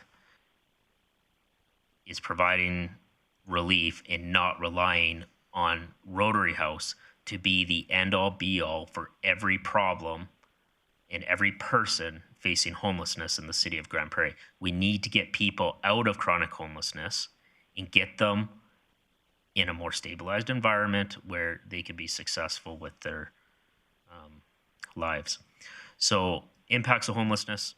The homeless obviously struggle to integrate to mainstream facilities and public spaces, combination of factors including appearance, hygiene, unacceptable behaviors, perceived risk, and so on. Those conflicts regularly result in the demographic disproportionately drawing on our police, health, and civic resources. Our 2020 Citizen Satisfaction Survey, if we look at 3 of the top 5 issues, crime rate, homelessness, and drug use, 3 things all kind of related to street engaged populations are in our top 5. And that is probably one of the reasons why, as was mentioned, it's been a council priority on most discussion points. So our traditional responses in Grande Prairie, and not just Grande Prairie, but across the country, have relied on using emergency shelters, soup kitchens, outreach teams, calling enforcement, and hoping the criminal justice system provides some relief. An alternative approach to that is the Housing First model, which has now been endorsed by all 3 levels of government as a priority means to end homelessness, particularly chronic homelessness. The traditional supports are still required and will have relevance, but will not be the focus. Housing First predicated on the idea that if we have a limited amount of money, which is our case, there is a limited amount of money, priorities should be placed on those in greatest need, and then reallocate those funds as the draw on those resources begins to decline. It's important to note that in the past, housing was seen as something that was earned following a state of sobriety and other milestones. However, it was very difficult for people within those environments that they were living, whether that be on the streets or within shelters, to ultimately obtain that path to success. And some did, but it certainly didn't work for everybody. Now it's been proven over the last 2 decades that using housing as that platform recovery has much stronger results. Just a snapshot from Grande Prairie's Housing First participants is what we've seen is that in the first 6 months of participation, on average, we've seen participants reduce their draw on EMS by 56%, 63% less visits to the ER, and 71% less interactions with police. So this is the continuum of care that exists as a person goes into homelessness, the drop-in basic needs supports. The piece we need to address in this community is supportive housing, is transitional housing. Those are the things that are missing from our continuum today. Community supportive housing, permanent supportive housing, terms are used interchangeably, but what they really mean is not just providing a place for a person to be. And the ironic thing with all of these zoning processes that we go through, the argument is not whether the person that's experiencing homelessness can live in the hotel or live in the motel or in an apartment building. They're allowed. The zoning permits that. The thing that we discuss and debate is whether they're allowed a support team on site to support the people there. So in place of not having permanent supportive housing, we have in the past, with some challenges associated with it, for sure, in community impact, people into housing, whether that be market housing, into motels, without those on-site supports, and we get community concerns that rightfully appear as a result. So when we have these contentious zoning issues and so on, the real decision point is whether we're going to support people in the sites that they're being placed in.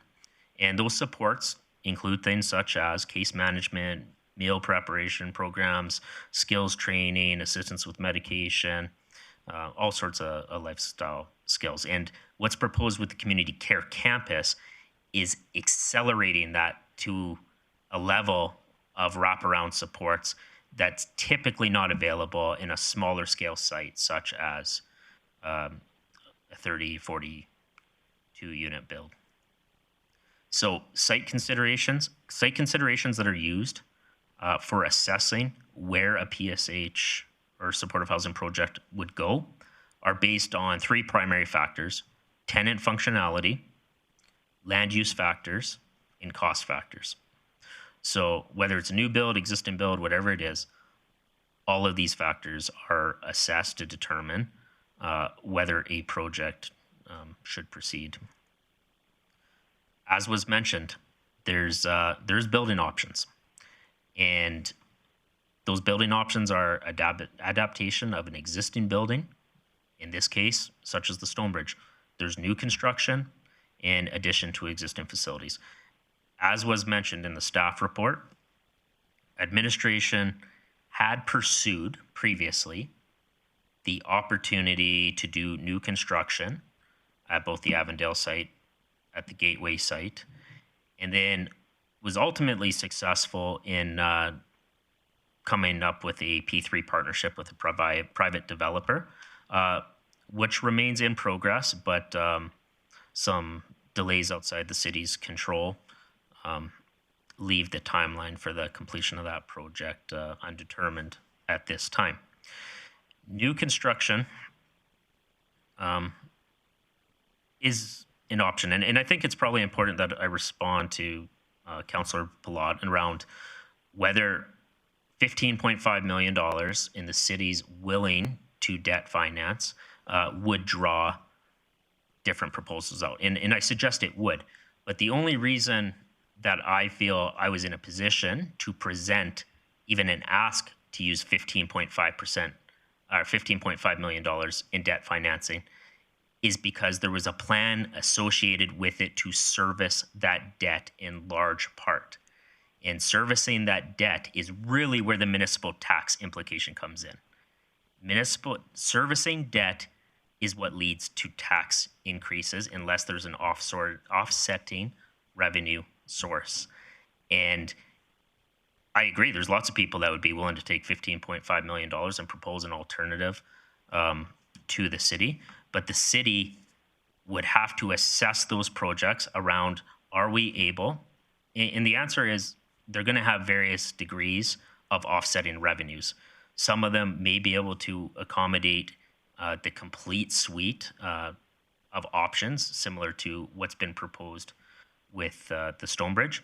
To provide an example, though, of real-world numbers, the City of Lethbridge is the last provincially approved permanent supportive housing project.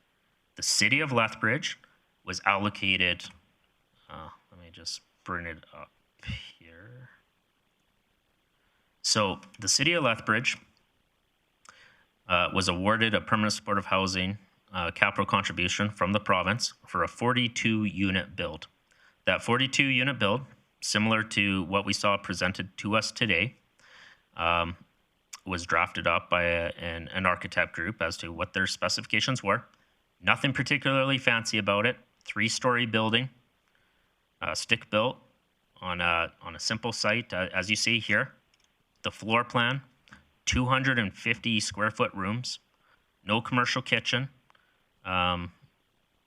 just a basic floor for staff.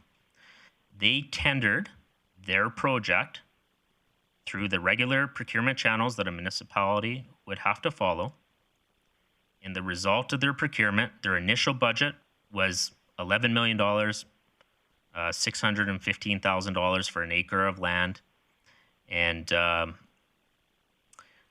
ultimately, that project wasn't successful at its initial rezoning applications and so on, some of the challenges that we face with permanent supportive housing. And as a result, it is now cost escalated in the 2 years up to $12.663 million, which works out to $316,000 a unit. When asked why these costs are so much higher than some of these numbers that we see float around, and I'll admit, the 316 is definitely on the higher end of the spectrum. It's just the most recent example. But there's very, very few projects that are coming in with land below $200,000 in the last number of years. And I'm not to say that those opportunities don't exist to lower those costs down, but permanent supportive housing is different than regular apartment construction is. So I just wanted to respond to some of those points there. But that being said, sorry, let's get back to where I was. This, for me, was not just about finding the cheapest option. As was indicated, we had previously looked at options for new builds. We had been optimistic that the province was going to come forward with capital funding for us to be able to do a new build using their money without having to use debt servicing. We were optimistic that the federal government was, through their various initiatives and programs, going to have a path for us to get a large capital contribution. What we found through those processes was, unless you had zoned land that you intended to put the product on, you weren't even really welcome to the dance. You couldn't even put an application on it, which is what we found with the Rapid Housing Project. So COVID, what it did do is, one, identify how badly we needed to take relief off the shelters, and the cost of us not having housing. Well, we know what the cost is. The cost of us not having units for people was $3 million this past year in additional funding over and above what the province had already been allocating to Grande Prairie for homeless dollars. And that led administration and our team to look, hey, other municipalities had started looking at rapid housing solutions and doing hotel conversions, apartment conversions, those sorts of things. And when the Stonebridge presented, we saw 120 units on 3.82 acres of land with a full-service commercial kitchen, dining space, offices, program space, industrial laundry, fairly recent renovations, fully furnished and equipped, and it could be available within 30 days from conclusion of a real estate transaction. So ultimately, the administration went through a process to assess the property that involved appraisal, inspection, legal review, conditional offer, and just again, in the sake of transparency, council's understanding and involvement in those deals and in this diligence piece comes into effect today. The ratification, it's just the process that exists for purchasing private real estate, just for the public to be aware. Council's involvement, council provided no direction, formal direction to go seek out the Stonebridge. That is something that administration had assessed on our own and brought forward to today for us to discuss the validity of the project and whether it makes sense to proceed further. Community engagement to date. Part of the engagement is necessary legislative steps related to rezoning and development permits, but administration obviously took that much further than what those minimums were. And there's been an extensive level of engagement. Now, that engagement has occurred over a relatively short period of time, but the short period of time is directly attributed to the private sale requirements of pursuing this sort of property, because there's impacts to the staff and the business operations of those, of the asset. So the financials were a 12, okay, this is from the business plan there. But so ultimately the purchase price agreed upon was $12.5 million. Administration was anticipating a $3 million renovation budget. Now, one thing that's important to note is we've exceeded our initial timeline on our offer to purchase. And as such, to meet the financing provisions, if we were to ratify this week, we've had to request a 45-day extension, which meant that the seller had a $75,000 expenditure that hadn't previously been contemplated related to the initial conditional offer. So as such, if what's been agreed to between the parties to date is if council's to ratify the transaction now with a revised possession date of September 1st, the city would need to either add $75,000 to the purchase or allocate the equivalent value in chattels back to the seller. So what I know there will be some discussion and questions pertaining to this, which is anticipated, but what administration had done is prepared 3 scenarios. Scenario 3, which is the one in front of us right now, is where the city was to pursue this opportunity with no additional support, either capital or additional operating support from the province of Alberta or the federal government. Scenario 2, within the business case, identified that one of those partners plus the city were participating. And scenario 3 was all 3 had come to the table.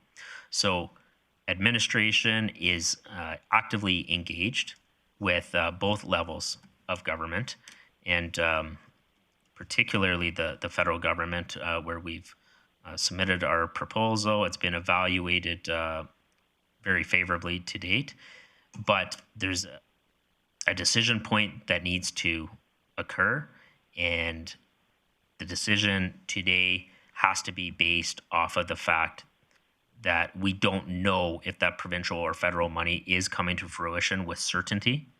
So as such, this is what administration would anticipate is the impact related to 2022, 2023.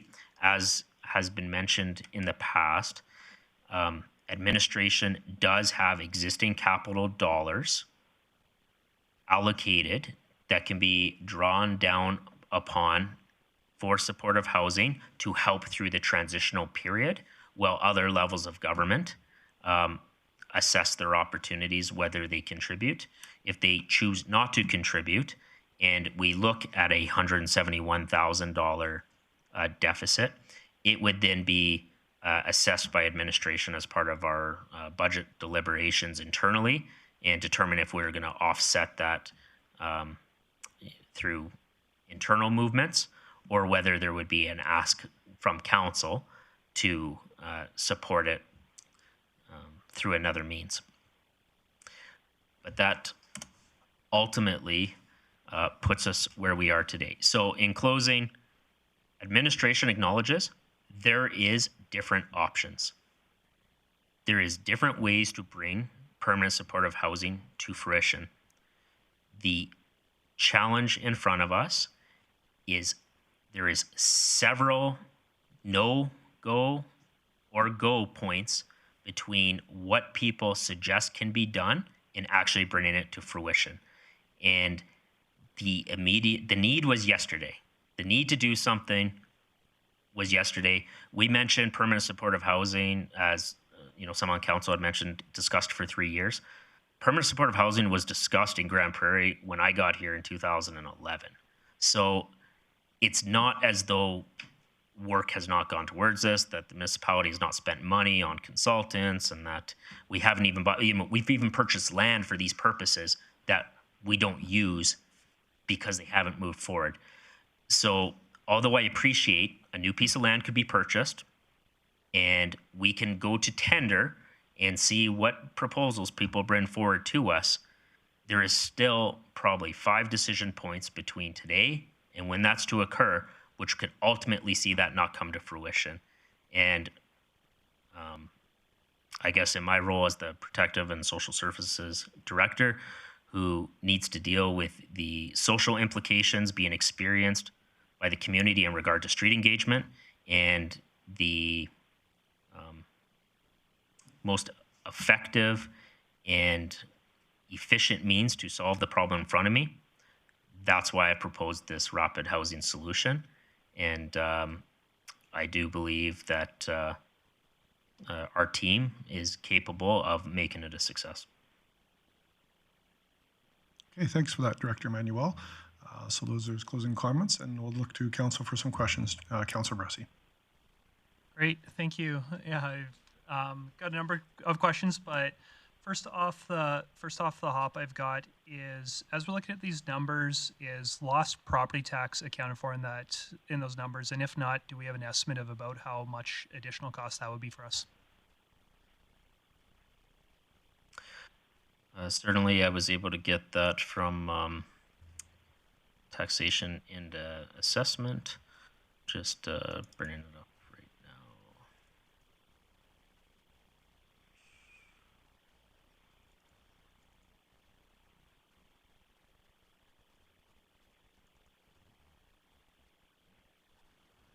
Okay, so it looks like the lost municipal tax on the Stonebridge through its conversion would be $84,000. Now, if council is to proceed with the divestment of City on 99 and the fire hall building, the offsetting revenue from those becoming taxable then becomes, I'm just going to quickly calculate it here,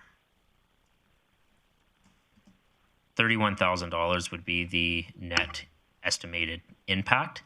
And as assessment has indicated for me, that would ultimately reduce the city's growth amount by that dollar amount. So it's not where that impact would be felt would be in at budget time when they present the growth assumptions is where the reduction would likely occur. Just so that I can understand that. So, sorry, was the $31,000, was that the anticipated property tax of the other 2 buildings, or was that the net of this loss one minus? Net loss. Gotcha. And then if I may, one more question. Could you tell me what the city is either spending or being the direct flow-through organization right now in terms of homelessness? And also tell me how many people we had who we thought were homeless at the last point in time count we did. Okay, certainly I can do that.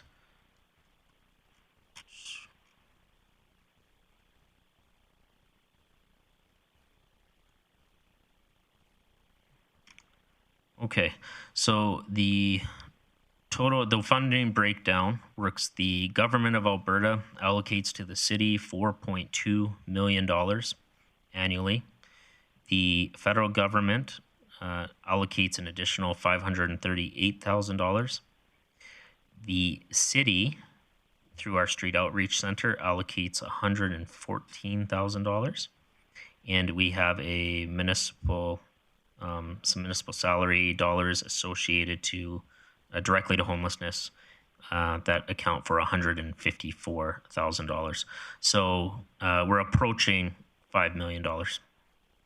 And would that be all the funding for Rotary House, or would there be additional funding going directly to Rotary House? So come through us. There's direct funding. The city actually doesn't fund very much, doesn't allocate very much funding to Rotary House. The bulk of their funding comes directly from the province of Alberta, in addition to these funds. Great, thank you. I'll go to Councilor O'Toole, and then I'll jump in the queue, please. Yeah, this is Mr. I was wondering if you could tell me what it cost us to operate Tent City for those few months that we had in Grande Prairie last year and the other years. Would this sort of offset some of that cost? So the cost of responding to the Tent City circumstance, and it actually, time kind of flew. It wasn't actually last year; it was the year prior, because we had COVID last year. We didn't have last year summer, yeah. But in the year prior, the cost to create our transition site, which was the municipally controlled site where we had support in place, it totaled approximately $230,000, I believe. It was north of $200,000. Thank you. For 1 month. For 1 month. Thank you. Director Manuel, I just need some clarification. So Director Bessy, or Councillor Bessy asked about the difference of 171. So the $84,000 would be additionally to the 171 loss? Because it's not reflected. Okay, yeah, sorry. So just to clarify, so the $84,000, I guess, so if you're looking at the city, the $84,000 is not incorporated in the business plan, but neither is the offsetting $13,000 additional $44,000 to offset that. So the impact to the city as a whole was that $30,000 I described before. So, 31,000. So I'm a little confused. We're talking about collecting taxes on buildings we haven't even put for RFP or sold or anything yet. The $84,000 will immediately happen. So I'm confused of how that's not in this business case. Well, that's a cost not directly associated to the project. That is a cost implication to the city in regard to its decision to proceed or not to proceed. Okay, so I guess my next question will be just for our CEO. Are we confident that we're safeguarding our city moving forward with this $171,000 loss, with just the lost income taxes? Are we comfortable with this report as it's being presented today, that we'll lose some tax revenue and $171,000? I would say that this is a larger project, as Director Manuel mentioned. The plan is to co-locate some departments into Stonebridge, so that will allow council to make decisions about potentially disposed buildings. That could be a source of revenue, just the sale of the properties, plus an increase on the tax base. So although we will experience a reduction on the tax base, if the project is approved, could be a potential rebalancing of that, plus a net income in terms of the proceeds, right, for the old fire hall and C299 buildings. So we're confident that overall, the due diligence we perform in terms of legal consultation, protecting the city in terms of risk. As Director Manuel mentioned, there is always a risk involved in operations like this. However, we have a problem in front of us, and we need to find a solution. So we consider it's a reasonable level of risk to take considering the circumstances. I feel comfortable with the level of due diligence the city performed, the level of consultation, and the overall risk is acceptable for the management team. Okay, so I'll look to other councillors for question, but I guess I'm probably like Councillor Bressie. I think I got about 35 here, so I won't jump into all of them, but I do want to ask specifically in the report, it talks about us using a number for utilities using the last two historical information, and trying to look through economic development reports. I don't know this properly specifically, but our hotels are averaging that 40% occupancy. So how do we forecast utilities being the exact same cost when we're going to go to 90% occupancy with full-time residents versus part-time residents with 40% occupancy? I'm really confused on that one.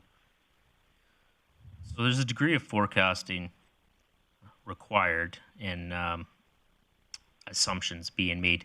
Now, one of the things that we learned was a significant draw on the energy consumption at that facility was the VLT machines, which actually remained active throughout that period of time.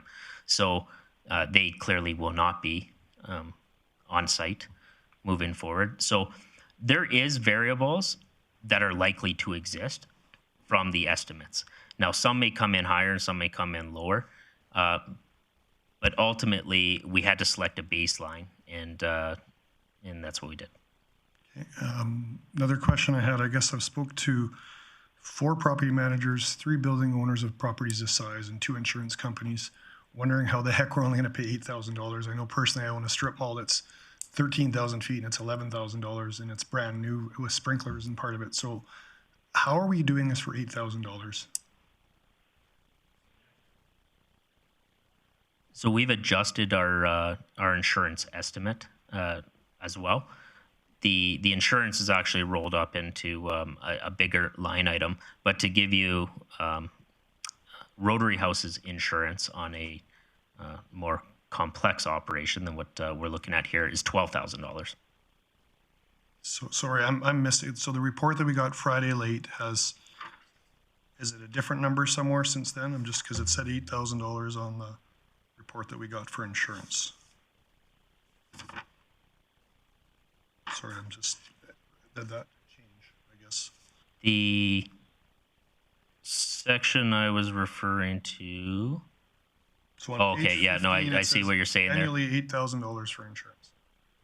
Yeah, so we haven't changed the total utility maintenance insurance line budget, but the allocation within there has adjusted. Okay, so still a little confused on that. So the utilities, maintenance, and insurance that are in our packages of $260,000, $56,805, and $8,000 for a total of $325. It's still within that $325,000. As a start point baseline, yes, that's where we placed it. Okay, so I'll just mention that and again, the quotes I've got are anywhere from $25,000 to $50,000. Again, I think I did a lot of homework on that, but so there's a little bit of discrepancy that worries me about that. See nobody else in the queue. I'm going to also ask about repairs and maintenance. You've got $56,805 on here. Can you remind me because we're going to own this facility and all the chattels, does that mean if somebody were to vandalize a room, that would come out of this maintenance budget? Incorrect. So there's damage deposits associated with all of the rooms. And additionally, the Homeless Initiatives Fund administered by Community Social Development has an existing damage budget outside of the Stonebridge. So people that are placed by Housing First teams into Housing First projects, which this would be one of, have a separate budget to cover damages, and it's existed for several years.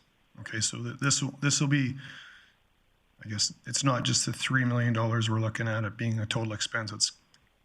Do we have any idea of how much that's going to be? I would imagine a few rooms a year will probably get destroyed. So what sort of budget allocations are we going to be looking at coming out of that fund? And is that fund eligible to be used in other areas? I mean, I appreciate we're talking about this building, but I also want to safeguard other funding for other areas of homelessness in our community too. So correct. So that fund is not specific to this building, but specific to this client population. It's specific to Housing First clients. Okay. I'll go to Councillor Bressie and then I'll pop back in. Great, thank you. Just on the note of ongoing maintenance costs, I know that we had an engineering report looking at facility condition and what upcoming costs there might be, but could you talk to me a little bit about 3 big expenses that I've heard concerns that I've got concerns about are the roof, the needed sprinkler system, and necessary work out of the landscaping. So how confident are we that that plus other needs can happen in the $3 million budget? And then my second question is ongoing capital.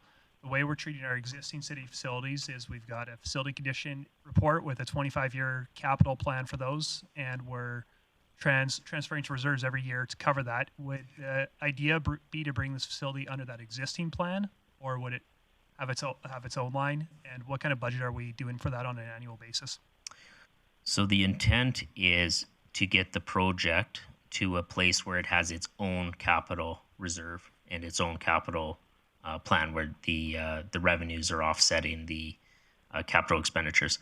As you had mentioned, where such a plan does not exist, it reverts to the regular city capital planning process where annually those needs are assessed and funded. So under the likely scenario where we end up going through the Canadian Mortgage and Housing Corporation's co-investment fund, and there's a capital grant component to that as well, that does create a situation where we fall into being able to allocate funds to capital reserve. Otherwise, like was indicated, we would have to assess that against the city's general capital improvement plan. Now, in regard to your specific questions about roofing, so within our renovations is replacement of components of the roofing, as well as what was the other significant? Roofing, sprinkler, and the parking lot condition / the upgrades, and that were my big 3 concerns. Yeah, so all 3 of those are addressed within the capital plan, with the immediate capital plan, with the exception of there is parking lot repair, but not parking lot replacement. That's subsequent. That's later down the road. Okay, but is there a capital plan for that? I guess at the first question you answered in terms of what is the plan for ongoing reserve contributions or ongoing maintenance to this building? How much is that going to cost? Is that built into the budget? Right. So there is a 25-year projection on what could be anticipated in the minds of the engineering firm that completed the report, and as such, we are proposing to front load essentially the first 4 years of their proposed capital improvement and maintenance plan. We're proposing to front load as part of our initial renovations. Largely because a lot of that stuff is related to accessibility and energy efficiency and things that are grant eligible for us, and it makes sense to pursue, and ultimately lower some of the operating costs potentially as well. The ongoing capital contribution, we are hoping to put in the range of $200,000 to $250,000 annually. Okay, and is that, or our projections don't go past 4 years, so that wouldn't be built into the budget currently? Not into this one, but we have it. The idea with the budget is that the budget basically is adjusting annually for inflationary sort of costs, right? So both revenues, such as rents, and expenditures are forecasted to have a inflationary rate associated to them. So the capital contribution is ultimately, we would try to benchmark that with inflation as well. Thank you. Councillor Thiessen. Thank you very much, Chair Palat. Director Manuel, in regards to the project, do you have any idea what, this is, maybe I should have given you a bit of a heads up on this one. Well, I'll just give a little preamble. When I was part of the Fletcher building in 2012, 2013, what we saw was 0 deaths due to homelessness on the streets of that year. We also saw a 50% reduction in calls to the RCMP, 40% reduction in calls to or emergency room visits, and 30% reduction in fire department visits. Do you have any idea what the potential emergency cost savings would be in regards to using our emergency services such as fire, police, and ambulance, and our hospital emergency room? So we're actually in the process that administration's going through. It's called a social impact audit right now that is going to try to put a cost to all of those services and also that benchmark as to what's being drawn right now. And then as this facility is operating, look at what, a year from now, 2 years from now, what are the improvements in those areas. And with the thought of, can that delay future growth in some of those places? So, although $171,000 is a significant amount of money, nobody's questioning that. That is less than the cost of one RCMP officer.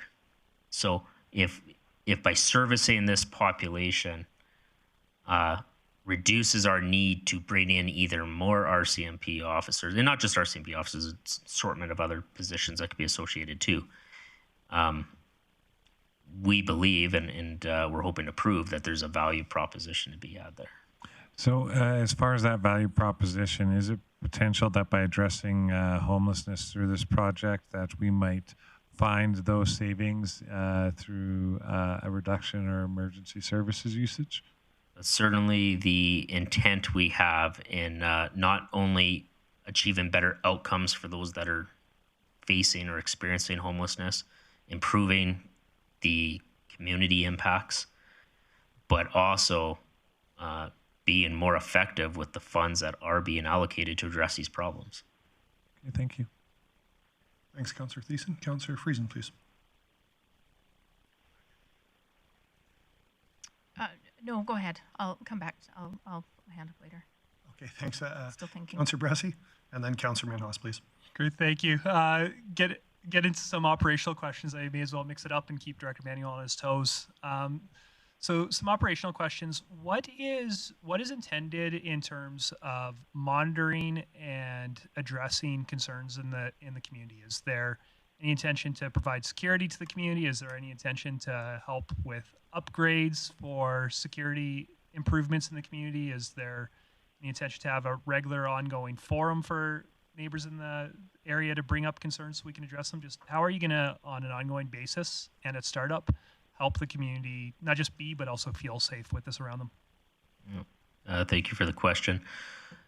So it's clear to administration that there's a degree of fear and anxiety related to the unknown associated with a project like this. And because the city's the owner and advocate of this project, and particularly myself and our staff have to be invested in that integration piece and in bringing the facility to fruition. One of the things that has been discussed is, can we leverage the on-site security to help some of the security needs that may exist for the direct adjacents? What physical improvements, and I think we touched on this in the development permit stage there. Although the fencing adjacent, or the fencing on Chelsea Villas land is not city property or responsibility, we see an opportunity to be a good neighbor in that regard and to help support that in our integration with those direct residents. Further to that, though, we are looking to see how can we set the right tone within the neighborhood to not just prevent an escalation of issues, but what can we do to show an improvement, and what does that look like, and how can we engage things like our MOP team? How do we engage enforcement and the RCMP while still being cognizant of the other pressures being faced in other parts of the community? But it's well understood that there's a big spotlight associated with this if it moves forward, and we're going to have to be there and be nimble to resolve issues before they become, a big "I told you so." And the other thing there is being honest too. If things aren't working, don't pretend as though they aren't, right? So it's about identifying if there is a problem, acknowledging that there's a problem, owning that, and then, okay, where do we go from here? How does this shift? Is this an individual problem? Is it a program problem, facility problem? And to work our way through those. I do know that the intent is to have both a resident advisory group, but also have a community advisory group to provide a forum and feedback on a regular basis. But we'll be very clear too that the site manager is going to be a municipal employee, one that we're recruiting at the moment. If it's to proceed, we'll follow through with that. And that would be a direct city employee with a direct conduit to myself. And if people don't find that responsive, they can escalate the matter to myself and then pass me if needed. I'll just, sorry, Councillor Friesen, go ahead, and I'll jump back in the queue, please. Thank you. Director Manuel, one of the cautions that we've heard mentioned about the new build scenarios, and I think you mentioned it earlier, is that the standards for this sort of facility are higher than that of a regular apartment building. And the question was, was that factored into some of the quotes or the that we've gotten, some of the projections? So my question is, how is it that the Stonebridge meets those standards, please? Certainly.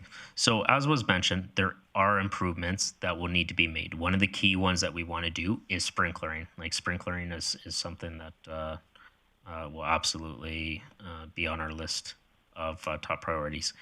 The Stonebridge is already built, just the way that the floor plate is built. One of the key things with this, the standard that Councillor Bressy was referring to against the Residential Tenancy Act is dining facility. You have to have commercial kitchen available, or not commercial kitchen, but food service available anyways, where you're able to provide meals. We've arranged that already for the first phases. We have 3 meals a day that have been achieved, utilizing our community kitchen as a start point. The other things include I'm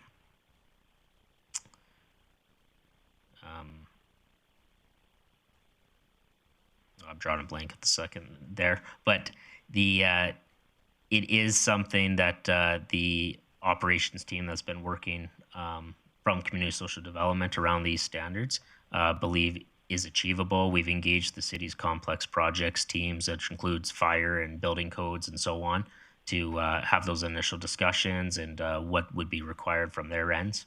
So we feel as though we're on the right path in regard to that.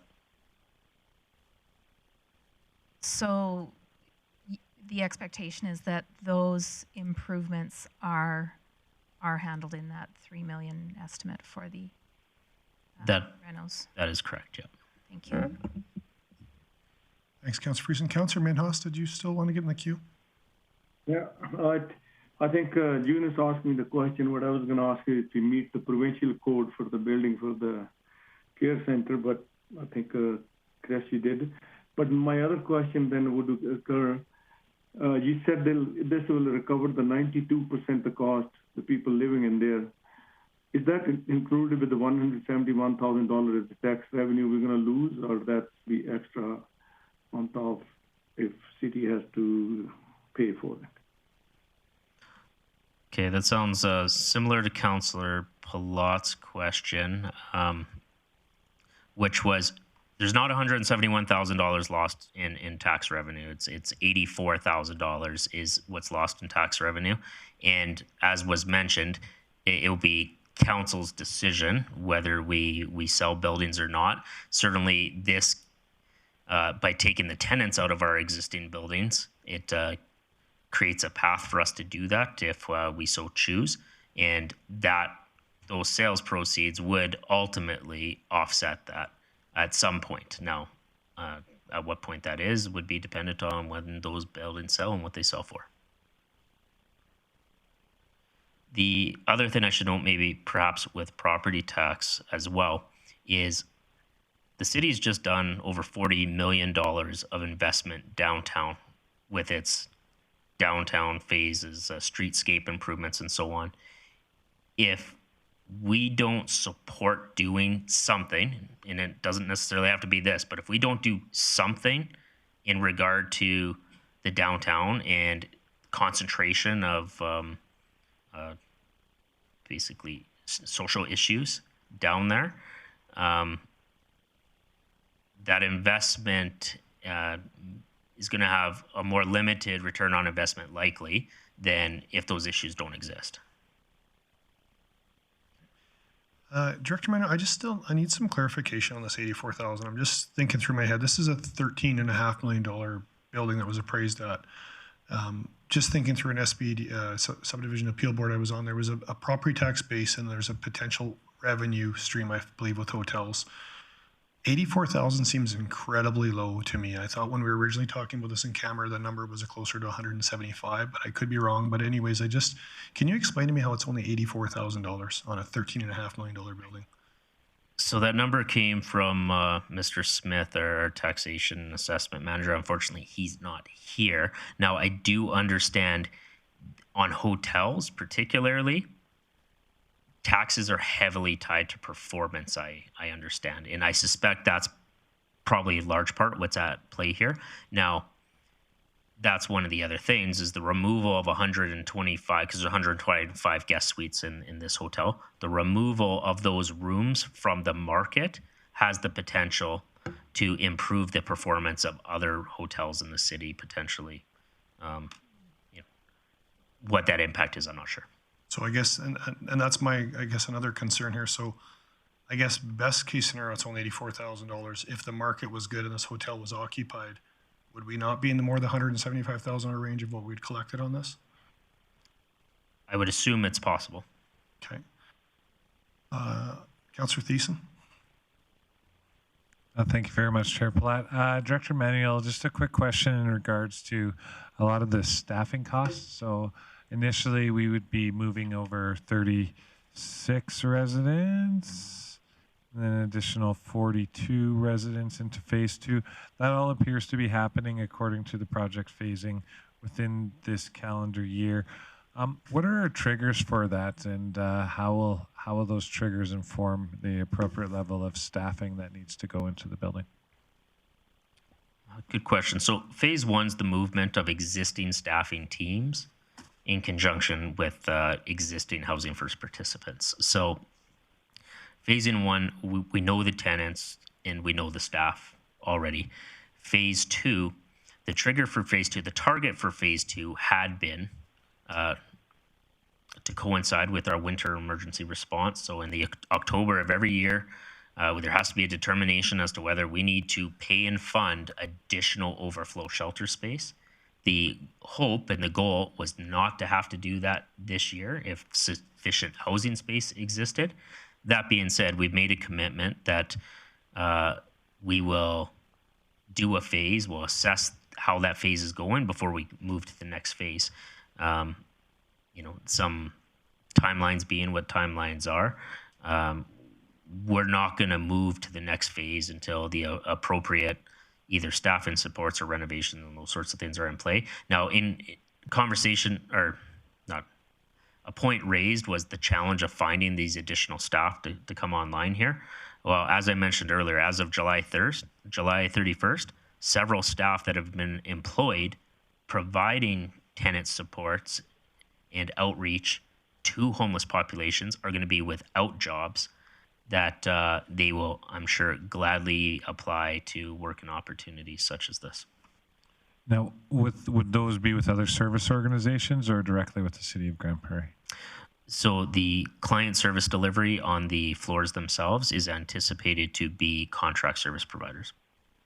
Okay, so I guess then with that trigger point being there's the opportunity, or the potential that Councillor Platt's saying that we could be a bit of a revenue shortfall if we only have the 36 tenants in there that move over initially. Would we require that second group? Obviously with the first group we already know who's coming in to support the residents. do they have the capacity to support an additional 42 residents, and or would we need to employ another not-for-profit organization to come in for those supports? So we wouldn't bring on the second phase without the staff in support there. So that just holding staff firm on the first phase, we wouldn't put them in a position, especially because the first phase is a higher acuity phase. We would not expect that staff to take on the additional clients. So the additional clients come in, the staff have to be there. The additional staff have to coincide with that to keep the ratios at the appropriate recommended levels. I hope that answers it. Could that be one service provider with more employees? It's possible, yes. But there certainly has been a lot of conversation around the benefits of having different teams on different floors. Okay, and if I may, I have just one more. So you mentioned earlier part of phase 2, one of the outliers is our winter response shelter program. Now, a lot of the concerns of the residents and businesses in and around the area was that this Stonebridge project was going to turn into a shelter. I think permanent or temporary, I think that's their concern. Do we have all their alternatives for winter response housing? Yeah, this site is not going to be the site of any such service like that. As was mentioned, the phrase transition housing referenced in this document. So again, that's not concrete because it's a later phase, but the intent with transition is not transition as in daily, weekly. We're talking like a 12-month short-term transition, not my understanding in the city of Grande Prairie is the average tenant in a residential rental apartment building turns over on a 12-month basis anyways. And it's something similar to that. Now, the permanent supportive housing piece, once a person lands into that, they could be in that project for 5, 10 plus years. Okay, no, thank you. Director Manuel, can you just refresh my memory? We had approved a project with the Helma Fletcher building just here. It's going to come online next spring, we're hoping. How many units was that one again? That one is for 40 units. 40 units. And, you know, hopefully there'll be a good chance, seeing that 56% of this is youth homelessness. We also have a potential youth shelter going to be built next year. Can you remind me about how many units that was going to be as well? I can't speak specifically to, they operate a different model. Now this 208, I don't actually believe that encompasses the youth homeless number. I'll have to confirm that though, or the 202, sorry. Okay, I thought on one of the projections it did, but. Oh no, what that said is 50% experienced youth, experienced homelessness first time as a youth. Okay. So what that meant was, it goes to show that homelessness is not something that always starts in adulthood. People do experience it as kids. Okay, no, and fair enough. I'm excited about this council hopefully funding and approving a youth shelter at some point, maybe in this term, or hopefully the next council does as well. I just think that's a missing piece that we haven't quite wrapped up, I guess, as a group yet. And you bring up a great point there, Councillor Palat.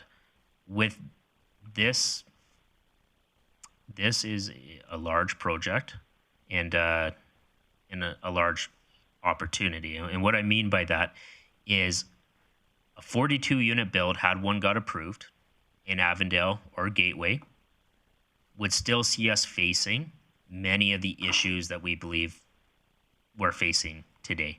Because for the new builds to really be successful at that sort of scale at 42 units, we would need probably 3 of them geographically dispersed throughout the city. And there is a lot of merit behind proposing something like that. The reality to it is, I don't think I'd get 3 parcels of land through rezoning. I don't think we'll have the capital funds to do it or the operating dollars to support it.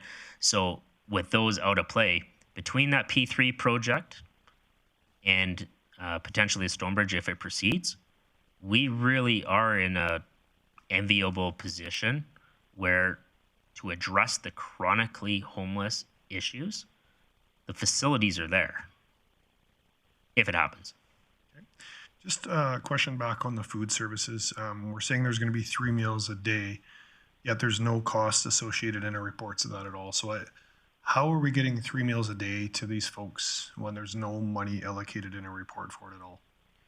Yeah, so we're leveraging the community kitchen, which is presently operated at the Friendship Center. And we are in conversations, which have been initiated now with both the Salvation Army and some other partners that probably aren't prepared to come forward just as of yet, as to how we can leverage the kitchen operation and the infrastructure that exists there to provide meals, not just at Stonebridge, but cover off Stonebridge, Fletcher, Rotary House. One of the moves that happened with the amalgamation of the soup kitchen from the Salvation Army to the Friendship Center is the Friendship Center has a real focus on serving families, and we want to make sure there's some discussion around whether there's a one center for everybody is best, or is it best to have different approaches for different population groups? No, and I appreciate that. I had a really lengthy conversation with Mr. Kim from the Salvation Army. That was something he was very concerned about, was making sure that we don't have families integrating with certain types of population, which would probably be this one. But I guess at the end of the day, I'm still trying to get my head around how 100 people potentially get fed a day till phase 3 and it's free. I mean, skip the dishes is $7. I don't know how we're getting meals delivered for 100 people over there for free 3 times a day. So I guess it's just another, for me, I just want to point out there's another hole in the business case that we haven't allocated any funding for that. Whether we're doing it with staff or not, it's time. So if we're going to send employees back and forth with crest corers and feed people, that's going to end up being a full-time job in itself. So I at a minimum think we should be even putting $30,000 or $40,000 down on this for food. And just to, I guess, expand upon that a little bit further, the food's been guaranteed through phase 1 while we create the operating model on kind of phase 2, phase 3. Now, what we've seen in other facilities is food is an additional expense to the occupant. So if you have a $700 room rent, there's a room and board fee that becomes incorporated into that, and it offsets those expenditures. But we have to refine that model further. At this point, we're not quite there. Okay, Councillor Bressie. So speaking of rent, I appreciate that a lot of these folks are on income support, and we know that they'd be able to pay rent. And I'd sure rather that money come back to the city to pay for services that are being delivered than go wherever it's going right now. But not all of them are on income support. Some of them might not qualify, and some might qualify, but it might take them a while to get qualified and to get on it. What is the plan if somebody qualifies for this project but honestly can't afford that monthly rent? Is there a subsidization option? Is there a plan for them, and is that built into this budget or a budget elsewhere? So Housing First administers alternative programs to income support and AISH as well that can provide that kind of bridge or gap funding. And ultimately, the caseworkers work with people to determine, okay, is employment, income, is there offsetting? And this is one of the things that's been discussed as well. Is there offsetting opportunity? So if a person didn't qualify for income supports, they didn't qualify for AISH, but we're still eligible kind of candidates for the program, they may be somebody that's well suited to work in a kitchen environment, to do laundry, to do maintenance, to do those things, at which point we might be able to apply a kind of rent in lieu, or work in lieu of rent kind of thing. So. Earlier in the conversation, Director Menderly, I was on utilities at ask, and it sounded like it included power, water, gas, cable, Wi-Fi, those kind of things. What I'm confused when I don't see it again in the expenses on the report is, what are we doing for garbage collection? Yeah, so garbage and collection was included within that utilities piece. Now, that's one of those ones that we're looking to get a little bit more insight into as to what the garbage requirements are going to be. I don't think we clearly know. It's certainly not the same as the hotel, but we're looking to get a little bit further clarification around that. Okay, so just for point of reference, I had a conversation with Mr. Cameron today about the Karen, and he's about $1,200 a month to put in perspective. So there's about $15,000 more that I guess I'm trying to wondering where that's allocated in here. Another question I have is, I guess, we've got an awful lot of grass and landscaping to maintain. I'm just wondering where that's in the report. How are we going to maintain landscaping on the site? I don't see that in the report for an expense either. So city facility with access to city crews. So that has a cost. I mean, I appreciate that we're saying we're doing it with staff, but we have these conversations at council saying, let's not put this off the side of somebody's desk. There's going to be a true cost of somebody showing up with a lawnmower and looking after that. So yeah, and that being said, one of the intents with the project is to leverage the site and its residents to participate in that the involvement of maintaining the property. So, you know, I said that a little bit as an initial reaction, but the intent had been to leverage the tenants where possible. Now, we have to backstop that, right? So we understand that we're ultimately, as the owners, responsible for the condition of the property, and we'll have to ensure that the minimum standards are met. But, again, it's hoping really to do as much as we can to provide meaningful activity for the people that reside there, to create ownership within the community of residents that are there and get some pride in the space they live. Oh, and I love the idea of getting a work program in that facility. I think part of working is getting paid. So if we're not allocating any funny landscaping, that's just, I guess for me, another concern I have with this business case. On that note, I also want to know, are we doing the same thing for snow removal? We don't have any money allocated in this for snow removal, ice control, any of that? That's built into the maintenance piece. That is inclusive of the maintenance items. Okay, so for I'm sorry, I don't mean to laugh, but I've talked to enough people for $57,000 to do snow removal and maintenance on a facility this size. That's why I asked the question to CEO Galante. Are you confident that we're not putting our city at future financial risk? Because there's an awful lot of holes in this and hypotheticals. So I'd love to see a report in a year that says 56,805 and that we were okay, but I would heavily bet that we won't be okay on that one as well. So one other question is, the building has 13,000 square feet in kitchen, dining room, and programming space.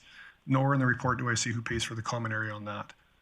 We got common area being paid for from the other space. We got 13,000 square feet unallocated, unused, and I don't know who pays for that. And there's nothing in the capital plan moving forward for that. So there's just where the common area comes in is a recognition that there was costs associated to providing basically free utility. So the commercial tenants aren't paying power. They're not paying natural gas, not paying water, any of those additional expenses. Now, sometimes those are included in some CAM costs. In the rest of the facility, it's just incorporated into the overall cost of the facility. There's no offsetting revenue associated to that. Like, it's part of the residential rents, I would say, are what are supporting the offset to that. Now, there's a gap between the residential rents and the staffing. These products are not intended to carry surpluses. They are generally designed to lose significant amounts of money, and we're doing what we can to offset those pieces. One of the things we didn't want to do is to place the city departments, such as enforcement and community social development, without contributing their fair share to the cost of operating the building. We didn't want to subsidize city expenditures at the cost of rent charged to people coming out of homelessness. So 2 more questions for me, sorry, and then look at the rest of council, and then we can make some motions. But I'm also finding it hard to understand that we're paying $330,000 in rent from 2 buildings that we're saying are going to collect us $31,000 in taxes, and yet we're forecasting this other building that's massive in scale and very old somehow is going to cost us less. I'm still struggling with that one. So in essence, basically, on the timestamp of this report, it's hypothetically that it's full the day we open, which it's not going to be, and that all these facilities are sold off and that all that revenue is moved across. So What happens when it takes a year to sell our CSD building and our fire hall, and there's 330,000 of extra expenses incorporated there? What also happens in 7 or 8 months at probably 50,000 a month we're going to lose until we actually get this building occupied? I'm not finding that $500,000 or potentially $700,000 in this business case anywhere. So what is basically is the financial transition plan. I don't know where that's accounted for in this report. So the transition plan references access to existing grants that the city has. So we have $350,000 allocated to permanent supportive housing that we intend to draw down upon during the transitional phase, as well as $280,000 for community social development lease space that could be allocated to offset that that drawdown as well, while those phases come online. And that should be in this business case. It shouldn't be. There's $500,000 going to disappear from somewhere, so it should be in this business case. Well, that funding, so it doesn't add to the cost of the project as far as its total. It doesn't make it. It doesn't take it from 15.5 to $16 million, because 15.5. This comes back to my point. It's the debt servicing that's driving the cost of debt servicing and staffing and those expenditures that are driving the cost. So it's using those funds that are offsetting those costs. So, but to your point, yes, I mean, if they weren't applied to this, they're applied to something else. But they are allocated towards permanent supportive housing at the moment. So I guess just to clarify, we're going to take $530,000 that's allocated for housing projects and use it just for operational expenses for our financial transition plan. Correct. So it's a $16 million project when it's all said and done. We might, and that's, yeah. Any other questions for administration? Councillor Bressy. Great, thank you. Could you talk a little bit more about the selection and qualification of clients to get here in terms of, I know we've got the hub table approach, but what's going to consider in terms of, my very specific ones, what are they going to consider in terms of criminal history? And are they going to accept applications from people who aren't local into this program? And what commitments will clients have to make for that hub table to approve them for moving into here? So my understanding is, so some of those criteria for this specific facility are going to be determined based on what the facility can ultimately accommodate, as far as, what acuity levels are driven by supports. So for instance, if the healthcare supports as anticipated are here, then their focus initially is going to be around that medical piece. And if this is the facility that we have the most medical supports for, that's going to be the priority kind of client for that. Now, recognizing its proximity to, the residential development behind it, or its, surrounding businesses and community. If there's believed that there's a conflict related to people's associations, with past behavior, say shoplifting's an issue, for instance, right? Well, it probably wouldn't be very prudent to co-locate somebody with a history of shoplifting next to a mall. So there's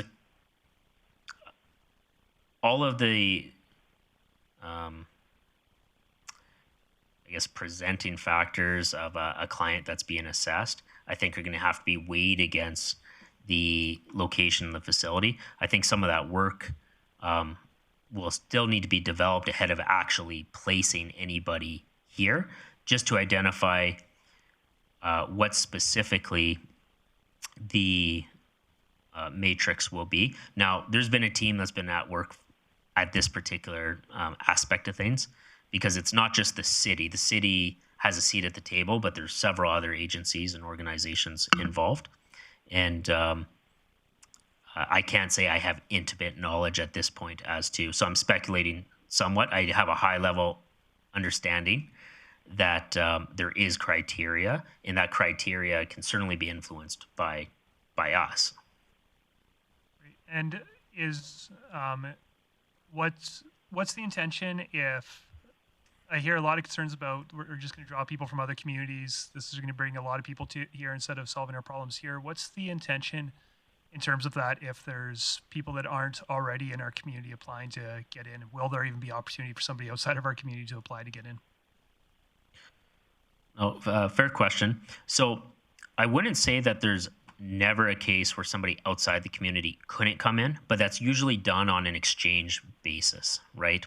So an example of that is if a person who's been within our system has natural supports in, say, Red Deer, but Red Deer has somebody that should be coming here, there's opportunity where we may shift people between. But the intent here is to address Grande Prairie's chronically homeless. And our chronically homeless, from the surveys that we've done in the past, show are predominantly from here. Now, people that are transitionally homeless, yes, they come from other places, but we're getting pretty successful at recoursing those folks back.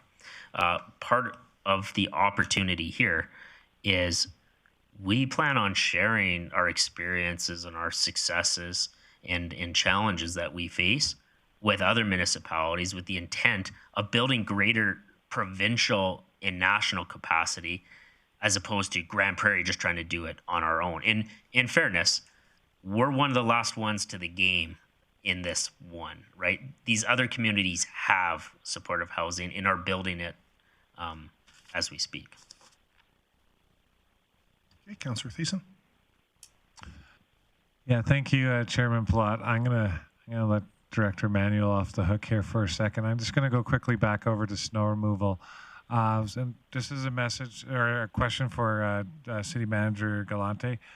In regards to things such as the fire halls, the RCMP station, City on 99th, even CSD department, Muskogee Park, we just dealt with snow removal earlier today. Part of that was involved was city maintained parking lot as part of transportation services. Do our fire hall or RCMP, City on 99th, et cetera, do they pay the cost of snow removal to our transportation department, or is that just absorbed through the transportation budget?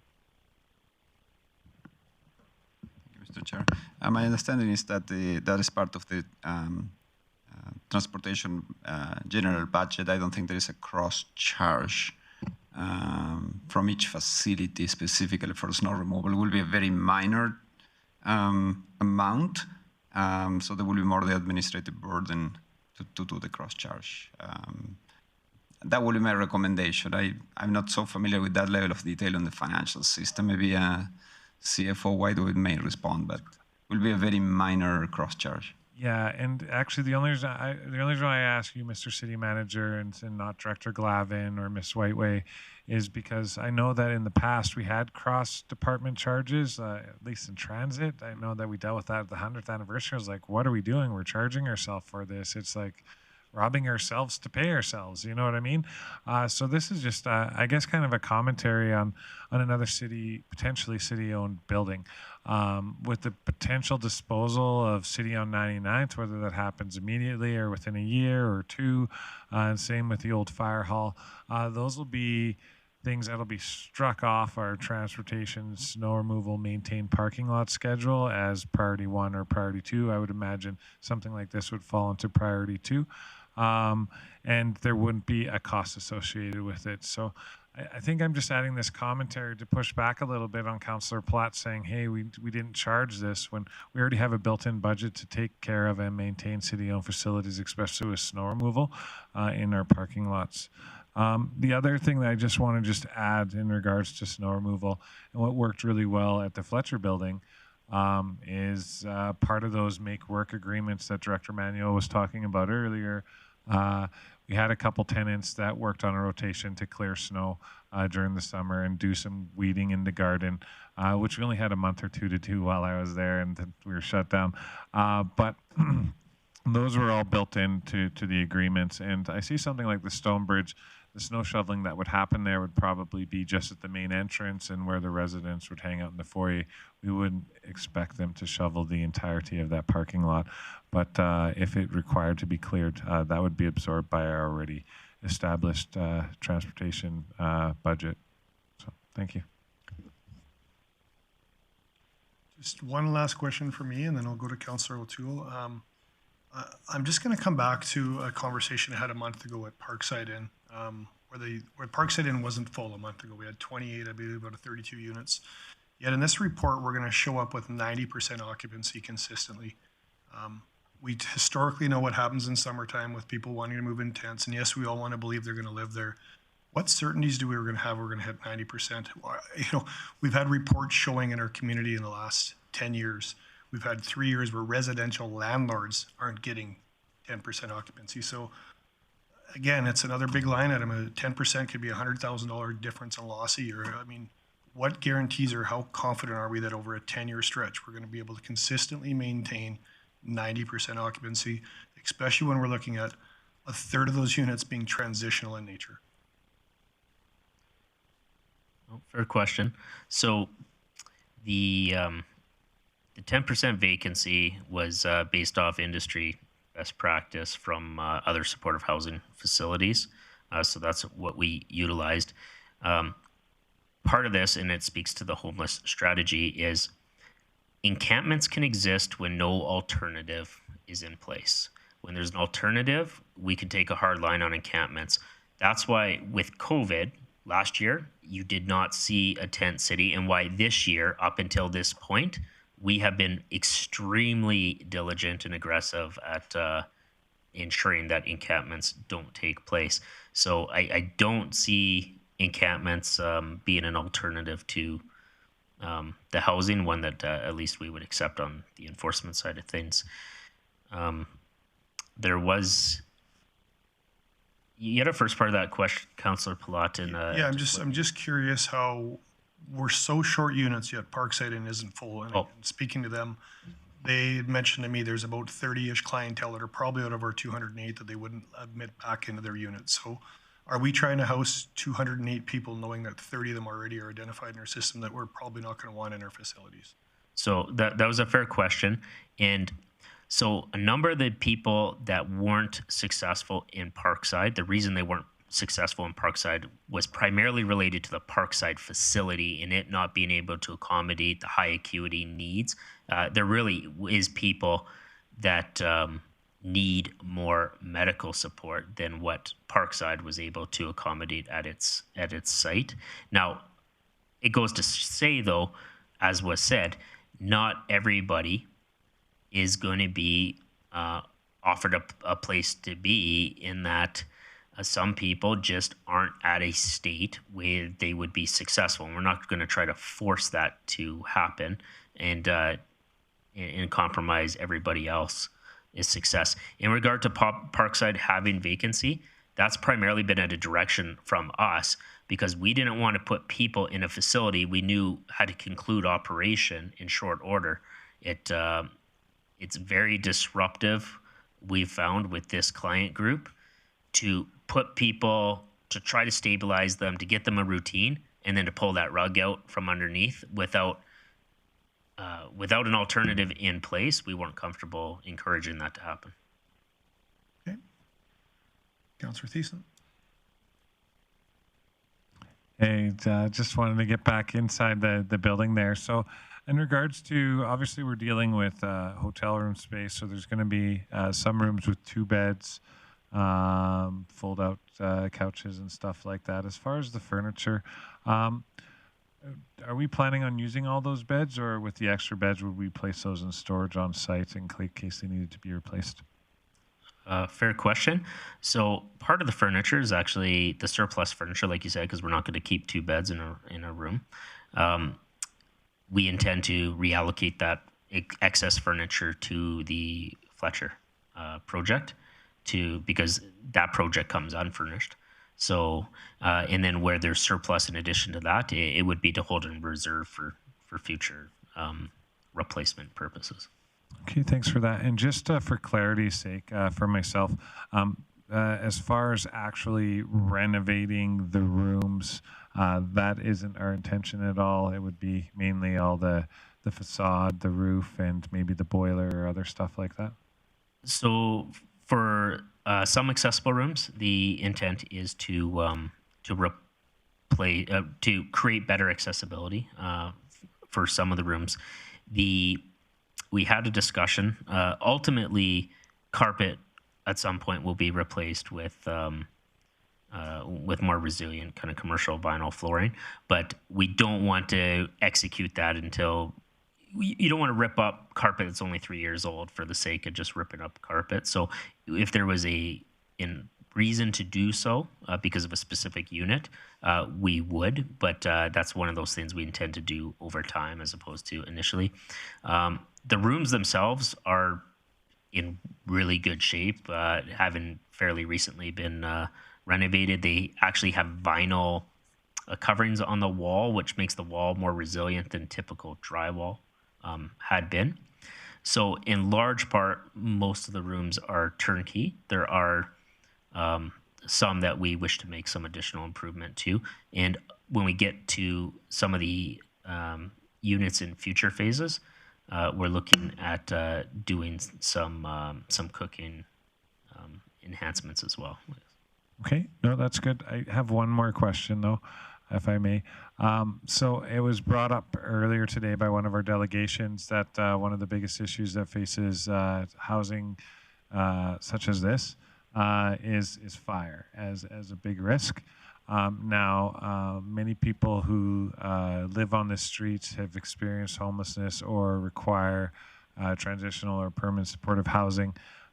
They tend to smoke. It's almost like an 80% guarantee that most of them will smoke.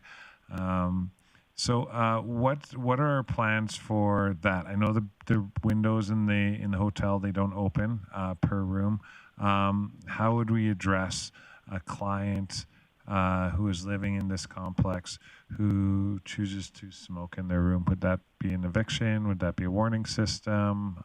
What would we do in that case? So the intent with smoking is to have designated smoking spaces within the, I guess, on the property. And the focus is really going to be directing folks to use those facilities. Other projects that we've talked to have had a fair degree of success in regard to that. And that will be something that we're looking to incorporate the best practices that others have done. We also understand that, not one space is going to work for everybody. So we're kind of looking at what different options exist. And so it's on the project team's radar. It's something we've been discussing with the existing operators at Parkside. And I think there's a bit more to come out in regard to that. Okay, thank you. Thanks, Councillor Thiessen. Councillor Bressie, I just had one add-on that, and then I'll come back to you. So what would happen in a scenario, Director Manuel, where we did find out one of our tenants was smoking in a room and the room smelled really bad and we wanted to repurpose another tenant in there? Would we be doing a repaint and a remediation like it would be a normal residential act, or what would the process be in that? Yeah, that's my understanding, is that there's a move in and move out process, and there's a certain standard that would be expected for the facility to maintain. Certainly, we don't want to get into the slumlord business of just flipping rooms and not reinvesting in them to maintain a basic level of maintenance.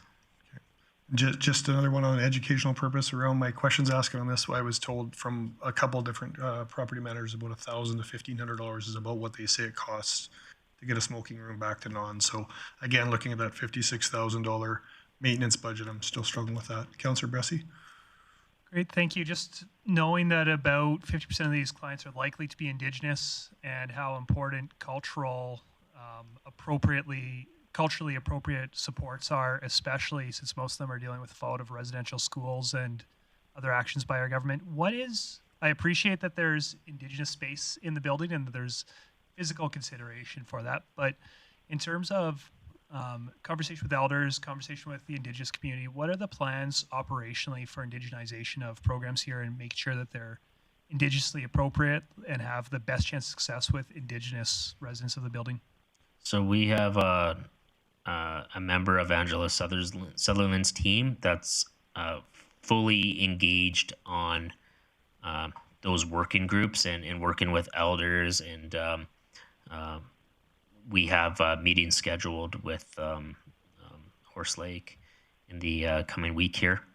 So we've actively been soliciting feedback and guidance in regard to that. It's proposed that we have an Indigenous Advisory Council, as I believe what they're calling the group.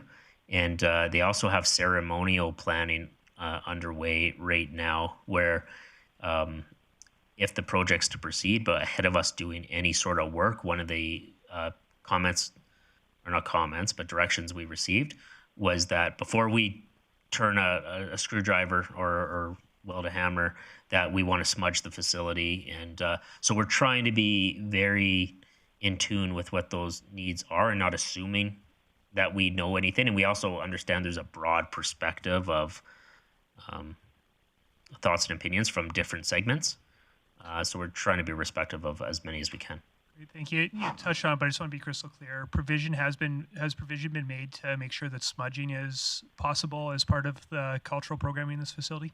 That's one of our primary intents, is to ensure that we have a space that suitably ventilates for that purpose. Great, thank you.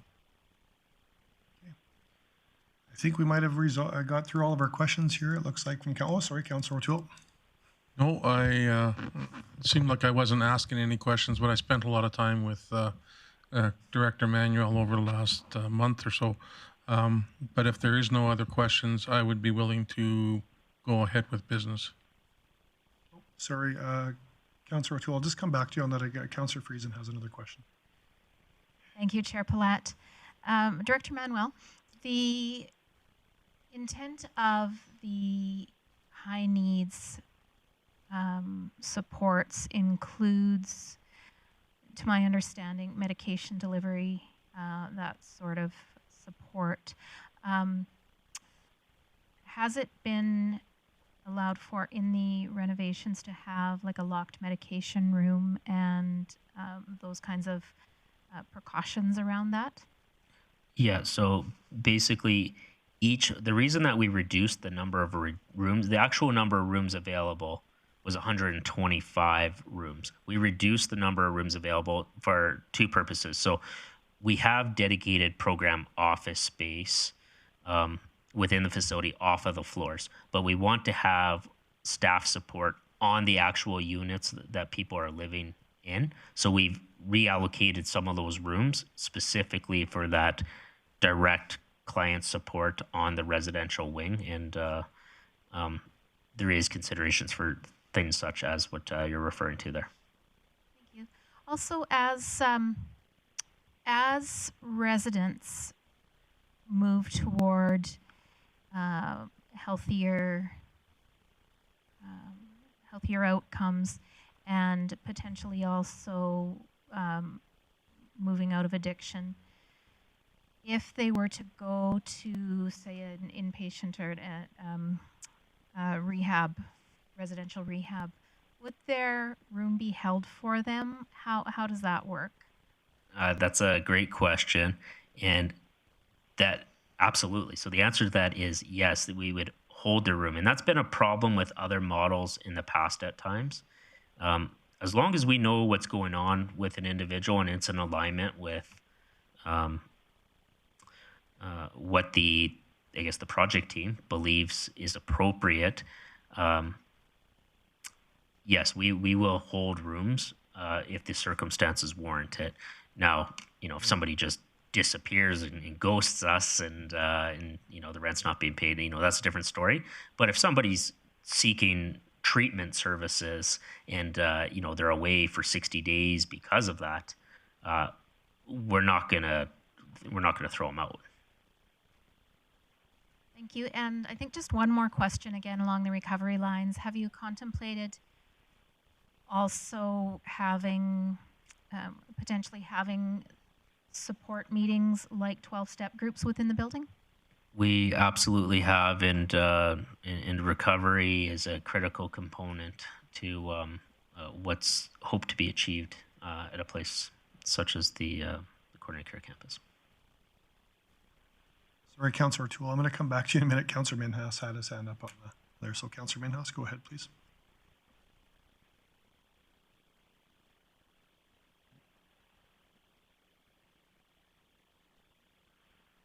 Councillor Minhas, did you want to get in the queue? You had your hand up earlier, and I'm seeing you.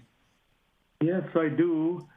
Lots of questions been asked. I thought it was going to be prolonging it, but Chris, when they did the engineering report, you know the boiler life is how much is left, and the furnaces and the roof.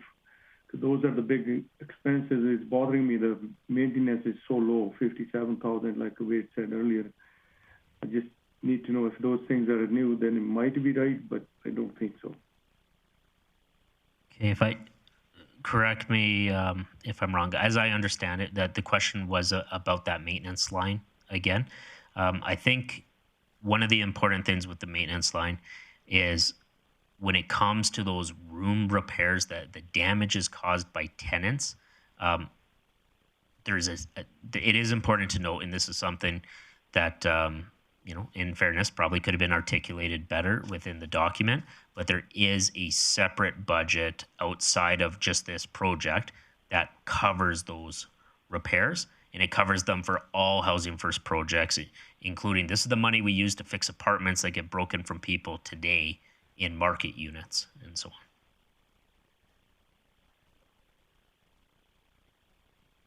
Okay, it looks like Councillor Minhas is done with that, so back to you. Yeah, my question is, what's the life left on the boilers? What's life for the roof and furnaces like that? I know it's going to be capital cost on the end, but did you guys search for? Okay, I understand now. So asking about the boilers and the roof. So as I think we had mentioned a little bit earlier, the roofing repairs are something we had anticipated doing immediately as part of this initial renovation. The boilers,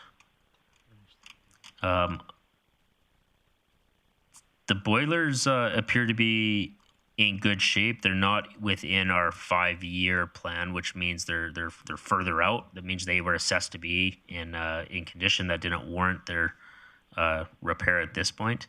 I can certainly try to find the specific point within the capital plan where it would be recommended to replace them. And just to clarify, Councillor Minhas, I do think that Director Manuel did make a point at some point saying on a 25-year plan that there is a capital plan moving forward. Like, was it 200,000 year after about year 4 or 5 or something in that range? So there is a capital plan moving forward after about year 4 or 5. Just not in the report, but verbally we had heard that today as well. Okay, does that satisfy you, Councillor Minhas, or do you have any other questions? Yeah, that's it. Okay, thank you with that. And so Councillor O'Toole. Yeah, thank you very much, Director Manuel, for answering those questions. There is always uncertainty on everything that we do in this community. And with that, I move that Council approve the purchase of lands, plan being 792-1475, which is on Block 1, Lot Z. Okay, thanks for that motion. Councillor O'Toole, discussion debate. Councillor Bressie. Thank you. I'm wondering procedurally how, if there's things that councillors want to see for this purchase go forward, how would that be done? Would that be an amendment to this motion saying, and further direct administration to do ... Would that be passing this motion and giving direction after that? But then I don't know if I want to support this motion until we have that further direction. Just, is there any insight on how councillors, if they wanted to see conditions of this, they could go about trying to persuade council to make those conditions active? Okay. Thanks, Councillor Bressie. I'm going to look to Ms. Garba-Shrewsbury and our city manager and ask if we've got a process we should be looking at doing that, because I had a similar question. So, yeah, so I will be seeking clarification about exactly what kind of potential direction. So keeping in mind the topic on the table is ratification of a purchase of a property as a core. Then not sure the nature of the direction. Would it be further landscape or further building additions, or what do you have in mind? I know that, I don't know if other colleagues have anything in mind, but specifically for me, I wouldn't mind giving a bit of direction in terms of what we expect with regular report backs to council and regular community engagement. And I also plan on broaching the idea of a crime prevention grant for the neighborhood for neighbors who feel that they want to make some upgrades with this property coming in. And what's challenging for me is my understanding is if this motion to ratify passes, my understanding is we're committed. It's 100% done. There is no opportunity if I don't like where council goes in the future of saying, nope, sorry, I changed my mind. And so I'm trying to figure out how I can have those discussions of things that I'd like to see happen if we're going to purchase it before we actually approve the purchase. CEO Galante? Yeah, could you please be specific with one example, for example? I'm just trying to figure out the best process to deal with this, but I need one concrete example. Sure. So one example for me is I would like to try to persuade council to create a $50,000 crime prevention, $50,000 pot for a crime prevention grant for people in the neighborhood who feel that they want to do upgrades to their property to feel safe around it. So that's one concrete example of an idea I want to try to persuade council to support. If the approval of that motion would be a condition for ratification, that is your intent, right? I would suggest that you make those motions first. So then if council is satisfied with one motion or several motions, then somebody will have to make a motion. However, I believe there is a motion on the table right now. So my suggestion perhaps would be to, I don't know, if withdraw that and allow the table that, yes. So Councillor O'Toole, are you happy with rescinding your motion and? Yeah, I'll allow a rescinding, and I would go ahead and make it again after the getting the look here. So, City Clerk. Thank you, Deputy Mayor Palat. Procedure would require that a motion be made to table the motion that's up for question to determine if this council wants to pursue further direction. Okay, so if he rescinds his motion, would that be the same or? Just table it. So again, once the motion is made, it belongs to this assembly. So it is up to this assembly to decide what to do with the motion. Either a motion to rescind and or a motion to table would be acceptable, but the motion would need to be voted on. I would recommend you don't rescind. I would recommend you table. Okay, I will make a motion to table this until the rest of the discussion and motions that come out are completed. Okay. At this meeting. Okay, thanks for that, Councillor O'Toole, and thanks for stepping in there, teammates, on that with CEO Galante and Ms. Karbashewski. So any discussion or debate on that? On tabling the motion? I have no problems with tabling the motion, but Council, I know we've been at this for a while. We've absorbed a lot of information, and if Councillor Bressie is about to throw forward what he typically throws forward, I'm going to need some brain space to try to at least absorb it and approve it or deny it rightfully. So I don't know if we're going to table this motion, if it might be appropriate to take like a 5-minute, 10-minute break or something. We're already going at it late tonight. Good call, Councillor Thiessen. So how about we get through this motion of tabling, and then we will take let's take a 10-minute recess and come back. Let's at 10:35. Wow, 10:35. That sounds. So we okay with that, everybody? I guess so. We will go ahead and please vote on the motioning to table, and I will vote in support. Thank you, Deputy Chair Palat. If I could ask Council to vote by a show of hands. Apparently, E-Scribe falls asleep at 10 o'clock. Oh, my. We're now on the same page, everybody. So by a show of hands,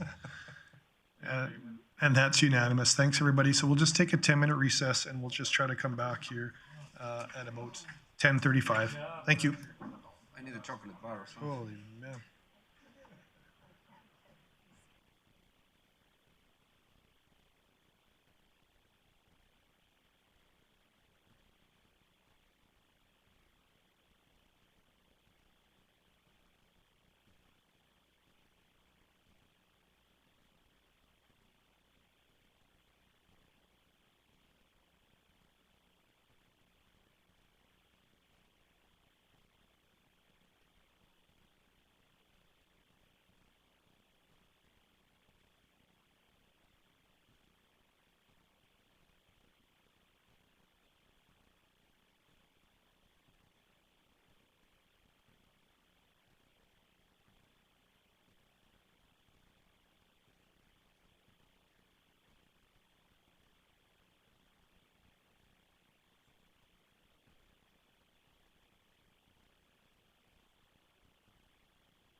Start again in 5, 4, 3, 2, 1. Welcome back, everybody. Thanks for letting us have a little moment to take a break there. It has been a fairly long day, but we want to power through this. So I'll go back to Councillor Bressie, please. Great. Thank you, Chair Plot. I would move that should council ratify a purchase, it directed administration be directed to return quarterly reports on progress at the Stonebridge Hotel, including RCMP statistics for the neighborhood and significant feedback from the resident and community committees. And just to speak to this, it's learning from our pilot project of supportive housing, the Parkside. And I think something that didn't work great there was, especially when it started, council didn't know what was going on there. And frankly, there's information about the Parkside that we just got a few weeks ago that I wish we would have gotten a year ago from. And I know that there were times where there were members of council that were concerned about what was happening there, and we were struggling to find regular forums to try to persuade council to give direction. And I think a lesson learned is that council needs to have a mechanism to have more regular updates and feedback for this. So I hope that council will support this motion. Okay, Councillor Bressie, thanks for that. I just would like, if you wouldn't mind, just for our recording secretary, please to just repeat your motion again.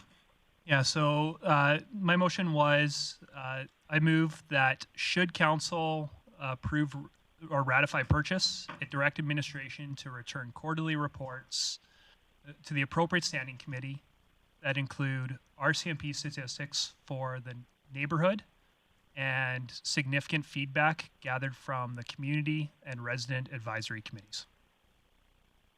Thanks for that, Councillor Bressie. Any discussion or debate? Councillor Thiessen. I'm 125% in support of this motion. I'm not sure what else you got for us, Councillor Bressie, but I'm a big believer, and I've always carried this flag, that the only way that this project actually becomes a success in our community and is a good thing for the residents, not only the residents that live there, but the businesses and residents around, is if we have that community engagement, that community input, and that feedback that we'll require in order to improve upon the project as it moves along. There are obviously still lots of questions, and this is a fairly sizable financial investment that the city's making on behalf of our lesser fortunate populations. And I think having that type of dialogue between our administration, the residents, the community, and with council, I think it'll allow us to improve upon not only the model of the housing complex, but also it'll enable us to better address any situations or issues that may arise through it. So the more communication, the better. The more community involvement, the better. So thank you for making the motion. Thanks, Councillor Thiessen. Any other discussion or debate on the motion? Councillor O'Toole. Yeah, I totally agree that, we're looking at benchmarks, we're looking at progression, and this would be an ideal way to at least get some input from other areas. And there is some unknowns right now, and we won't know that until the building actually gets in operation. So, yeah, I'm supportive of this motion. Just a question for Councillor Bressie. You had a couple. Are you going to have any kind of a financial slant to any of your future motions, or could I ask you to make an amendment that would also have financial considerations on this? Because I know for me, I'm very concerned that this report's not accurate, and very confident it's not accurate. But I don't know how we set up future councils for budget until it's halfway through a budget to realize we might have been wrong on this report. And so I don't know how else council would have a touch point of making sure that the financial information is correct. I don't know if quarterly's good or not, but I wasn't sure if you had any intention around that. So I don't have an intention to make a motion that would relate to financial reporting, but I certainly am open to a friendly amendment for this. My hope of this motion is that council's got a regular mechanism to get the feedback that council feels is important, not just that Councillor Dylan Bressie feels is important. So if there's a colleague who would like to see other information regularly returned to us, I'm very open to a friendly amendment. Okay. For me, I don't know if quarterly is going to be great for financial reporting, but I'd certainly like to figure out before budget of next year what year one looked like, because if it's not the 179,000 that I'm pretty confident it's not going to be, I'd like to know that before budget starts in 22, 23, and I think administration would probably like to know that as well. So, sorry, go ahead, Councillor Bressie. Just something I'd highlight with this is one of the intentions of this is is we could add more specific information to it, but also this would trigger a quarterly discussion at standing committee of things. So that would at least be a regular opportunity, would appear on our agendas to ask for more information. If it's not provided, give direction there. So at least if council felt that administration wasn't giving us enough updates on those financial pictures or anything else, it would have that quarterly natural touch point if this motion passed. No, fair enough. That probably would work for me because, like you say, if we do have a quarterly one, it's up to us, I guess, to ask good questions and try to expand on that. So it's a good motion. I will support it. Any other discussion or debate on the motion? Okay, seeing none, I guess, are we doing show of hands for this one again, Mr. Carbish? Or do you want to close, Councilor Bressy? I don't want to close, but I just want to clarify in eScribe right now it says significant feedback from the community. I want to be a bit more specific, and for me it was the Community Advisory Committee that Director Manuel said that would be formed, and the Resident Advisory Committee that would be formed. And for me, I want to make sure we're getting significant feedback, not just from the people external to the building that are neighbors to it, but also if residents of the building are saying anything significant, council should be aware of that as well. Thanks for clarification on that, and we've got that captured now.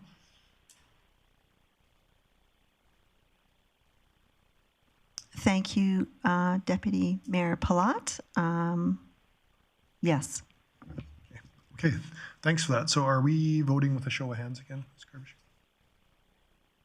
Okay, so please go ahead into your eScribe and let's hope it works.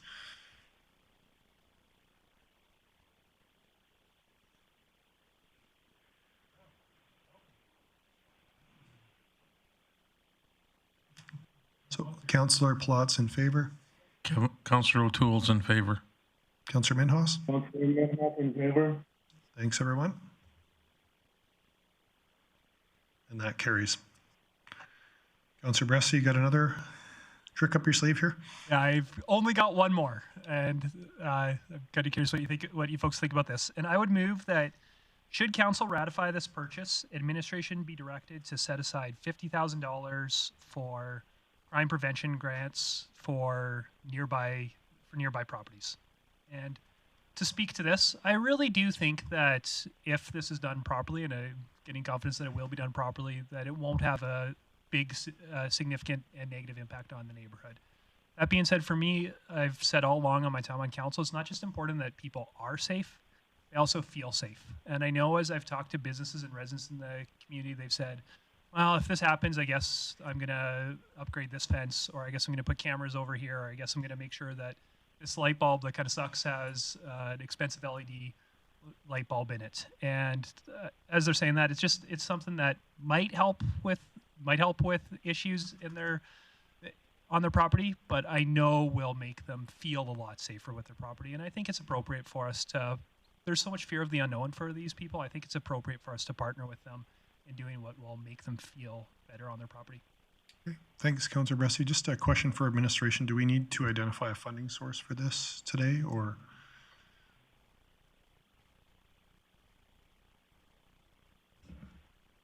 I'm not sure who from administration wants to take that. Ms. Whiteway, please. Thank you. Yeah, it would be preferable if we could identify a funding source. Okay, so I'm not sure if Councillor Bressy or if maybe CEO Galante has a preferred funding source. I'll let CEO Galante address that, please. Thank you, Deputy Mayor. We can identify the unallocated portion of future expenditures reserve in terms of funding source.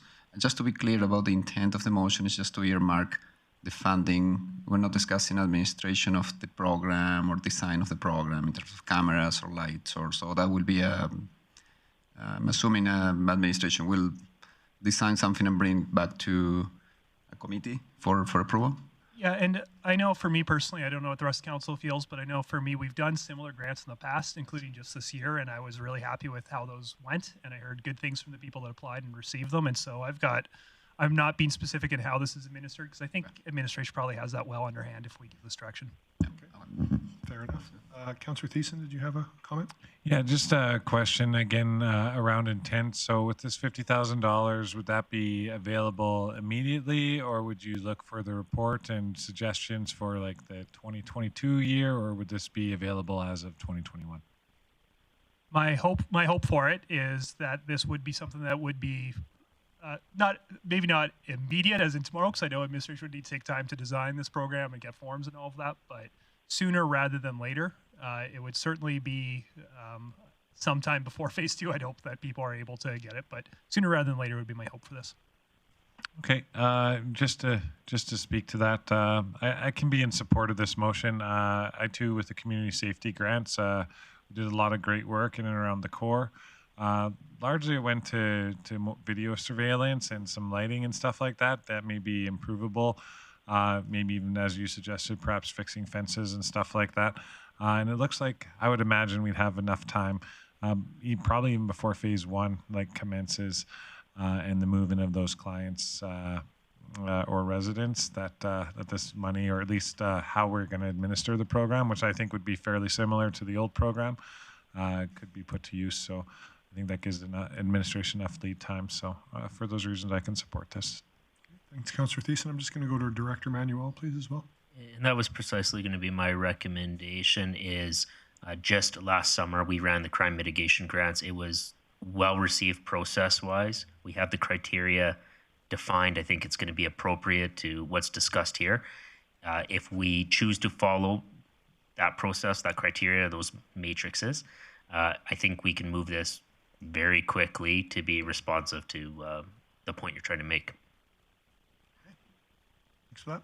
Did you want, I see nobody else in queue. Do you want to close on this, Councillor Bressie, or? Oh, I'm okay. Thank you. Okay.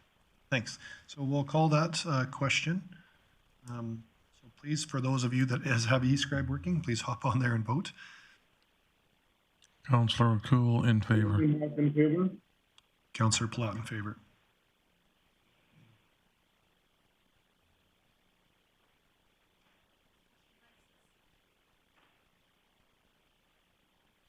Sorry about that. I switched devices and it's not coming up on my other device. I am in favor. Okay. Thanks for that, Councillor Friesen. And that carries as well. Okay. Are we good to go back to Councillor O'Toole now? I got to tell you, I didn't think I'd ever hear him say, I'm done. Take it for what it's worth. I'm kind of happy. I move the council approve the purchase of lands, Plan 792-1475, Block 1, Lot Z. I said Z last time. I thought I'd say Z this time. All right, you're spicing it up. Thanks for that, Councillor O'Toole. Any discussion or debate on the motion? I'll just enter in to say I can't support this. I really appreciate the work administration's done this. I know the passion. I'm not even unopposed to us borrowing money, but I think if anything, I've been consistent in my term of financial questions. And when you get a report Friday for information that asks you to borrow $50 million with as many holes in it that I feel we have and that we've actually somewhat admitted tonight, I can't support it. I'd like to support it, but I think for our community to say it's a $179,000 a year loss and say that we're okay with that, knowing that utilities aren't accounted for properly on here, insurance isn't accounted for properly on here. We've talked about capital being up towards of $200,000 a year. It's not on here as well. So I can't support it for that. And the reason that I'm bringing that up is, you know, when you look at the debt capacity that's in our report for $8 million, the amount of money we're losing for property taxes, capital costs already more than exceed, we could borrow $8 million more to purpose build new facilities. That's how much of a discrepancy it is from new to used. And so love the passion on trying to solve homelessness as quick as possible. Again, this report, though, just has way too many holes, and I think it sets our organization up for a lot of risk moving forward financially that we're not prepared for today. We've done an incredibly hard job on this term of council to be diligent on financing. I'm finding it a little awkward how dismissive we are about hundreds and hundreds of thousands of dollars today because we have a passion piece to just move something forward. No money in here for food. There's no custodial or security in phase 1. We didn't have any, the utilities are inaccurate, the insurance is inaccurate, we don't have garbage in there, we don't have future capital. Those are major items that aren't being addressed in this report. And so I would actually urge all of council to take a pause on this and just say no. Let's get this report right. This is not going to sit well with our community when we come back in a year from now and find out this is a $500,000 hit, which is probably going to be closer to when it actually gets to be real math. And so I'm a little bit disappointed, and as much as I'm supporting administration, I'm a little disappointed that we got a report like this so late on a Friday. We have never received this report for information until Friday. It's the first time we've ever had it actually in a council package that wasn't just a verbal update. So it's the first time the community thought it was real. And although it is the same report that might have been in our engagement session, council received this Friday, and on Monday, we're supposed to borrow $15 million. I don't think in the history of anything we've ever seen happen would we give 1 business day's notice a report with this many oopses in it and expect council to support it. So I hope you all don't support this. I think it's great in a lot of ways, but if we're going to start supporting this kind of a process with this many holes in it that we've publicly admitted, I don't know what the heck we're doing here. So that's my 2 bits on it. Any other debate? Councillor Friesen. Thank you, Chair Palat. I listened carefully to the concerns that you had about the financials here. And I filled those holes for you.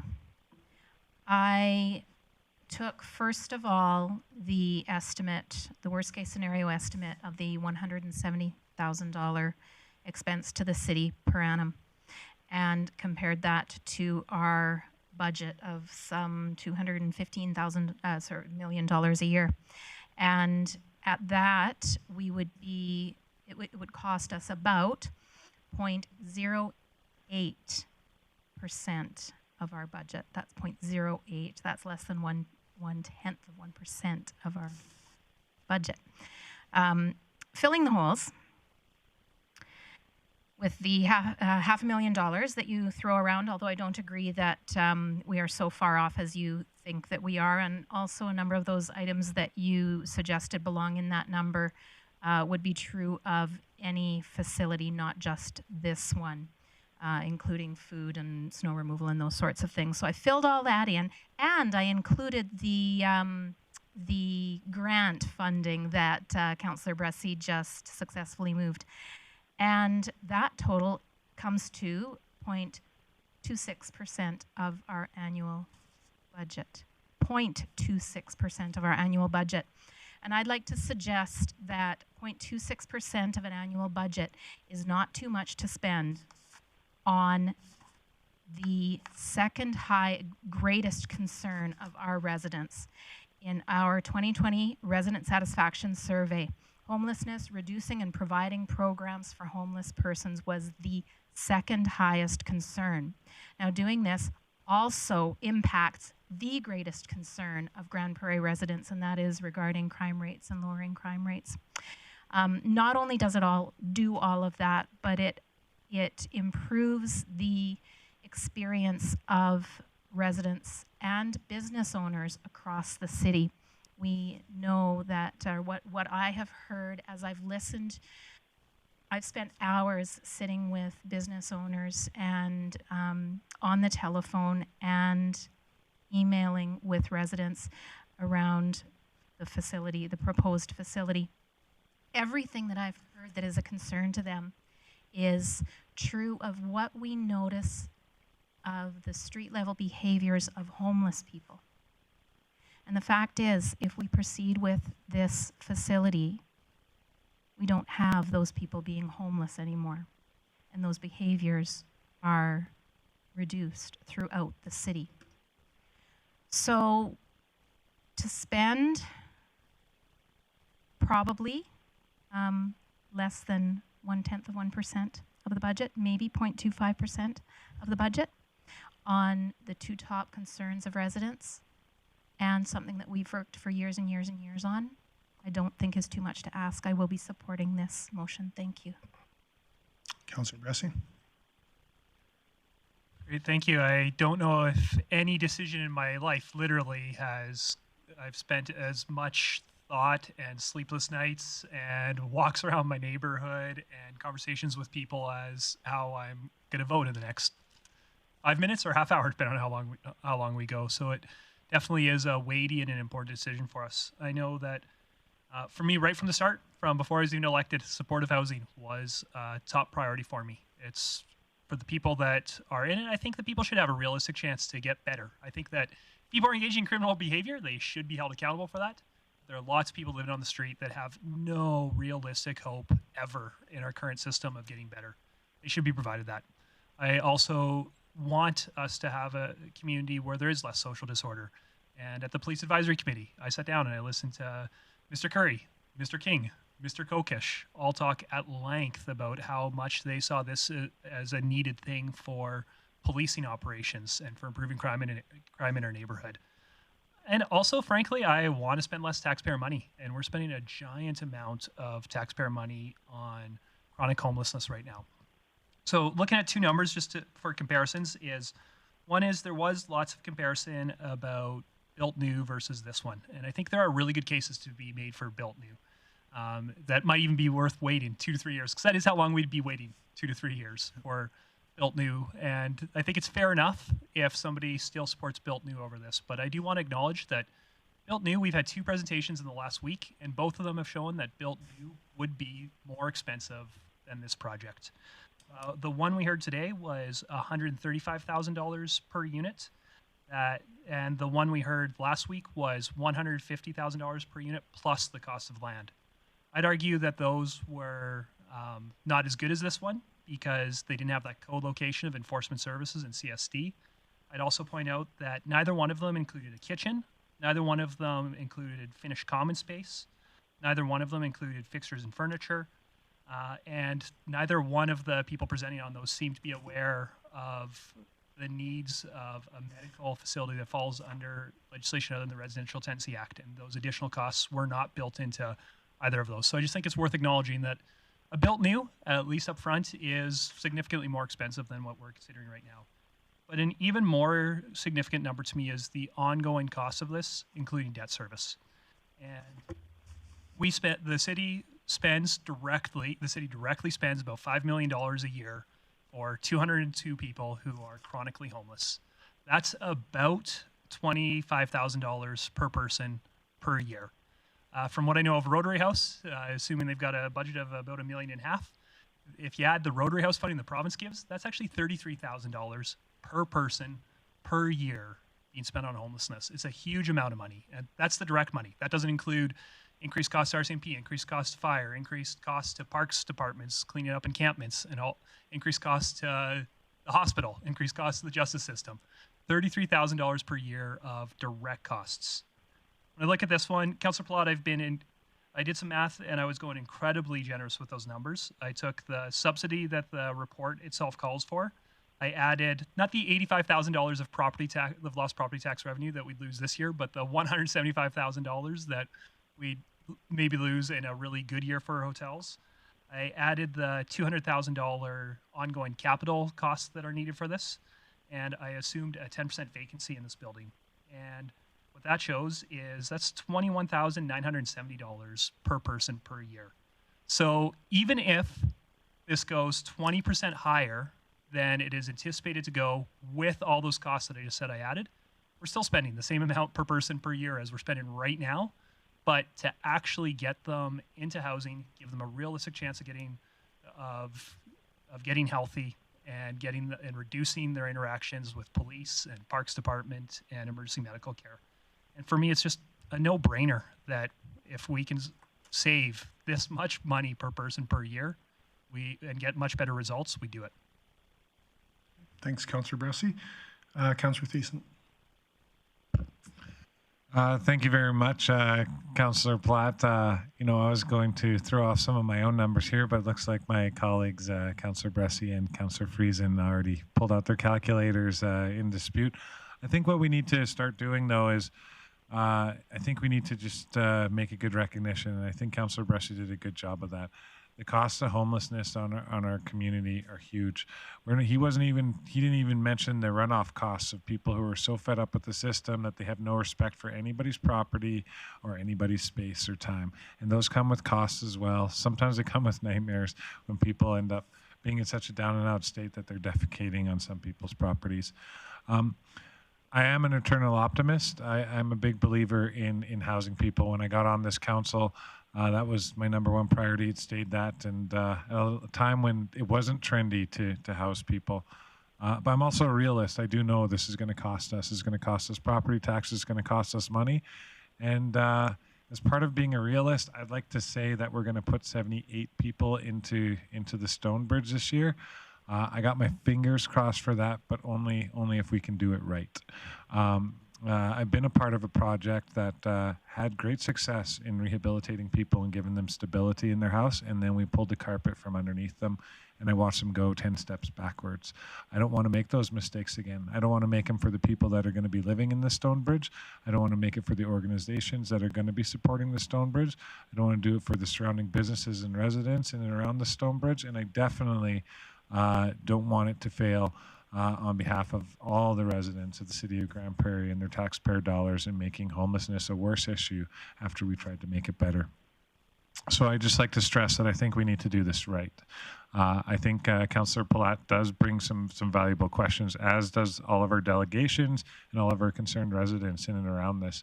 And using everybody's opinions, facts, knowledge around this, I think we can come to a good solution that actually works for everybody, but we have to do it right. And we shouldn't make people a number. If we lose $500,000 in year one, I'm okay with that, as long as we have 42 healthy, stable individuals who formerly were in homelessness. If we add another 42 on top of that the year after, and we don't incur the $500,000 losses because we did it right, I'm okay with that, because I know that these numbers that are represented in the charts will start to balance out over time, and we'll see good growth, not only in the financial futures of this project, but also in the prospects of the people who are accessing the services that the Stonebridge will provide. So for a lot of those reasons, I'd just like to thank administration for bringing this forward. I'd like to thank the community for bringing their thoughts and opinions, their well wishes and detractions forward. I like to say, hey, you know what? We are making a mark on homelessness, and I do believe in this project, and I do believe we can do it right, even with all the unanswered questions and costs. I think those will come, and I think there's been enough due diligence around this table to ensure that this project will be something that we can be proud of as a community, and maybe, hopefully, 10 years from now, the rest of the community will be going, I don't know why I thought it was such a bad idea, because it just improves so many things. So I encourage everyone's support. Thank you. Councillor Thiessen, thanks for that. Councillor Minhas? Thank you, Wade, today. And I think everything is said, a lot of stuff is said. I don't like to repeat it, but the situation, I think, for this project, I understand there's $15.5 million we are asking for the loan, which is, we have to start with it, but same token, I heard that Chris Manuel said earlier, this is give the opportunity to apply for the government grant, which is, he's positive we'll get it from federal government or provincial government if they do both, because of Edmonton and Calgary, they're getting big advantage of big cities because they get a lot ahead of it, they know more about us. We're a small city, and we do needed this place. And if you look at costs in the past for the tent they're keeping the people in the last couple of years, and that was costing, I think, if I'm not wrong, probably $130,000 a month, which is makes $720,000 for 4 months. Even look in the summer, that $170,000 costing to the taxpayer is a lot less than what we are paying for those people to looking after. It doesn't matter what we do, we have to look after them. Either city cost comes, or if we get a grant from the federal government for this project, or provincially, that would benefit. Like it's kind of F-word, but thing goes right, we will be very successful on this one. I would support this one. Thank you. Thanks, Councillor Minhas. I'll take one last kick at this, even though I'm going to be outvoted yet again. But I have to look at this council and ask you, how many organizations have you heard to say it's easy to find capital, it's tough to find operating? The reason I'm pushing for purpose-built new buildings is if you look right on page 23 of our report, it says $8 million is going to be financed, and it's going to cost us $308,000 a year. We're going to lose $175,000 in property taxes. We're going to lose $200,000 in additional capital a year to run this facility, and our utilities are going to be substantially higher. This building versus purpose-built versus this is going to cost our city about $400,000 or $500,000 a year more than a purpose-built building would be. So with all due respect to the ones that are saying, hey, we need this now, we know those are true hard numbers. Those have been admitted tonight, maybe not the utilities, but I've talked to more than enough people that are in this space that I'm very confident A brand new purpose-built building with the energy code ratings of today is going to save us at least $100,000 on what this report's saying. And this report's probably $100,000 light. So I guess vote with your conscience, everybody, but what you're voting for is accepting a report that doesn't have accurate information in it financially. So if you're okay with that, please vote with your gut. But I can't support us, and I'm going to continue to be diligent on financial constraints on the organization that we've talked about so many times. Because what's going to happen is when we're wrong on this, and we're going to be wrong, and I'm looking forward to that report in a year, not that I want to be right on this, but I want to find out what administration is going to have to cut and find ways, or where we're going to find the savings that is going to make up this $300,000 or $400,000 that's not in this report today. So you guys vote with your gut. I've talked to more than enough people in this space, not about social. This is about acquiring a property and managing a property. More than confident this is not a good report that we should not be supporting, but you guys vote with your own gut on that. Any other discussion, debate? Yeah, I'll close if that's okay with you, sir. You bet. So we talked about money, but we also forget that when an ambulance is out dealing with somebody that's homeless, it's not available. Usually the fire department is gone with that to offer support, and there's usually police officers. So if you're looking for someone in the police department to come and deal with a crime, they may not be available. You're dealing with an ambulance, they may be tied up. So we got to look at that too. I'm not saying that it's going to go away, that need or that amount of use, but it's going to reduce the wait times at the hospitals. And there are a drug team that's in town here that goes out. Hopefully we can reduce that use. And I'm really looking forward that in 15 years, we won't need this building and we can be able to sell it possibly. That's a high-end fantasy goal, but you got to have some ideas and forward thinking. I know I've been on, like I said, been dealing with this for over 10 years, and we've been able to kind of band-aid it. Now we've got a council that is got an opportunity to capitalize on this, and we can have people in there in 6 weeks. Is it ideal? Probably not. Is there some unknowns? Absolutely, there's some unknowns. But at the end, I think this is the opportunity that we should not pass up. And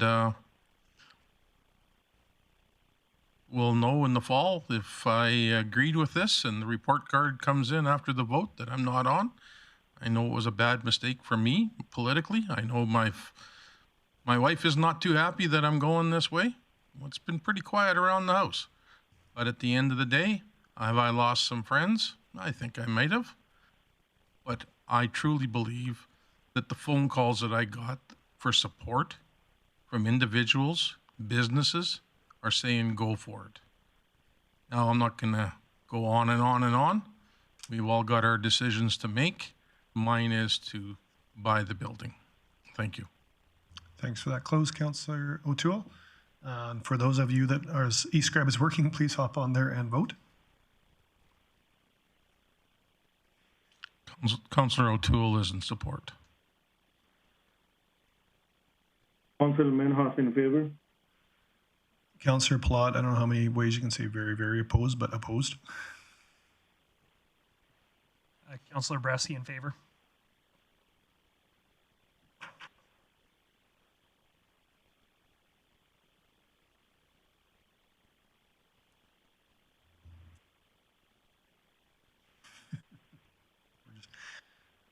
Just waiting for e-scribe to wake up here.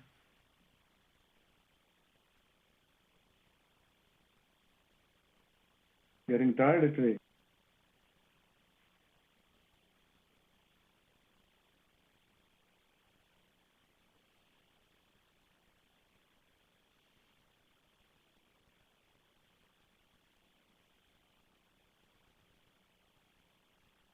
We'll have this tally here momentarily.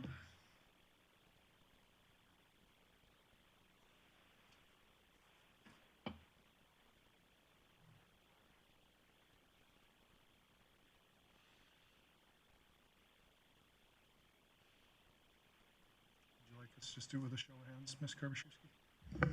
My apologies. Can you please vote by show of hands? So those in favor? Councillor Minhas? In favor? Opposed? And that carries. So next item of business is our borrowing bylaw. Sorry, just a point of order. I'm sure it's not a surprise to anybody at home, but could we just maybe have a verbal report of that for people that are watching so they can know who voted what, even though I'm sure it won't be a surprise to them? Oh, sorry, it was myself opposed, everybody else in favor. Okay, so with that, we'll move on to the 15.2, the borrowing bylaw. I'm willing to Ms. make that Whiteway is motion. going to introduce this, or if I think council's all familiar with it, so if you don't want to introduce it, I think Councillor O'Toole is ready to make a motion on it. Okay, then I will go ahead. Geez, I'm a little froggy in my throat. I move that council amend the 2021 capital budget to include the addition of $15,500,000 for the purchase and renovation of the Stonebridge Hotel with funding source of long-term debt. And with that, I think this is a much-needed facility, and with that, there's a cost of building things, and I am totally in support of this. Okay, thanks, Councillor O'Toole.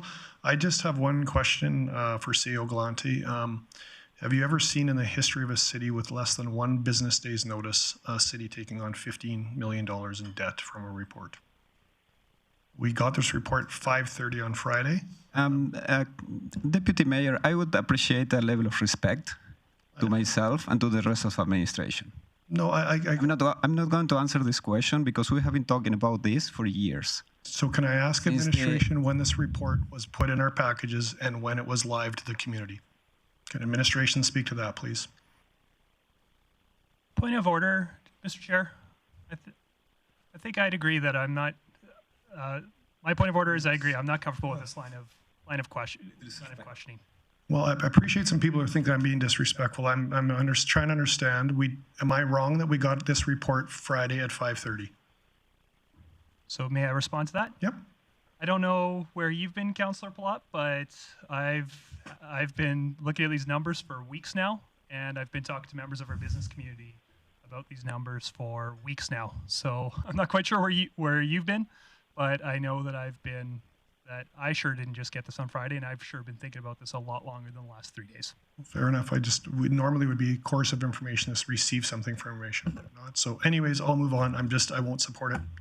I need discussion or debate. A request to speak, please. So, Deputy Mayor, Council has been aware of this project for a very long time. We have had several conversations in different manners.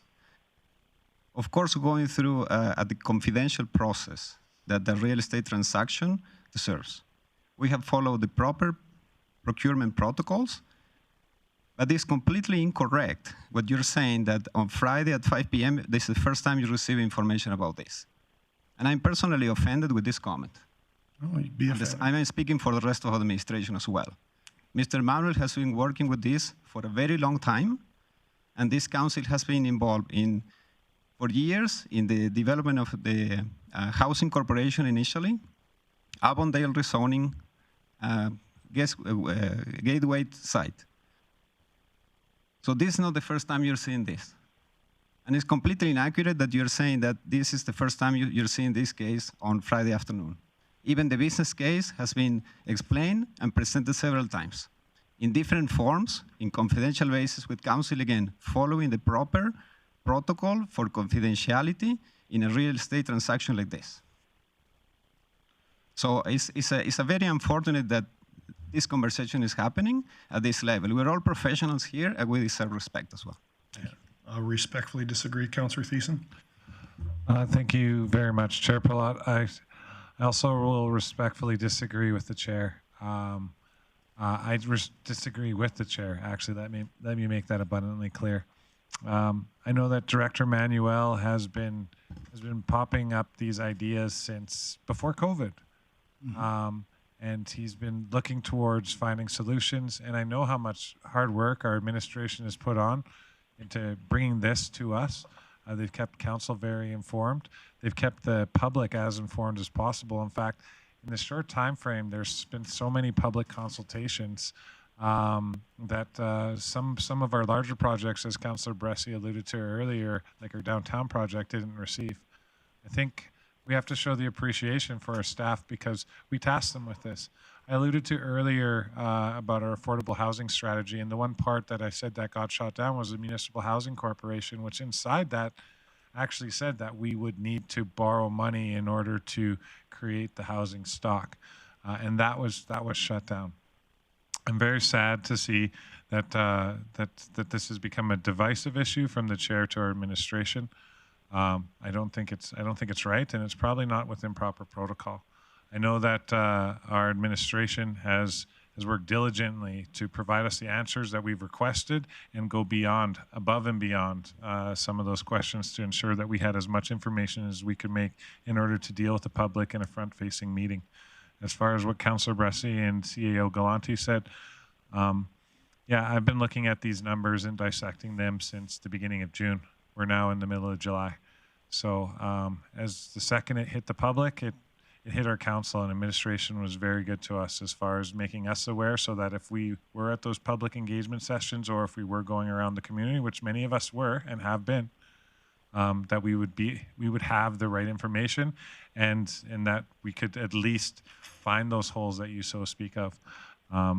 So yeah, I'm disappointed in the comments about this because this whole term has been about housing as far as I'm concerned, and how do we create that inventory across the spectrum for our residents here and improve the lot for people across our community. And I think this project is well on its way to do that.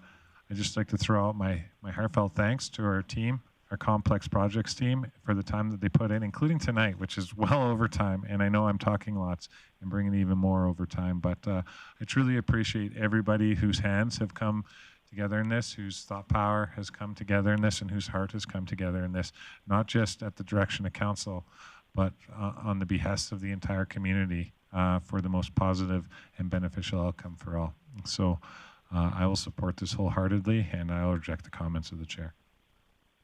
Thanks, Councillor Thiessen. Any other debate?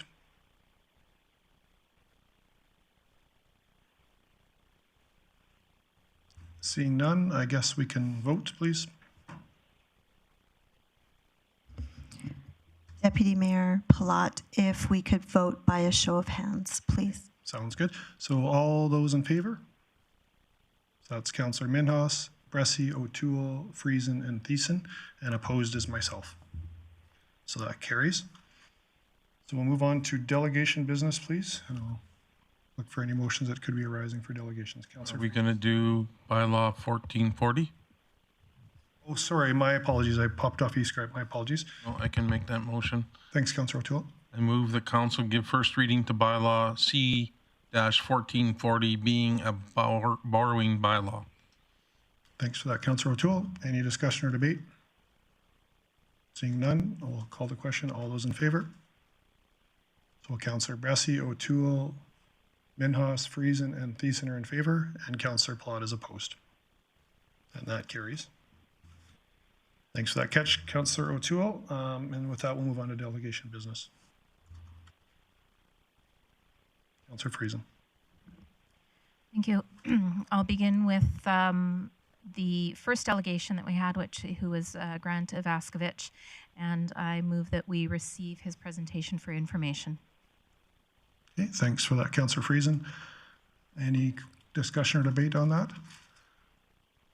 Seeing none, I won't support that just to receive for information. I think this is exactly what I'm frustrated about is we had a proponent come with something. I'd really like to see administration actually start working with some of these proponents that are coming in about purpose-built building. As I'm hearing from us, that's all about housing. We're not done housing yet, so why are we not starting to look at new purpose-built projects and working with some people in our development community to do that? So I wouldn't support it if it's just to receive for information. Any other conversation or debate? Seeing none, we'll call the question. All in favor of receiving for information? Again, that's Councillor Bressie, O'Toole, Thiessen, and Friesen, and opposed is Councillor Palat. Thanks. Oh, sorry, and Councillor Minhas was also in favor. Sorry. Was there any other delegation business arising? Okay, thanks, Councillor Friesen. If you want to keep working through. I will. Our next delegation was over the phone, and it was Aimi Justice. I'd like to move that we receive their report for information. Okay, thanks for that, Councillor Friesen. Any discussion or debate? Seeing none, all in favor? And that passes unanimously. And Councillor Friesen, do you want to go with the last one as well? Certainly. So I would move that we receive Mr. Robin Coward's presentation for information. Thanks, Councillor Friesen. Any discussion or debate on that? Seeing none, I'll call the question. All those in favor? And that also passes unanimously. And with that, we're going to go, we would normally go to council member reports. I have discussed it with council, with it being just about 11:30 in respect to our administration putting this slate of time in. We're not going to go ahead with our council member reports tonight, and we will adjourn our meeting. So thanks for that. Thanks, administration, for staying this late. And it's been a long day, so we appreciate you sticking around. Thanks very much.